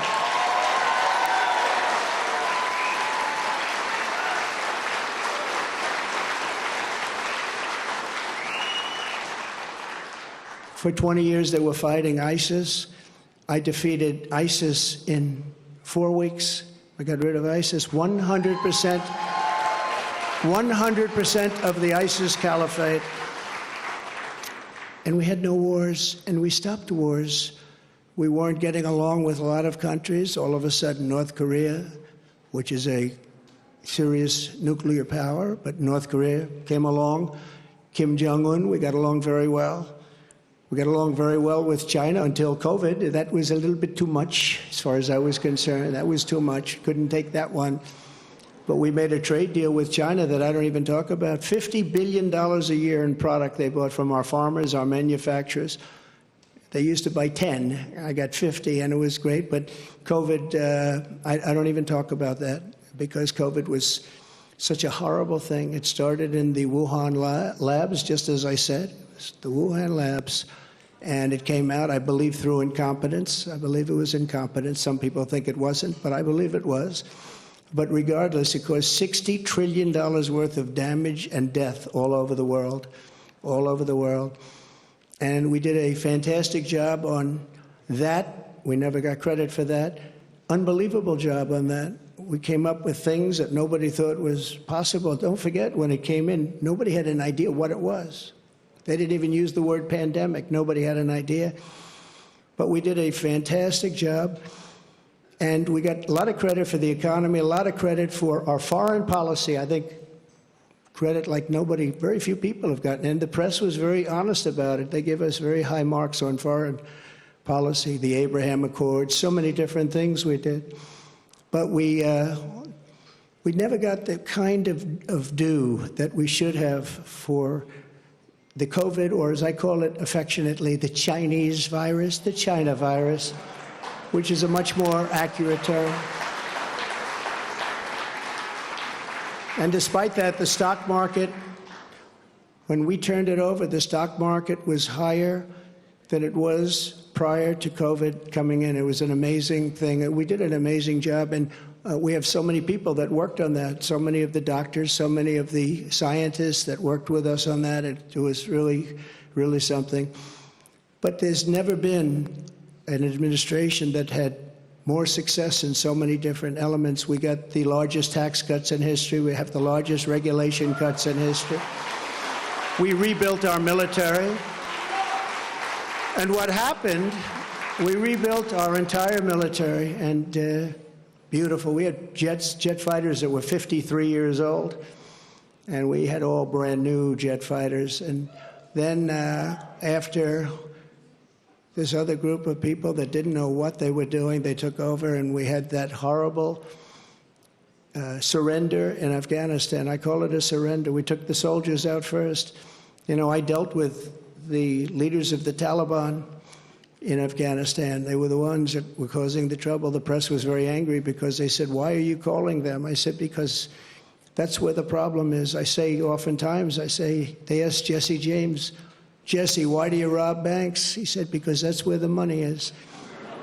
And I said, that's where the problem is, with the Taliban. And I spoke to Abdul. He's still the leader. Believe it or not, he's really the leader of Afghanistan, but he's the leader of the Taliban, a rough group. I say, don't ever shoot our soldiers again. Don't ever do it. Very interesting what happened is that, we were having, during the Obama administration, previously, they were shooting a lot of our soldiers. And I let them know, I said, don't ever, ever let that happen. I said in a rather nasty fashion. We don't have to go into it tonight. For 18 months, we lost nobody in Afghanistan. And then we had that horrible, horrible withdrawal where we lost 13 soldiers, 38 horribly wounded, left Americans behind. You know, you have Americans right now still behind. Call them hostages if you like. It was a terrible moment. We left $85 billion worth of brand new, beautiful equipment behind, jets and tanks and everything you could think of, goggles, night goggles. They didn't used to fight. They're good fighters. They didn't used to fight at night, but now they do because they have goggles. They have better goggles than we have. So I just want to tell you that led to a lot of bad things, and now the worst things are happening. The things that are happening now are unthinkable, and they're unthinkable at the border. We have millions of people invading our country. This is an invasion. This is the worst invasion probably. We've never had anything like it. No country has ever had anything like it. The number today could be 15 million people. And they're coming from rough places and dangerous places. And we had that shut down. We had everything going so beautifully. When Joe Biden goes to the beach, because somebody on his staff thinks he looks very good in a bathing suit, until he can't get his feet out of the sand or lift the chair, which weighs about 9 ounces. Joe Biden, if he would have just left everything alone, he could have gone to the beach. He would have had a tremendous success at the border and elsewhere. So we're going to take back our country. We're going to make sure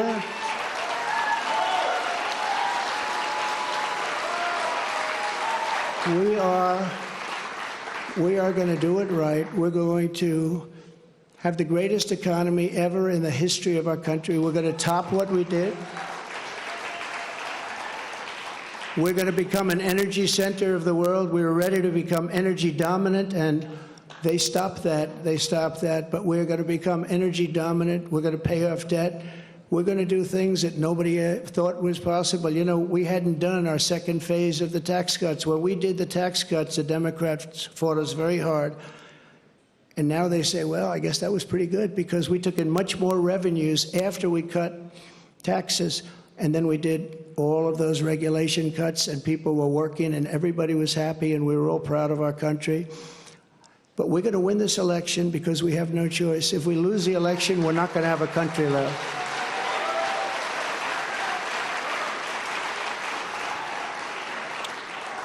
And we're going to do something.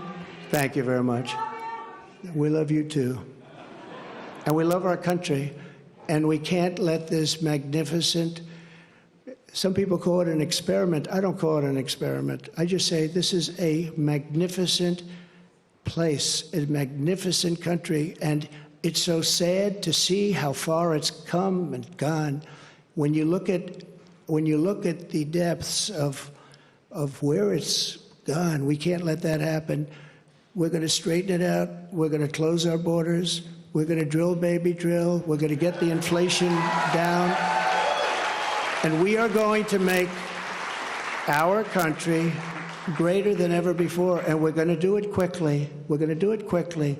It's going to go fast. We have to get the criminals out. We have many, many criminals that have entered our country. We have people coming in from such bad places, and we're going to have to get them out. We have murderers that are being deposited into our country. We have drug dealers at the biggest and highest levels that are coming into our country. We have people coming into our country that just shouldn't be here, but many, and I say many, large percentages, they come in through the caravans, they come in many different ways. Now we find out again, they come in through airplanes, we send them in. This is crazy.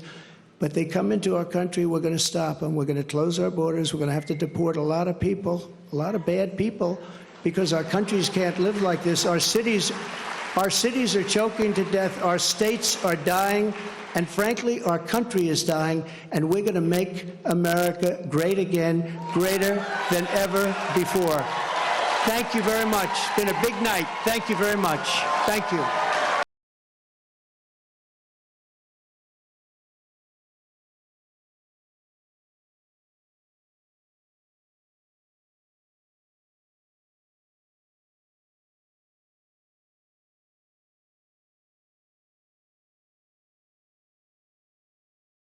Every state does look like, I think Vermont, Nikki Haley might have squeaked past to win. We don't have a projection on that one, so we're not sure yet.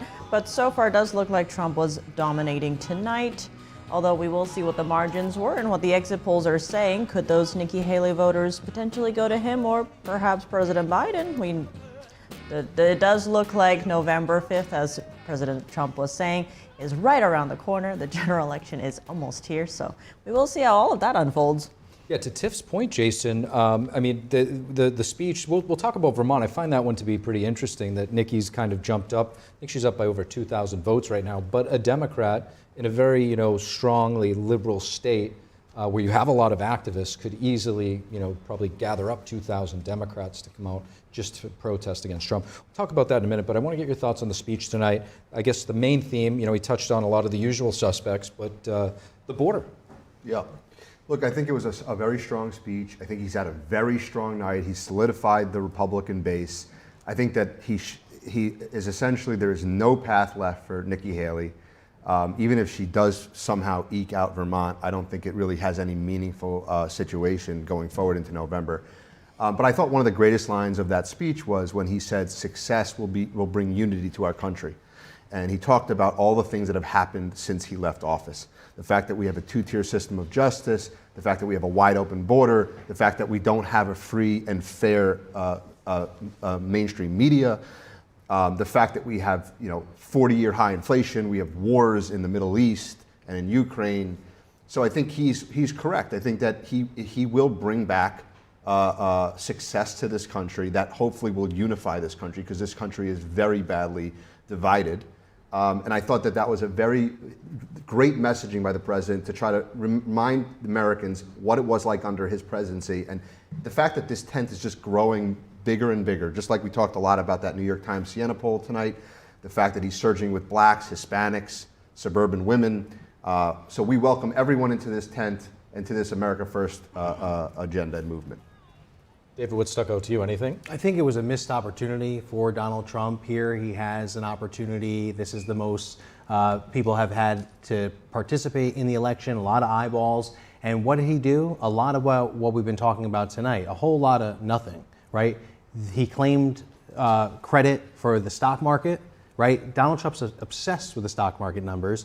And even though in a previous panel we were disagreeing that maybe the stock market's not the best indicator, well, to Donald Trump, it's very important. And he is claiming that he is responsible for the stock market record highs right now because of his polling numbers. That's interesting. I think that's a great leap, and it takes a lot of imagination for people to get behind that. Also, he has this opportunity to talk about something you're gonna do, right? Tangibles. There was not one single thing there. Maybe he's talking about refining tar, a process of refining tar he mentioned. He talked about 15 million illegals across the border, a number that's been debunked by fact checkers, and he's still using that number. So to me, it's like when you start to fib, right? I can imagine a fib, an exaggeration, but this is a pattern for Donald Trump. He is just making stuff up. He's responsible for the stock market, 15 million illegals that has been debunked, the safest, most secure border in our history. I mean, does Donald Trump even know our history? Let me ask you, David. We've been around since, when do you want to say, 1776? Or do you want to do a later date? But no, I mean, these numbers, and then we could say, oh, well, he's just, fibbing a little, or he's being sarcastic. Well, when do you start being serious? And when do you actually put forth an agenda? Look, 20, 30, 40% of the voters keep saying no to Donald Trump. We don't like you. And it's not that this is like a runaway. He's an incumbent president running for re-election. If we take it by that standard, he's doing horribly in these polls, in these actual elections. He's underperforming consistently by at least 7-8 points across every race I've seen. Yes, they're big numbers, but it is underperforming according to the polls. So Dave, one policy measure that he did mention and touted was his policy toward China, specifically in the tariffs. His China policy is arguably maybe one of the only policies that the Biden administration has actually left in place. I mean, I think we have to give credit when credit is due. No president in recent history was as tough and direct on China as former President Trump. I mean, if we look carefully at what Donald Trump has said about tariffs, it's a very dangerous, dangerous road. Look, every time, it's easy to say, oh, we're gonna tax this entity or that entity for shipping into the United States. The ramifications of that are tremendous. And Donald Trump has, to some extent, been reckless with his rhetoric on tariffs. And we think it's so easy to just say a tariff on this, a tariff on that. There's retribution on that. And that's a problem with it. So yes, we have that tariff in place. One, there's so many other things that Donald Trump has talked about, but hasn't followed through on it, thank goodness. I think it's easier to throw these things out there than actually do it. And that was something he's saying, they're paying us billions of dollars. I mean, just the rhetoric there, not even mentioning a tariff. It's like, what is he even talking about? And to average consumers, I don't know if they really know what that even means. We're going to come back to he didn't say anything about tariffs. We're going to come back to the policy discussion in just a moment, but before that, we do have a projection to make. As Tiff was mentioning earlier, it does look like Nikki Haley will be the winner of Vermont in the GOP primary, something that a lot of folks predicted. She came out of the gate looking pretty weak, and now she's made up some significant ground. 49%, almost 50% of the vote. Former President Trump with 45.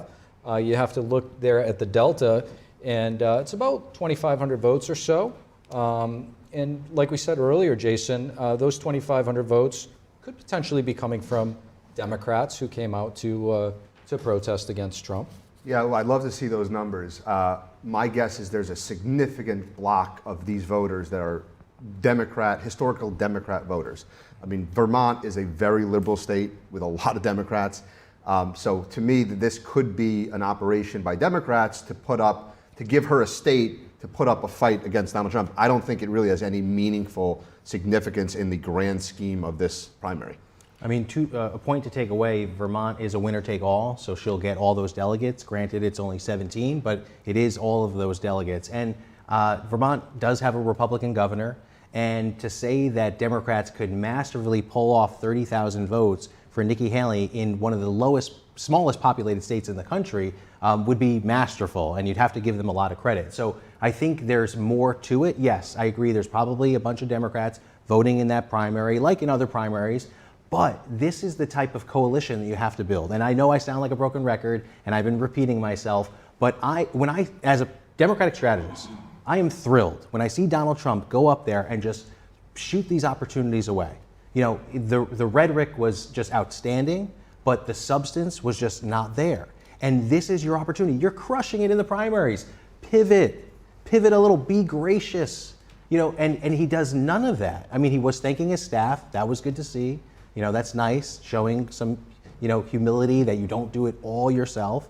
But the fact that you have this opportunity to talk to millions of Americans and it's still just blame Biden, blame Biden, blame Biden, where does it leave us? But in fairness, I don't think he was necessarily blaming Biden. He was saying, he was basically talking about his record and what he had accomplished and saying that we can have that again. We can be great. We can be a great country. We can be respected around the world again.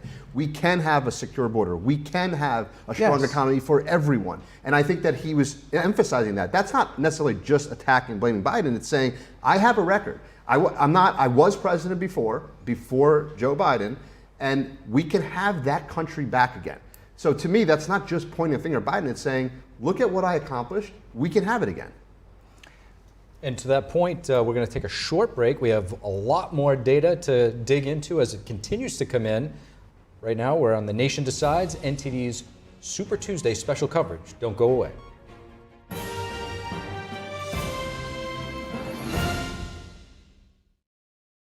Is deep-sea fish oil really healthy? Due to pollution in the oceans, most fish contain heavy metal elements and radioactive substances.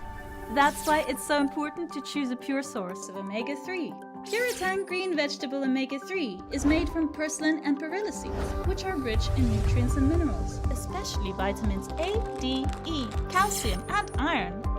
With natural processing and no harmful chemical additives, it has more than 90% concentration of omegas 3, 6, 7, and 9. It effectively improves brain power and is beneficial to the heart's health. Puritang Omega-3 does not smell of fish and contains no pollutants, so both adults and children can safely and easily consume it over a long period of time. Puritang Green Vegetable Omega-3. Greener, healthier, and more effective. Visit puritang.com to learn more. As we naturally age, many people are getting zero amount of this incredible and unique substance. That's when we start seeing an impact in our joints, skin, nails, and even our digestion. People ask me, Dr. X, what is the #1 supplement I should be taking? My answer is multi-collagen protein. People's reactions to me, people were like, what are you doing? What is going on? You look amazing. You have a glow about you. What makes Ancient Nutrition Multi-Collagen stand out from other brands? 10 types of collagen. It's grass-fed, pasture-raised with vitamin C and probiotics. It's proven to reduce joint discomfort rapidly, continuously, and persistently. It improves the appearance of crow's feet after 4 weeks and improves skin tone after 8 weeks. And it promotes hair thickness, growth, and a reduction in hair breakage. It has transformed everything from my hair. Like, my hair was starting to kind of just, come out, and I don't have that anymore. My skin feels amazing. Call the number on your screen and find out how to get a free bottle when you order, plus free shipping and our 30-day money-back guarantee. And as a bonus, we will include Dr. Josh Axe and Jordan Rubin's revolutionary book, Multi-Collagen Makeover, free with your order, plus free shipping and free returns. I have implicit trust in Dr. Axe because the plan worked. I am living proof of it. This is the collagen protein that is backed by clinical studies. It's what my family uses, it's what I use, and I know you're going to benefit in a big way as well. Love the results or get your money back. This special TV offer is not available in stores. Call the number on your screen or go online now.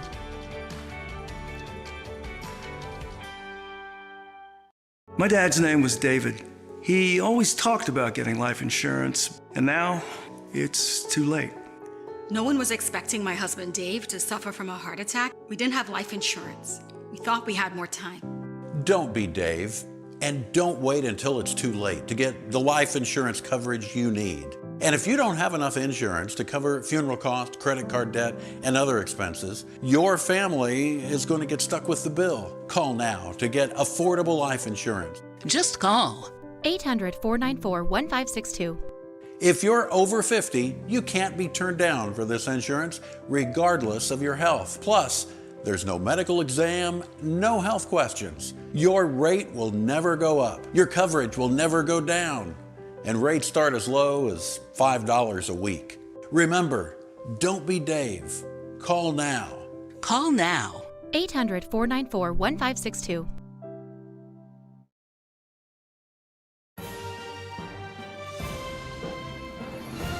And welcome back to The Nation Decides. I'm Steve Lance. And I'm Tiffany Meier. Now let's check in on Jack Bradley, who's in Virginia. Jack, what can you tell us? Hey, Tiff. Yeah, I'm here in Arlington, Virginia, at a local pub where a Super Tuesday watch party just finished. And it was hosted by the Arlington GOP. Many people left here thinking of what looks to be a Biden-Trump rematch. Now, I had the opportunity to speak to the Arlington GOP chair about why Republicans are unifying under Trump. Let's take a look at that. Trump is expected to win this. He's been projected to by AP. How do you feel about that? You know, I'm excited. There's a lot of excitement from Republicans about defeating Joe Biden this year. Bidenomics is not working, and there's a tremendous opportunity for Republicans and for people across the political spectrum to go out and make their voice heard and elect Donald Trump. As far as the Republicans winning the other couple chambers of the other chambers, how do you feel about Republicans holding those seats? I'm very optimistic about Republicans taking the House, holding the House, and taking the U.S. Senate. We've got about 7 seats that are in play in the U.S. Senate. It's a tremendous opportunity to put America back to work, to secure our borders, and to make America safe and strong again. So what issues do you align with Trump, and why are you supporting him? You know, I support Donald Trump for the America First foreign policy. It's strengthening our own borders and then projecting strength to our friends and allies across the globe, but also sending a message to those who are authoritarian, people like Vladimir Putin in Russia, President Xi Jinping in China, and others, to say America will not stand for authoritarian regimes across the globe. How do you feel about the Republican movement right now, and is there a division?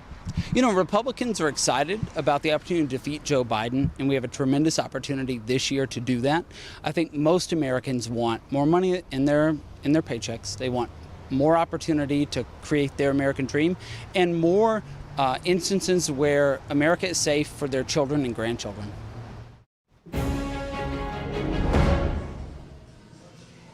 And things are wrapping up here in Arlington, Virginia. Looks to be a Biden-Trump rematch.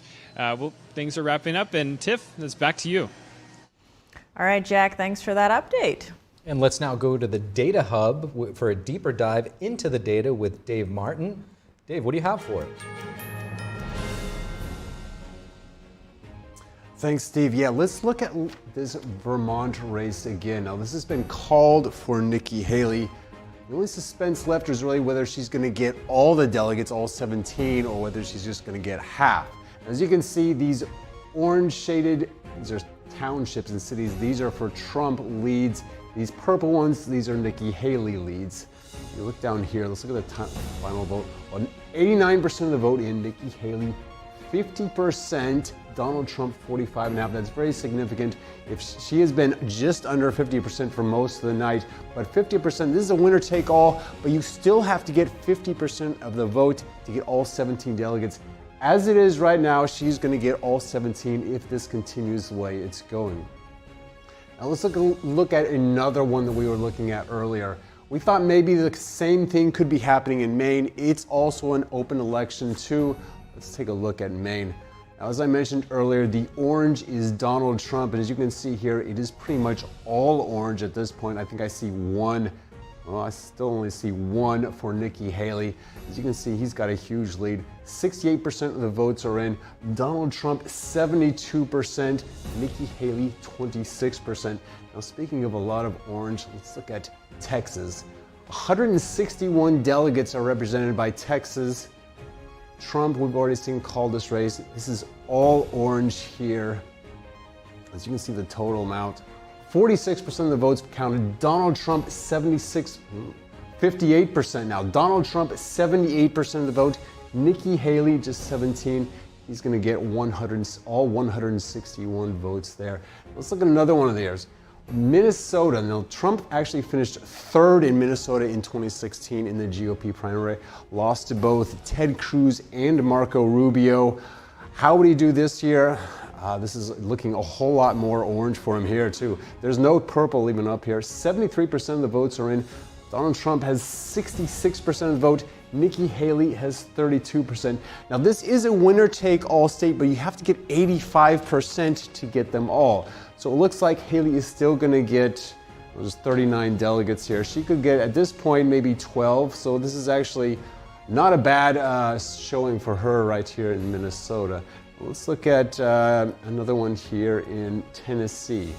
Now this one, there was a chance that Nikki Haley could get some delegates here because this is winner take all, but you had to at least get 67%. As you can see, this is all orange here too. 88% of the votes are in. Donald Trump, 77.5%. Nikki Haley, 19.4%. It does not look like she's going to get any of those delegates in this state. Let's take a look at another one of these. Arkansas. There's 40 delegates here in Arkansas. As you can see, this is looking very orange here as well. 60% of the votes have been counted. Donald Trump has 75% of the vote. Nikki Haley, 19%. 94%, I'm sorry, 94, well, this keeps changing on me. 85% of the votes, Donald Trump, 75%. Nikki Haley, just under 20% right here. That is a look for right now. But I will keep you updated with these. Right now, let's go back to the desk. Thanks, Dave, with that real-time update. And now let's go to our on-the-ground reporter, NTD's Ariane Pastar, who's over there in California. Her polls are set to close any minute now. Ariane, what are you seeing out there? Welcome back to LA, guys. We are at the Walk of Fame now in Hollywood. We changed locations looking for those big lines of voters I've been telling you about. You know, a lot of people patiently waiting to cast their ballot.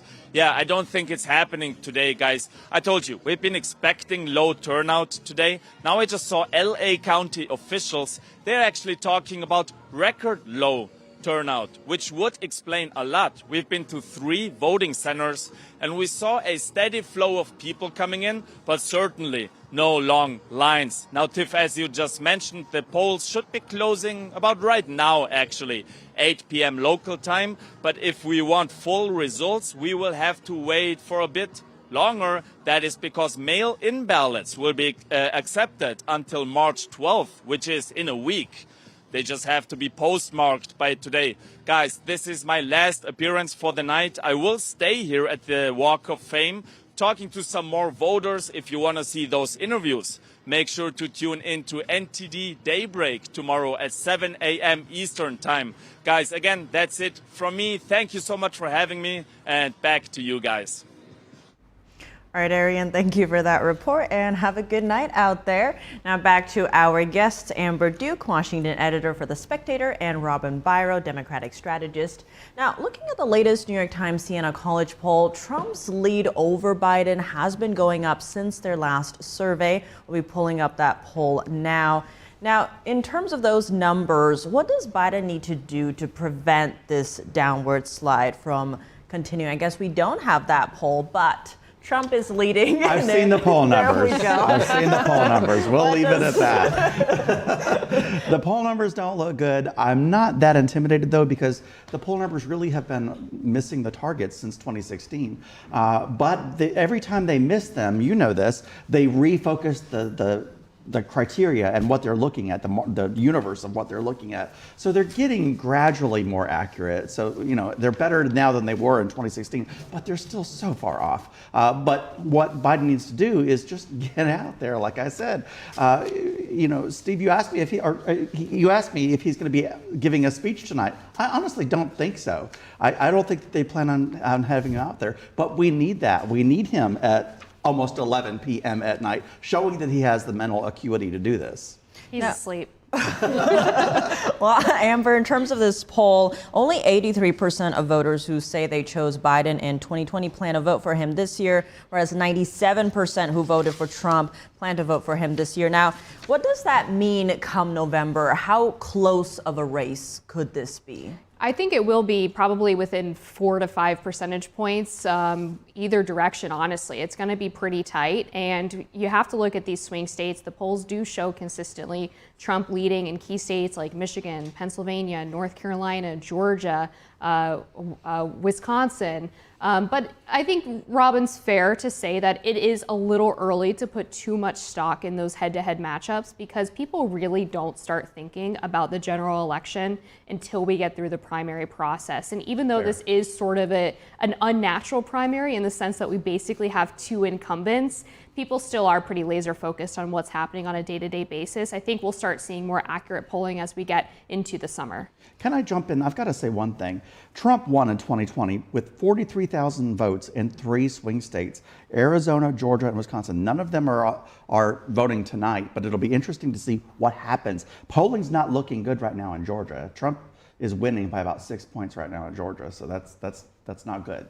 Yeah, we'll see. There's a huge enthusiasm gap in another poll that I'm looking at. I believe this is NBC News, but it shows that Trump voters, GOP primary voters, about 80% of them are either enthusiastic or satisfied with Trump as the nominee, whereas Democratic primary voters, only about 60% say that they're satisfied or enthusiastic about Biden. Only 23% actually enthusiastic about Biden. So you do have to consider that going into Election Day, there could be a huge drop-off of, as you mentioned, those 2020 Biden voters that feel like they maybe got a raw deal during his first term and aren't super happy with the direction of the country. To both of your points, we had reporters down in South Carolina asking people, exit polls, you know, who are you going to vote for if Nikki Haley isn't there? And it was a very different crowd than in, say, New Hampshire, where back when actually Ron DeSantis was still in the race, most people who were voting for DeSantis were like, well, if he's not in the race, I'll vote for Trump. But with Nikki Haley, her crowd was saying, we don't know who we're going to vote for. It's going to be Election Day. We'll decide. So that's a huge sector where we might not know. That ties into enthusiasm, though, as we've been saying all night, right? A lot of people don't want to see a rematch between Trump and Biden. You have RFK Jr. even echoing out some of those points there. And with Nikki Haley's crowd, what could we see either Trump or Biden doing to change the landscape come November? What would it take? You know, that's a really complicated question because of what Trump has been saying recently about Nikki Haley's supporters. I'm genuinely confused as to why any candidate would say, we don't want you in MAGA. We're going to be checking to see who donated to Nikki Haley because we don't want them in MAGA. I don't know that that's good campaign strategy. I think the important calculation here is that a lot of Nikki Haley's voters in these primary contests are Democrats or independents who've switched over to vote for Nikki Haley with the express intent purpose of trying to disqualify Donald Trump. And so if he's looking at the voter base for Nikki Haley as Democrats who really, really want to stop him, I think it makes sense for him to say that's not really who I'm planning on trying to target as we head into a general election anyway. He's been noticeably reserved when it comes to attacking Nikki Haley. We know that Trump is no stranger to throwing attacks, but you know he might attack her supporters, like you said, because they're crossover Democrats. But when it comes to her specifically, not so much. He's definitely softened his tone a lot, and this is pretty typical of what we see from Trump, right? We saw the same thing back after the 2016 primary, where a lot of the people that he was very harsh on during those early debates turned around and endorsed him. He embraced them. Now we fast forward to 2024. Some of his opponents could now be potential VP picks like Tim Scott or Vivek Ramaswamy, both of their names on the short list. So he seems to be someone who doesn't really hold grudges that long as someone's kind of willing to say, hey, we get it, you won, we'll end up backing you. And he's kind of willing to go along with that so far as everyone expresses their support. If they kiss the ring, they've got to kiss the ring. Some fascinating points right there, but we will be back very soon after this short break with more of our special coverage on The Nation Decides 2024. Stay with us.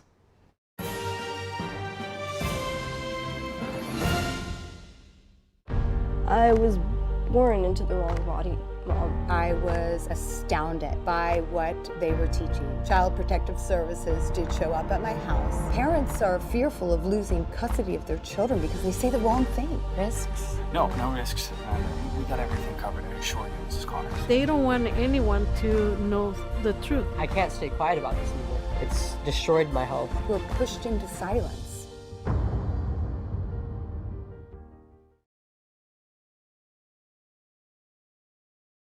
What if you could whiten your teeth by simply brushing your teeth? Now you can with Smile Actives, the teeth whitening breakthrough that safely gets your teeth white and keeps them white every day, just by brushing your teeth. I never thought that whitening my teeth could be so easy. I just put the gel on the brush, the toothpaste on it, brush, and I can see my white teeth. Simply add Smile Actives to any toothpaste and our patented PolyClean technology activates into a powerful microfoam that penetrates into the enamel surface to safely lift and remove stains. You need a simple way to whiten your teeth.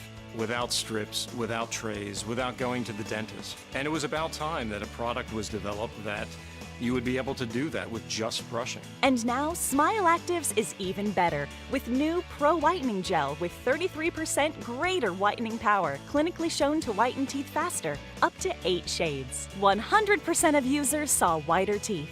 On food stains, coffee and wine stains, even on veneers, crowns, and dentures. I eat the blueberries, I drink the coffee, and I know that Smile Actives will keep my teeth white every day. If you could use something so easy like Smile Actives to take yellow teeth to white teeth, why wouldn't you? Why spend hundreds of dollars for whitening treatments at the dentist when now you can whiten your teeth with new Smile Actives Pro Whitening Gel every time you brush your teeth? Call or go to smileactives.com and for a limited time get new Pro Whitening Gel for just $24.95. Order in the next 5 minutes and buy one get one absolutely free for just $24.95. That's 2 for 1 and save 58%. We'll even include free shipping. Get your teeth whiter guaranteed or return it within 60 days for your money back. I smile every day now. The difference is literally night and day. So now I'm always smiling, always choosing, because now my teeth are much whiter. This offer is not available in stores, so call or click now before the special buy one get one free offer goes away.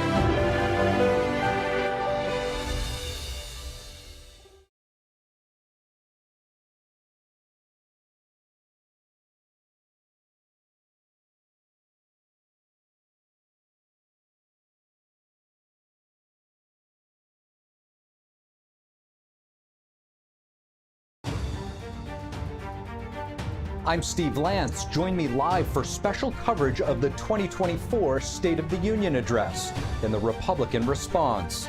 A crisis on the southern border, inflation soaring, and global conflicts threatening the free world. President Biden's job approval more consequential than ever this election year. Join us Thursday, March 7th at 8 p.m. Eastern Time on NTD News.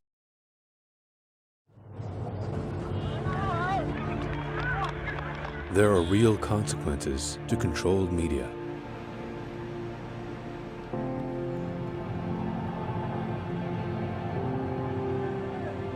And NTD's founders know them firsthand. Our freedom of thought is the price.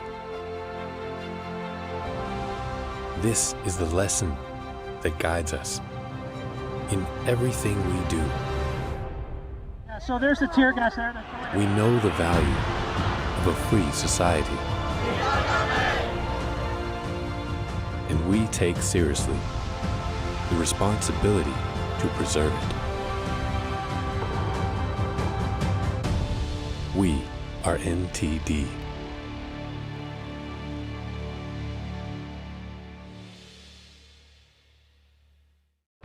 I was born into the wrong body, Mom. I was astounded by what they were teaching. Child Protective Services did show up at my house. Parents are fearful of losing custody of their children because they say the wrong thing. Risks? No risks. We got everything covered, I assure you, Mrs. Connors. They don't want anyone to know the truth. I can't stay quiet about this anymore. It's destroyed my health. We're pushed into silence.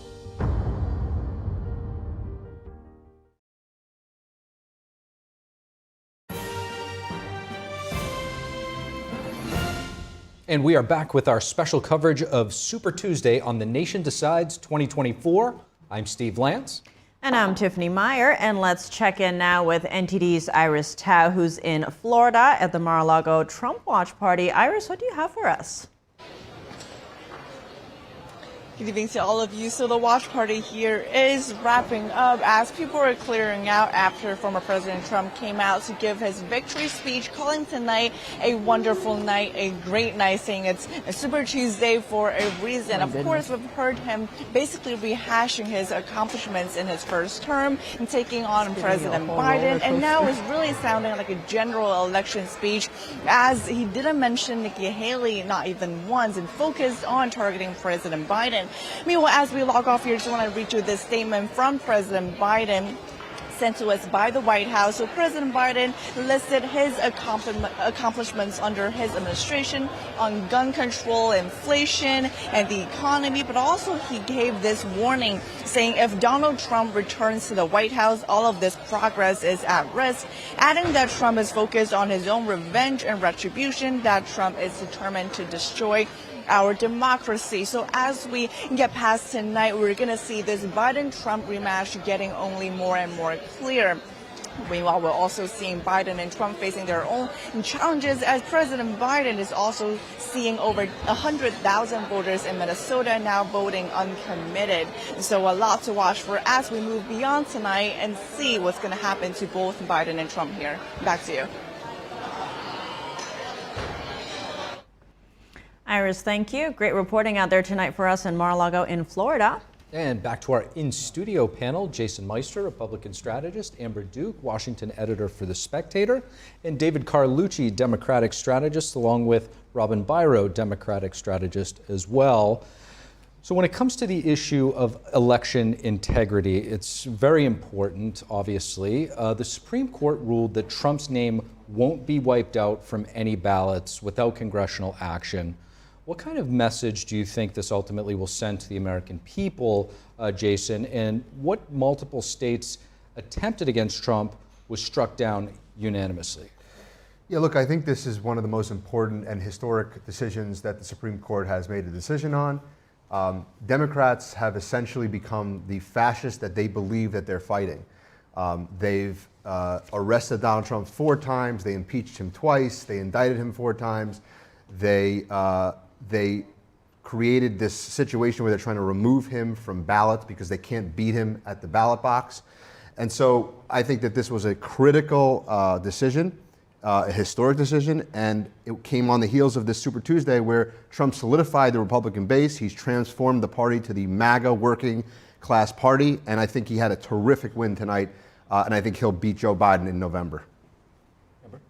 Well, I couldn't agree more. I thought that the Supreme Court decision is interesting because there were a lot of liberal pundits predicting that this was going to be upheld by the Supreme Court, and instead we got a 9-0 decision, including the 3 liberal justices all concurring that individual states do not have the right under that insurrection clause of the 14th Amendment to unilaterally remove Trump from a ballot. That decision, 5 justices agreed in a majority that Congress actually has that power and that they have to do so through legislation. And I think it's quite problematic that the party that's been talking about upholding democracy, about striking down a dictator, about behaving with the rule of law, would try to take a decision away from voters. That's what they tried to do. They tried to prevent people from actually casting their ballot for somebody that they like. I don't know what could be more undemocratic.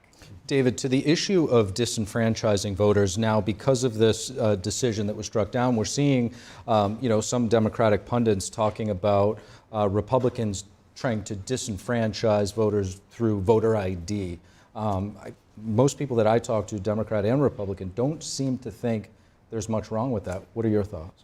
Through voter ID laws? Correct. Well, I think that any step to discourage people from voting, making it harder to vote, is really not a good practice. We've seen this voter fraud idea really not have any real meat to it. We hear it all the time. Or from Donald Trump, I should say, that even in his victory speech tonight, he was ranking on election and saying how elections are not, there's no integrity in elections, big problems, and meanwhile he's winning these primaries, but he's still, on this election thing. And it's just false claims that are out there. The voter ID stuff is a red herring, right? It's something that we say, oh, you should show an ID. There's cases where some people have a hard time coming up with ID and it makes it harder for them to get to the polls. So I think that's just a red herring. But I go back to this point of Donald Trump talking about election integrity. And I'm worried, and if you read the tea leaves of Donald Trump's speech, he's talking about election integrity, he's talking about if the only option is for him to win, and it makes me really concerned about what happens if he doesn't win. And that's the biggest concern with Donald Trump. Every time things haven't gone his way, he blames the entire system. Go all the way back to the Iowa Caucus in 2016. He lost that to Ted Cruz. What happened? He claimed election fraud. We didn't pay much attention to it. We moved on. But if you go back to the record, he's claimed fraud and disparities every time it hasn't gone his way. And I'm predicting that we could see another round of this again. But David, if I may, there's election fraud. There's fraud in every single election. No one's going to argue that. Yes, there is. There is fraud in every election. It happens on the left and it happens on the right. The problem with the 2020 election was that you had Democrats weaponize a pandemic to force universal mail-in ballots across many states. I, for one, lived in New Jersey. I was sent ballots. My wife accidentally threw them in the garbage. We called. They sent more ballots, more ballots. The point is that I don't care. You don't need to take a single Dominion machine. You have big tech. You have a weaponization of a pandemic. And yes, there are millions of voters in this country that feel disenfranchised that their vote didn't count. So Donald Trump shouldn't move on from an issue when there was an election that clearly had fraud. Now, the second thing I was going to say is that there was a story that was censored. The New York Post was censored for writing a story which is now confirmed to be absolutely correct, that the Hunter Biden laptop they said that their Hunter Biden laptop was an authentic laptop that showed that Joe Biden was compromised through his son. That story was totally censored on Twitter. The New York Post was locked out of their Twitter account. We're talking about an election that was won around a couple swing states with 40,000 votes. You're going to tell me that there's no way that any of those people that voted, had they known that story to be true, that they wouldn't have voted for either Donald Trump or not voted for Joe Biden? So it's a very simple thing, and he should not move on from that issue. This discussion is But that's not election integrity. That's a different issue. And who said the press? We have a projection we have to make. We're going to get back to it. Trust me, we want to get back to this discussion. But we do have an important projection to make. In the state of California, Donald Trump has won that state's GOP primary. There you have it. Donald Trump, with 6% of the vote, is projected to win California as well as President Biden. You have Dean Phillips coming in there with 2%. not uncommitted in California, but there you have it. Biden and Trump taking California. But back to this discussion, let's bring Robin in here and get your thoughts. Yeah, what I was going to say was I seem to remember that President Trump put a task force in place to investigate fraud for the 2020 election. They spent millions of dollars, they investigated, and they came to the conclusion that there was not enough fraud to have swayed the election in any way, and they disbanded the committee. So I'm confused as to the point that you're trying to make when his own committee that he put in place said that there was not enough fraud to have adjusted the outcome of the election at all. Yeah, I think it's these gross generalizations that get thrown out there.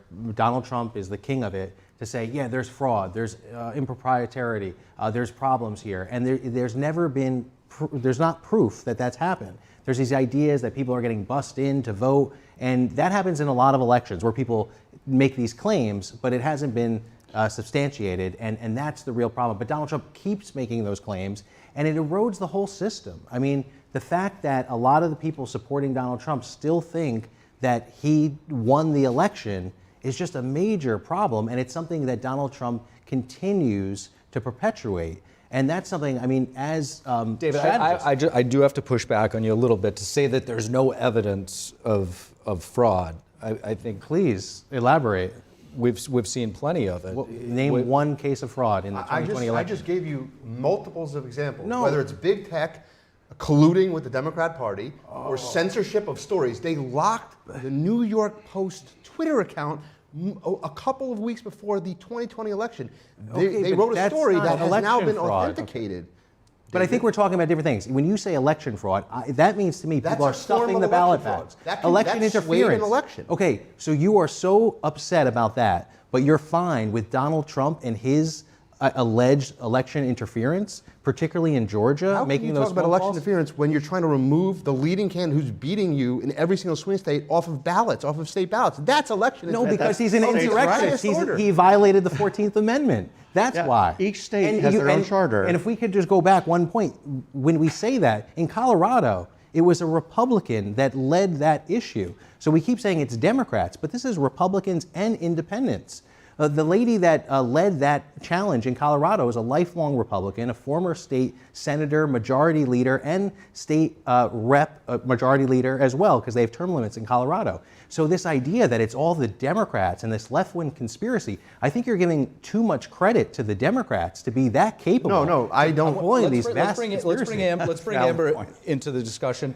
Amber, I don't know if you've seen the film 2000 Mules, but you know, there was a lot of video there. It was a pretty convincing expose. Right, and so I went to the press conference that was held at the Republican National Committee headquarters, where everyone was so distracted by the spray tan running down Rudy Giuliani's face that they didn't listen to a word he said.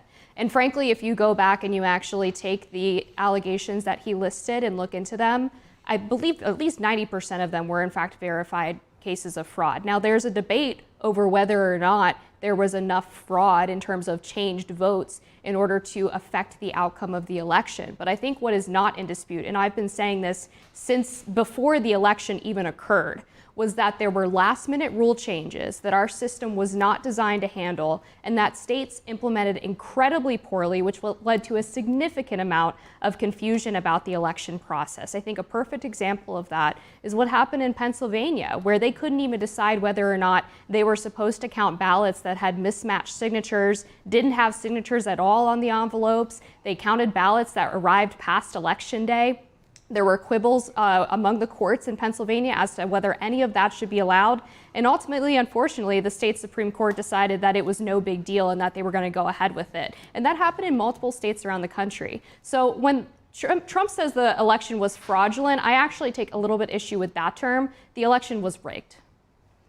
Robin, when it comes to the trust in the election system since the pandemic, with all the changes that, say, Amber just laid out, all the mail-in ballots in the 2020 Iowa caucus, we still don't really know the answer there on the Democratic side. Given all of these different changes, what needs to be done so that Americans do regain their trust in the election process? Donald Trump needs to lose this election fairly and admit that he lost it fairly, because he didn't do that the last time, and he made up a million different scenarios as to why that was, other than just saying I got beat. Joe Biden is your president. It is fascinating because we're seeing CNN come out with the recent elections asking people, oh, do you think the election was stolen for Trump? Do you think Biden, won it not in a good way? Why is CNN also changing the tune on that?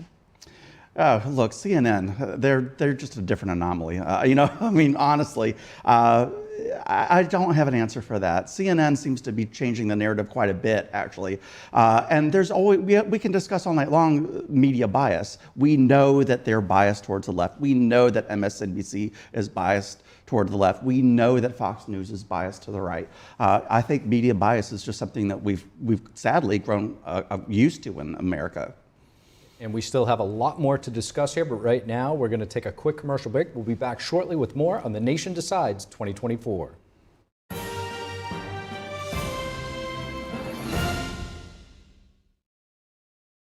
The highest art is beautiful,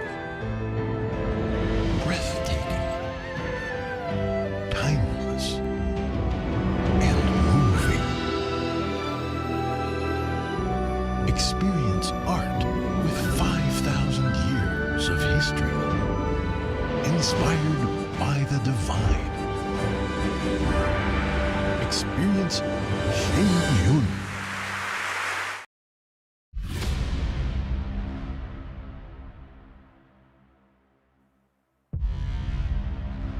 What was the process of actually putting this all together? Many hours of finding the right camera angles and watching it. The first trouble started just after 1 o'clock. 45 pages, here it is right here. Donald Trump has been indicted. Somber day for the country. This all happened before President Trump's speech was over. The founder of the Oath Keepers militia group is headed to prison for more than 18 years. His lawyers didn't have this video. The video we're watching right now, his own lawyers did not have. There was a big question of what did the people do who actually did enter the building. This is where we picked it up with the security footage that is new. At this point, the story dramatically changes. The New Jersey man who assaulted a Capitol police officer on January 6th has been sentenced. So this was withheld.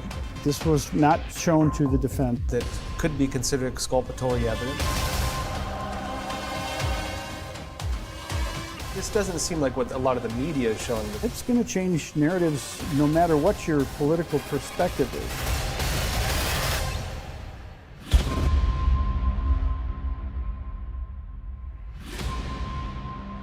What we're after is the truth. My dad's name was David. He always talked about getting life insurance, and now it's too late.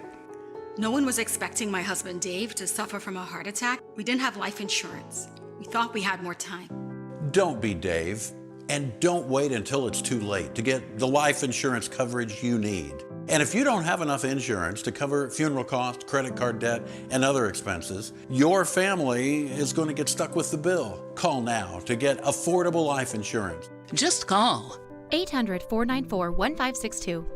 If you're over 50, you can't be turned down for this insurance, regardless of your health. Plus, there's no medical exam, no health questions. Your rate will never go up. Your coverage will never go down. And rates start as low as $5 a week. Remember, don't be Dave. Call now. Call now. 800-494-1562.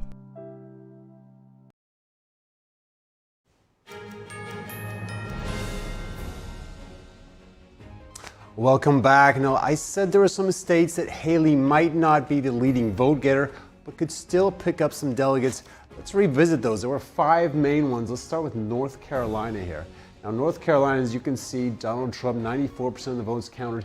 He's got 74%. Nikki Haley just 23%. But all she has to do is get 20% and she gets some of these state delegates.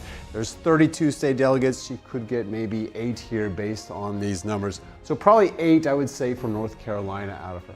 Now the second one I said, it's gonna be Tennessee. This is actually a 50-50 call, you know. There are 58 state delegates here. Trump, though, or the leader, would have to get 67%, even though it's a winner take all, it's 67% they must get.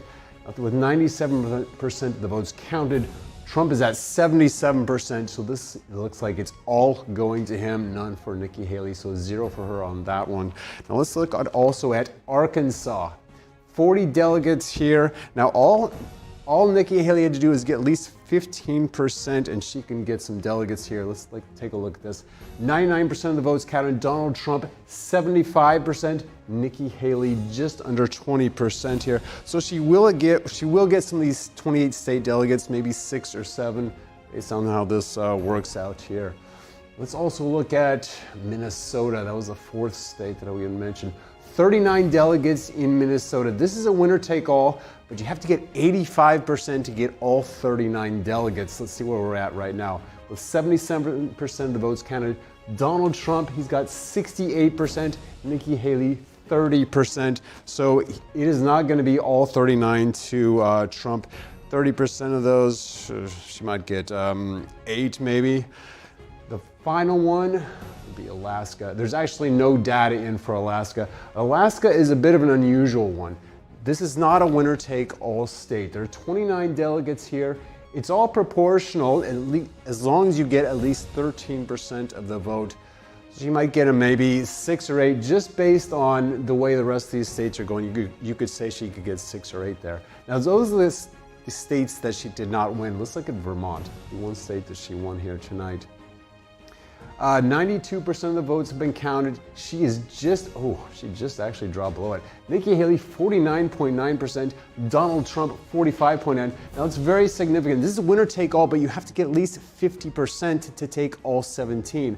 If this holds up, well, it's very close. If she's just under 50%, she gets 9, Trump would get 8. If she gets back to 50%, she gets all 17. So it's a difference there of 8 votes for her. So quite going on tonight. And one last one. Now Colorado, they tried to take Trump off the ballot here. But what did the people want? As you can see, all this orange, this is all Trump votes here leading in these. 82% of the votes counted. Donald Trump, he's got 63%. Nikki Haley, 33.5%. Now this is another winner take all, as long as you get 50%. So it looks like Trump is going to get all 37 of those delegates. Now that's it for me tonight. Back to you guys at the desk. Dave Martin, great job. I know how you do it. All that data. Right now, let's check in with Jack Bradley, NTD's Jack Bradley, who's in Virginia. Jack, as the night's winding down, what is happening over there? Well, you're right, Steve. It is winding down here. Looks like it's going to be a Biden-Trump rematch here. And during this watch party I was at earlier, it was crowded in here like sardines. You wouldn't believe it because it's so empty right now. But I had the chance to speak to Victoria Churchill. She's the chair of the Arlington Young Republicans, and she told me that she's seen lifelong Democrats become Trump supporters. Take a look. As far as this election, you just voted. Who did you vote for? I did. I voted for Donald Trump, and I believe it was my 6th or 7th time voting for him in the past few years. And how has the Republican Party changed over those past few years? To me, honestly, I think that the Republican Party has actually become more inclusive. I personally worked on the Trump campaign in 2020, and I know that day in and day out, in my role, I worked in coalitions on that campaign in the state of Iowa, and I know that I talked day in and day out to people that had never voted before or had been lifelong Democrat voters that were attracted to the Republican Party in the era of Donald Trump. What issues unite Democrats and Republicans together? Democrats and Republicans together. I mean, I think economics is probably the number one thing, right? Like when you go to the grocery store, they don't say if you're one party, you pay $4 for eggs and $12 in the other. Prices are going up for everybody. The cost of living is going up. Myself, I've been married just about 2 years, and I know many people in my generation that are delaying key lifetime milestones like getting married, starting a family, buying their first property because of the current situation of the economics in this country. And as far as the Republicans winning the House and the Senate, would you be for that and the presidency? Yeah, I mean, I would love a trifecta. I think we did a really good job with it last time we had it. And I also think, even if we're seeing, for example, here in Virginia where we are today, just having the executive branch, if you don't control the legislature, doesn't mean that you can get a lot of your policy priorities through. How has Biden been handling foreign policy with Ukraine and the war in Gaza?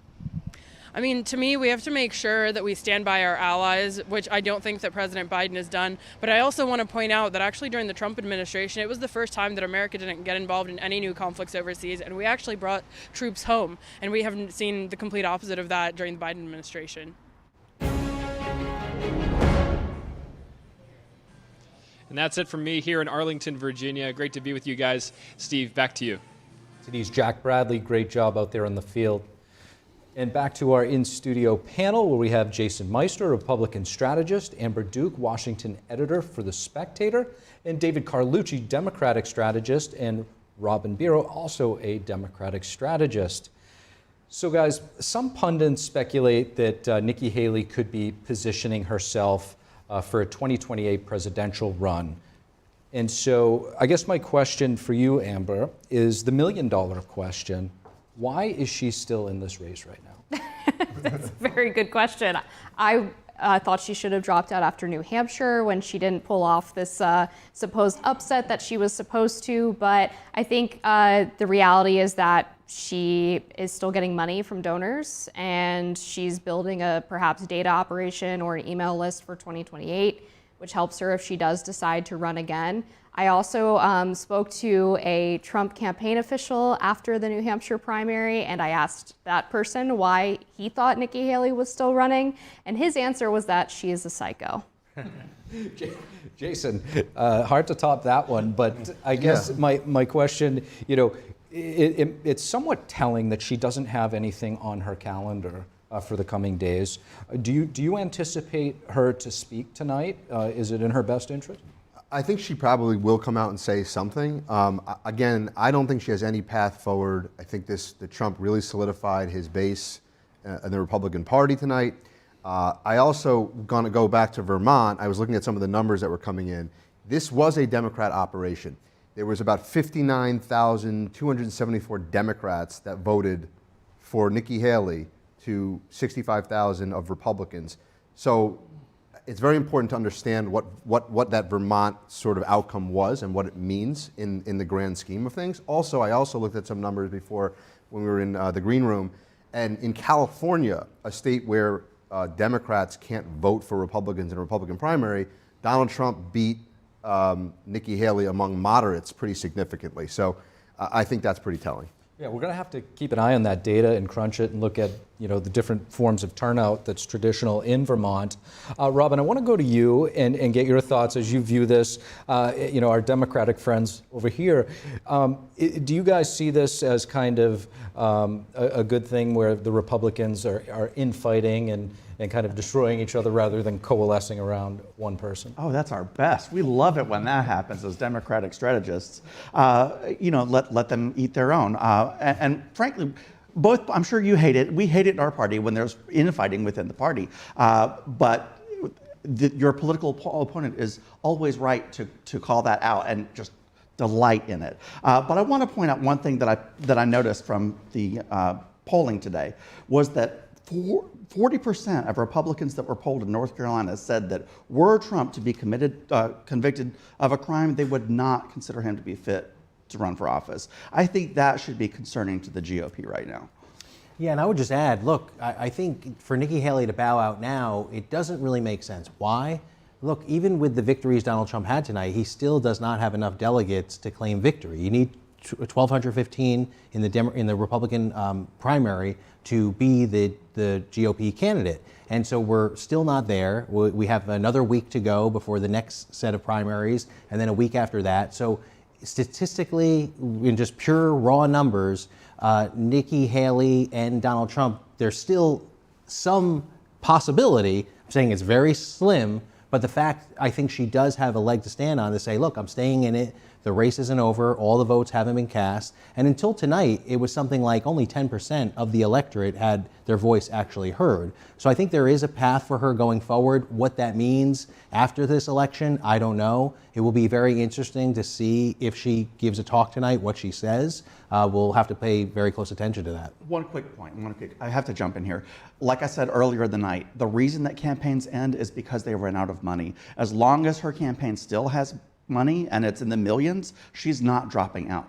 We do have some sound from former President Trump's speech earlier this evening from Mar-a-Lago. We want to play that.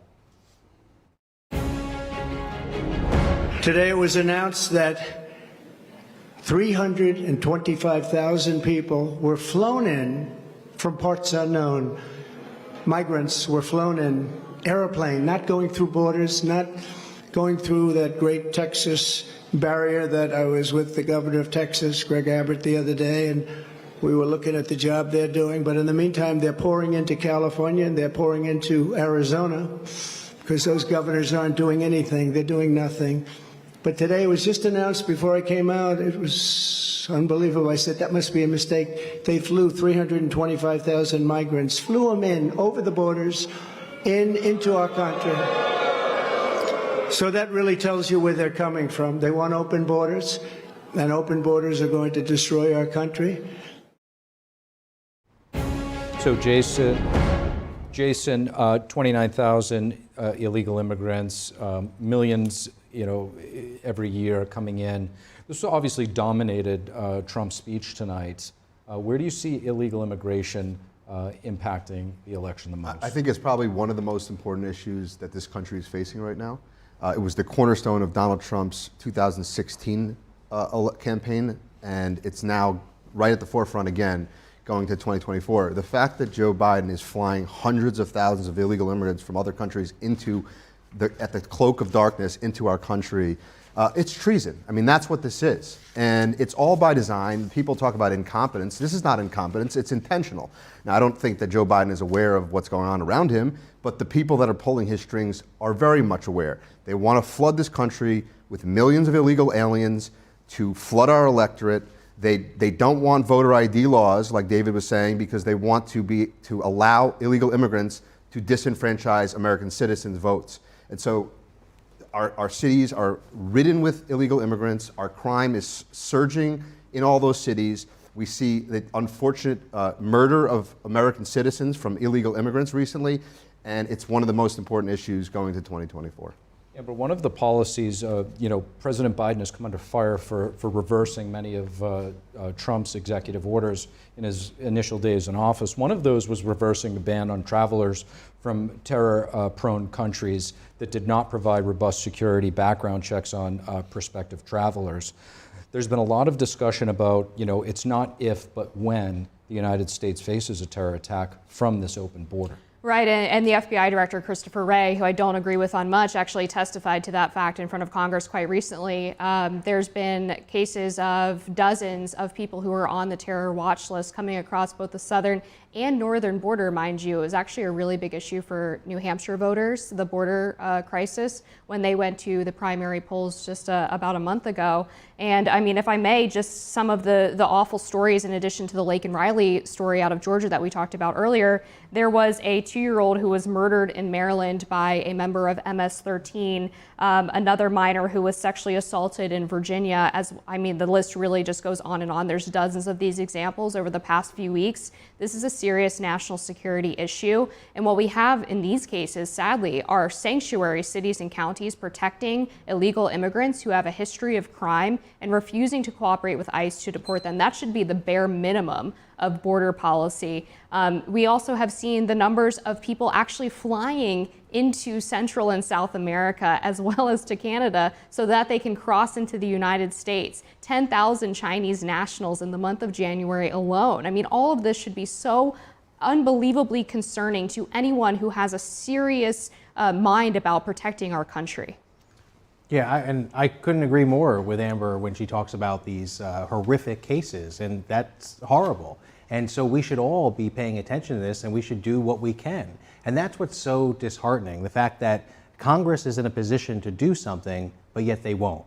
So it's funny, Donald Trump says these governors don't do anything. Well, I can think of a list of people that aren't doing anything, and the ones that have the real opportunity. We're talking about sanctuary cities, sanctuary counties. That's not really an issue for Donald Trump or President Biden. That's for local mayors, city councils to decide. What is actual immigration reform. We wouldn't have this problem if we actually had a legal immigration policy that worked. But it seems to me that Republicans would rather use this as a political football than actually solve the problem. And it's a fact. It's not just me hypothesizing. Mike Johnson said, no, we're not doing it because Donald Trump doesn't want to do it and he doesn't want to lose this as an election issue. Plain and simple. So it's very disingenuous that we have this issue to be stoked up and get the worst examples of the millions of migrants that have come to this country, some through very unfortunate circumstances, and we prey upon that and take these horrible examples, and they are horrible, and something needs to be done. But the only way it can be done is through a legal immigration process.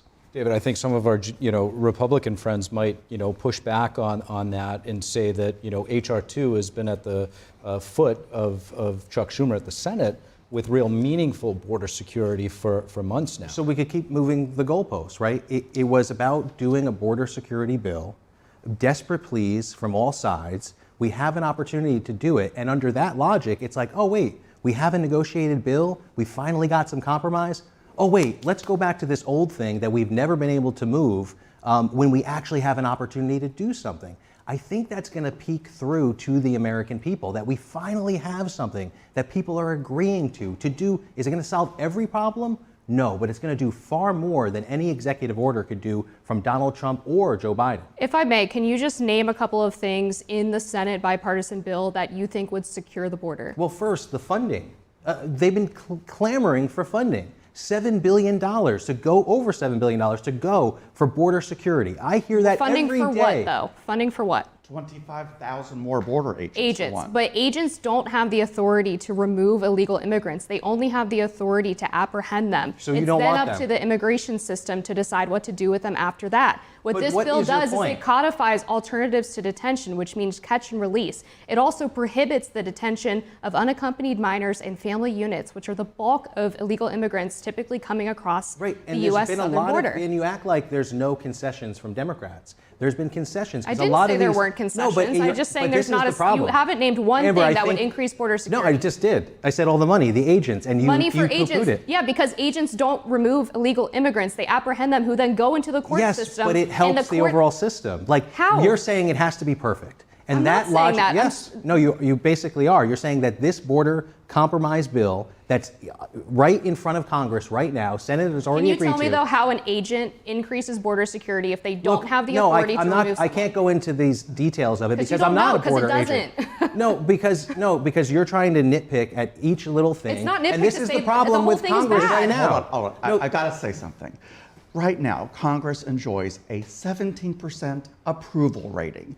People, the American public, is tired of Congress fighting one another and not getting anything done. It really is political football. And 17% approval rating, it's been in the teens for over a decade now. What caused the wide open southern border was Joe Biden, in his first day, taking the oath of office, signing 94 executive orders, reversing every one of Donald Trump's policies that secured the southern border. That's why we're dealing with the problem we have right now, and it's intentional and it's by design. And if I may also add just really quickly, there are currently thousands of unfilled border agent positions that there is funding available for. The DHS Secretary, Alejandro Mayorkas, for whatever reason, has decided not to fill the position. So if your quibble is that more border agents would secure the border, Alejandro Mayorkas has the authority to do it right now.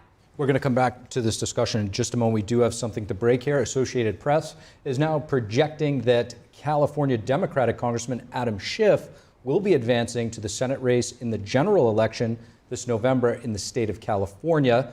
Another candidate will also be joining him in that race. Right now, it seems like it may be the former baseball star Steve Garvey, the Republican. As we talked about earlier, California's Senate primary is a jungle primary in which all candidates run in the same primary regardless of political party. Only the top two will compete in the general election.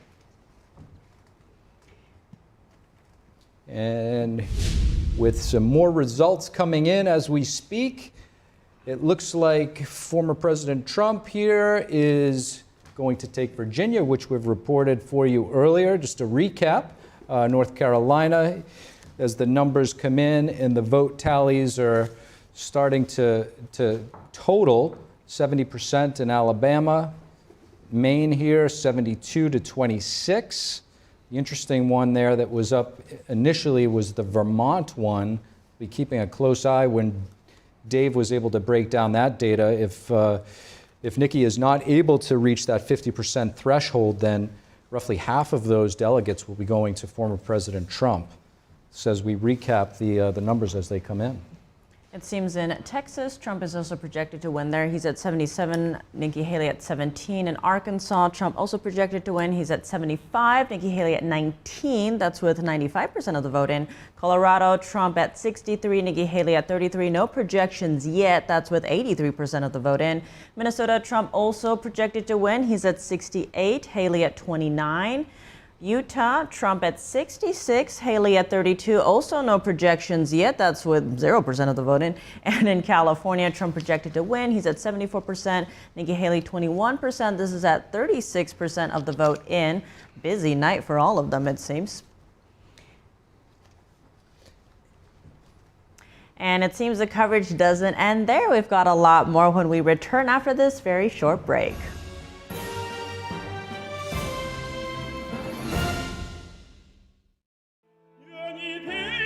The 9th International Chinese Vocal Competition is scheduled to take place in New York City in September 2024. We are proud to announce that this year's panel of judges will include distinguished vocalists from the globally acclaimed Shen Yun Performing Arts. The prestigious Gold Award includes a $10,000 prize. For additional details, please visit vocal.ntdtv.com. What if you could whiten your teeth by simply brushing your teeth? Now you can with Smile Actives, the teeth whitening breakthrough that safely gets your teeth white and keeps them white every day, just by brushing your teeth. I never thought that whitening my teeth could be so easy. I just put the gel on the brush, the toothpaste on it, brush, and I can see my white teeth. Simply add Smile Actives to any toothpaste and our patented PolyClean technology activates into a powerful microfoam that penetrates into the enamel surface to safely lift and remove stains. You need a simple way to whiten your teeth. Without strips, without trays, without going to the dentist. And it was about time that a product was developed that you would be able to do that with just brushing. And now, Smile Actives is even better with new Pro Whitening Gel with 33% greater whitening power, clinically shown to whiten teeth faster, up to 8 shades. 100% of users saw whiter teeth.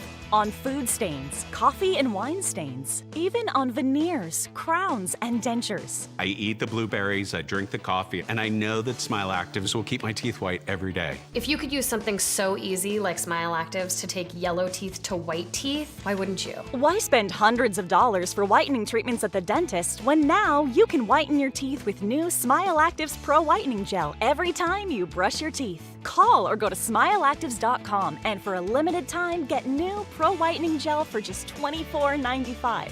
Order in the next 5 minutes and buy one get one absolutely free for just $24.95. That's 2 for 1 and save 58%. We'll even include free shipping. Get your teeth whiter guaranteed or return it within 60 days for your money back. I smile every day now.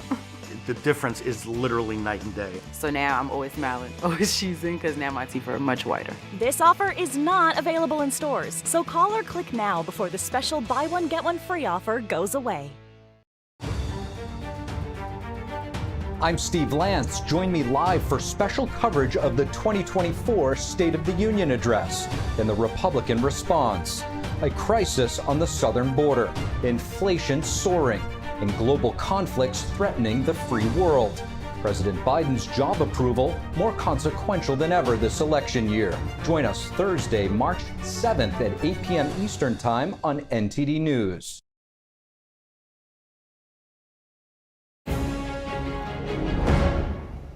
And welcome back to NTD's The Nation Decides 2024. Glad to have you all with us on Super Tuesday night. And back to our in-studio panel, Jason Meister, Republican strategist, Amber Duke, Washington editor for The Spectator, and David Carlucci, Democratic strategist, and of course Robin Byro, Democratic strategist as well. Robin, as we wrap up the night, it's been, somewhat to be expected, a few curveballs here and there. What are some of your key takeaways as we close out? It's very telling to me that we haven't heard from Nikki Haley. I was expecting something. Honestly, I never even heard if there was a victory party, period. I'm not sure that they planned one. I'm not really sure what her next step is, but I say, you know, the financial contributions are probably going to dry up as of tonight, and we'll be seeing that campaign darken soon because they get really sad when you start having to lay off staff. As far as, you know, Joe Biden, he had a good night, despite the fact that we heard or saw nothing from him. The Democratic Party has got to do better of getting him out in front of audiences. We needed something tonight, and we didn't get it from Biden. He had a victory tonight. We heard nothing of it. David? Yeah, I think the thing that I'm paying attention to, of course, some of these votes were undecided, like Minnesota undecided looks like it might have got 20%. North Carolina maybe was like 12%, something like that. That's an interesting indicator. I think the American Samoa, I think that's a fluke. We'll have to look more into that. This Jason Palmer guy, we'll all be Googling him. But the other point, big takeaway. That's the big takeaway. Who's Jason Palmer? Oh my God. But the other part is, remember, Donald Trump is an incumbent president, right? He did lose a term, so he's coming back, trying to pull a Grover Cleveland, but he has been president. So these numbers are really not that exciting when you look at it. Yes, he trounced Haley in some of these races, but again, he's underperforming according to the polls. And if you compare it to presidents that have run for their nomination, these numbers really aren't that great. And I do understand, and I give credence to the fact that there are some Democrats voting in these primaries, in the open primaries. But there are plenty of independents that are also voting in these primaries and Republicans, and 30, 40, 20% in some cases are not voting for the incumbent president, Donald Trump. And so that's a signal to me that there's still a lot of people that are just not happy with Donald Trump being the Republican nominee, and they certainly won't be voting for him in November. Now, Democrats have a lot of work to do, but I think Republicans have a real problem on their hands. Jason, are you satisfied with your candidate's performance tonight? Yeah, I think it was a great evening. I think Donald Trump has solidified the base. I think that the overwhelmingly vast majority of this country thinks we're headed in the wrong direction under Joe Biden's leadership. I agree with them. If they want, we understand that if you want to have a secure border, you want to have a robust economy, you want to have the lowest unemployment among blacks, Hispanics, Chinese Americans, every American, you want to vote for Donald Trump. Donald Trump's made his case to the American people. We also have this two-tier system of justice, which Donald Trump talked about. The fact that Democrats have been trying to remove him from ballots, indicting him, impeaching him, arresting him, because they are afraid of him at the ballot box. We need to deal with that two-tier system of justice. We also need to deal with a free and fair media, which obviously we have a problem with right now because of the mainstream media. So I think that all of those issues and the crime in all these Democrat-run cities, these are all the issues that American people are going to decide in November. Amber, does this evening's results change the trajectory of this race? Are we now into a general election? Yeah, I think this was not surprising, the outcome, and doesn't really change a whole lot. To answer Robin's question, apparently there were no public events scheduled for Nikki Haley today. No watch party in South Carolina, according to a Washington Post campaign reporter. She's just hanging out in her hotel room, so that's very sad for them. A couple of topics, that we didn't get to spend a whole lot of time on tonight, but that Trump hit on in his victory speech, one of which is foreign policy, right? The world feels very unstable compared to what it was just 3 years ago. And I think it's important to point out that Joe Biden's poll numbers in terms of his approval rating first started plummeting after the debacle that was the Afghanistan withdrawal, where he decided to pull troops out before American people and abandon Bagram Air Base and all of the equipment there. And then the other one is energy. Energy prices, of course, have gotten more expensive for Americans. And Biden is fully on board with this idea of a Green New Deal. He wants to transition the American energy economy to fully electric and other forms of so-called clean energy like wind and solar just in the next 20 years or so, which is completely not feasible, would continue to raise prices. Whereas under Trump, we had amazing energy independence. And this was a national security issue as well, because we've actually seen Russia just enrich themselves during this Ukraine war because of the fact that they've made their oil production so much more expensive for other countries in the EU to purchase. I just want to thank all of our guests tonight for, really great guests from both sides of the aisle. It was a, sometimes spirited discussion, but always respectful. And I think our audience will appreciate that very much. So this does conclude our coverage of this year's Super Tuesday. But we will be covering more of this election cycle here on The Nation's Decides 2024. We hope to see you again. I'm Steve Lance. And I'm Tiffany Meier. Until next time, and good night.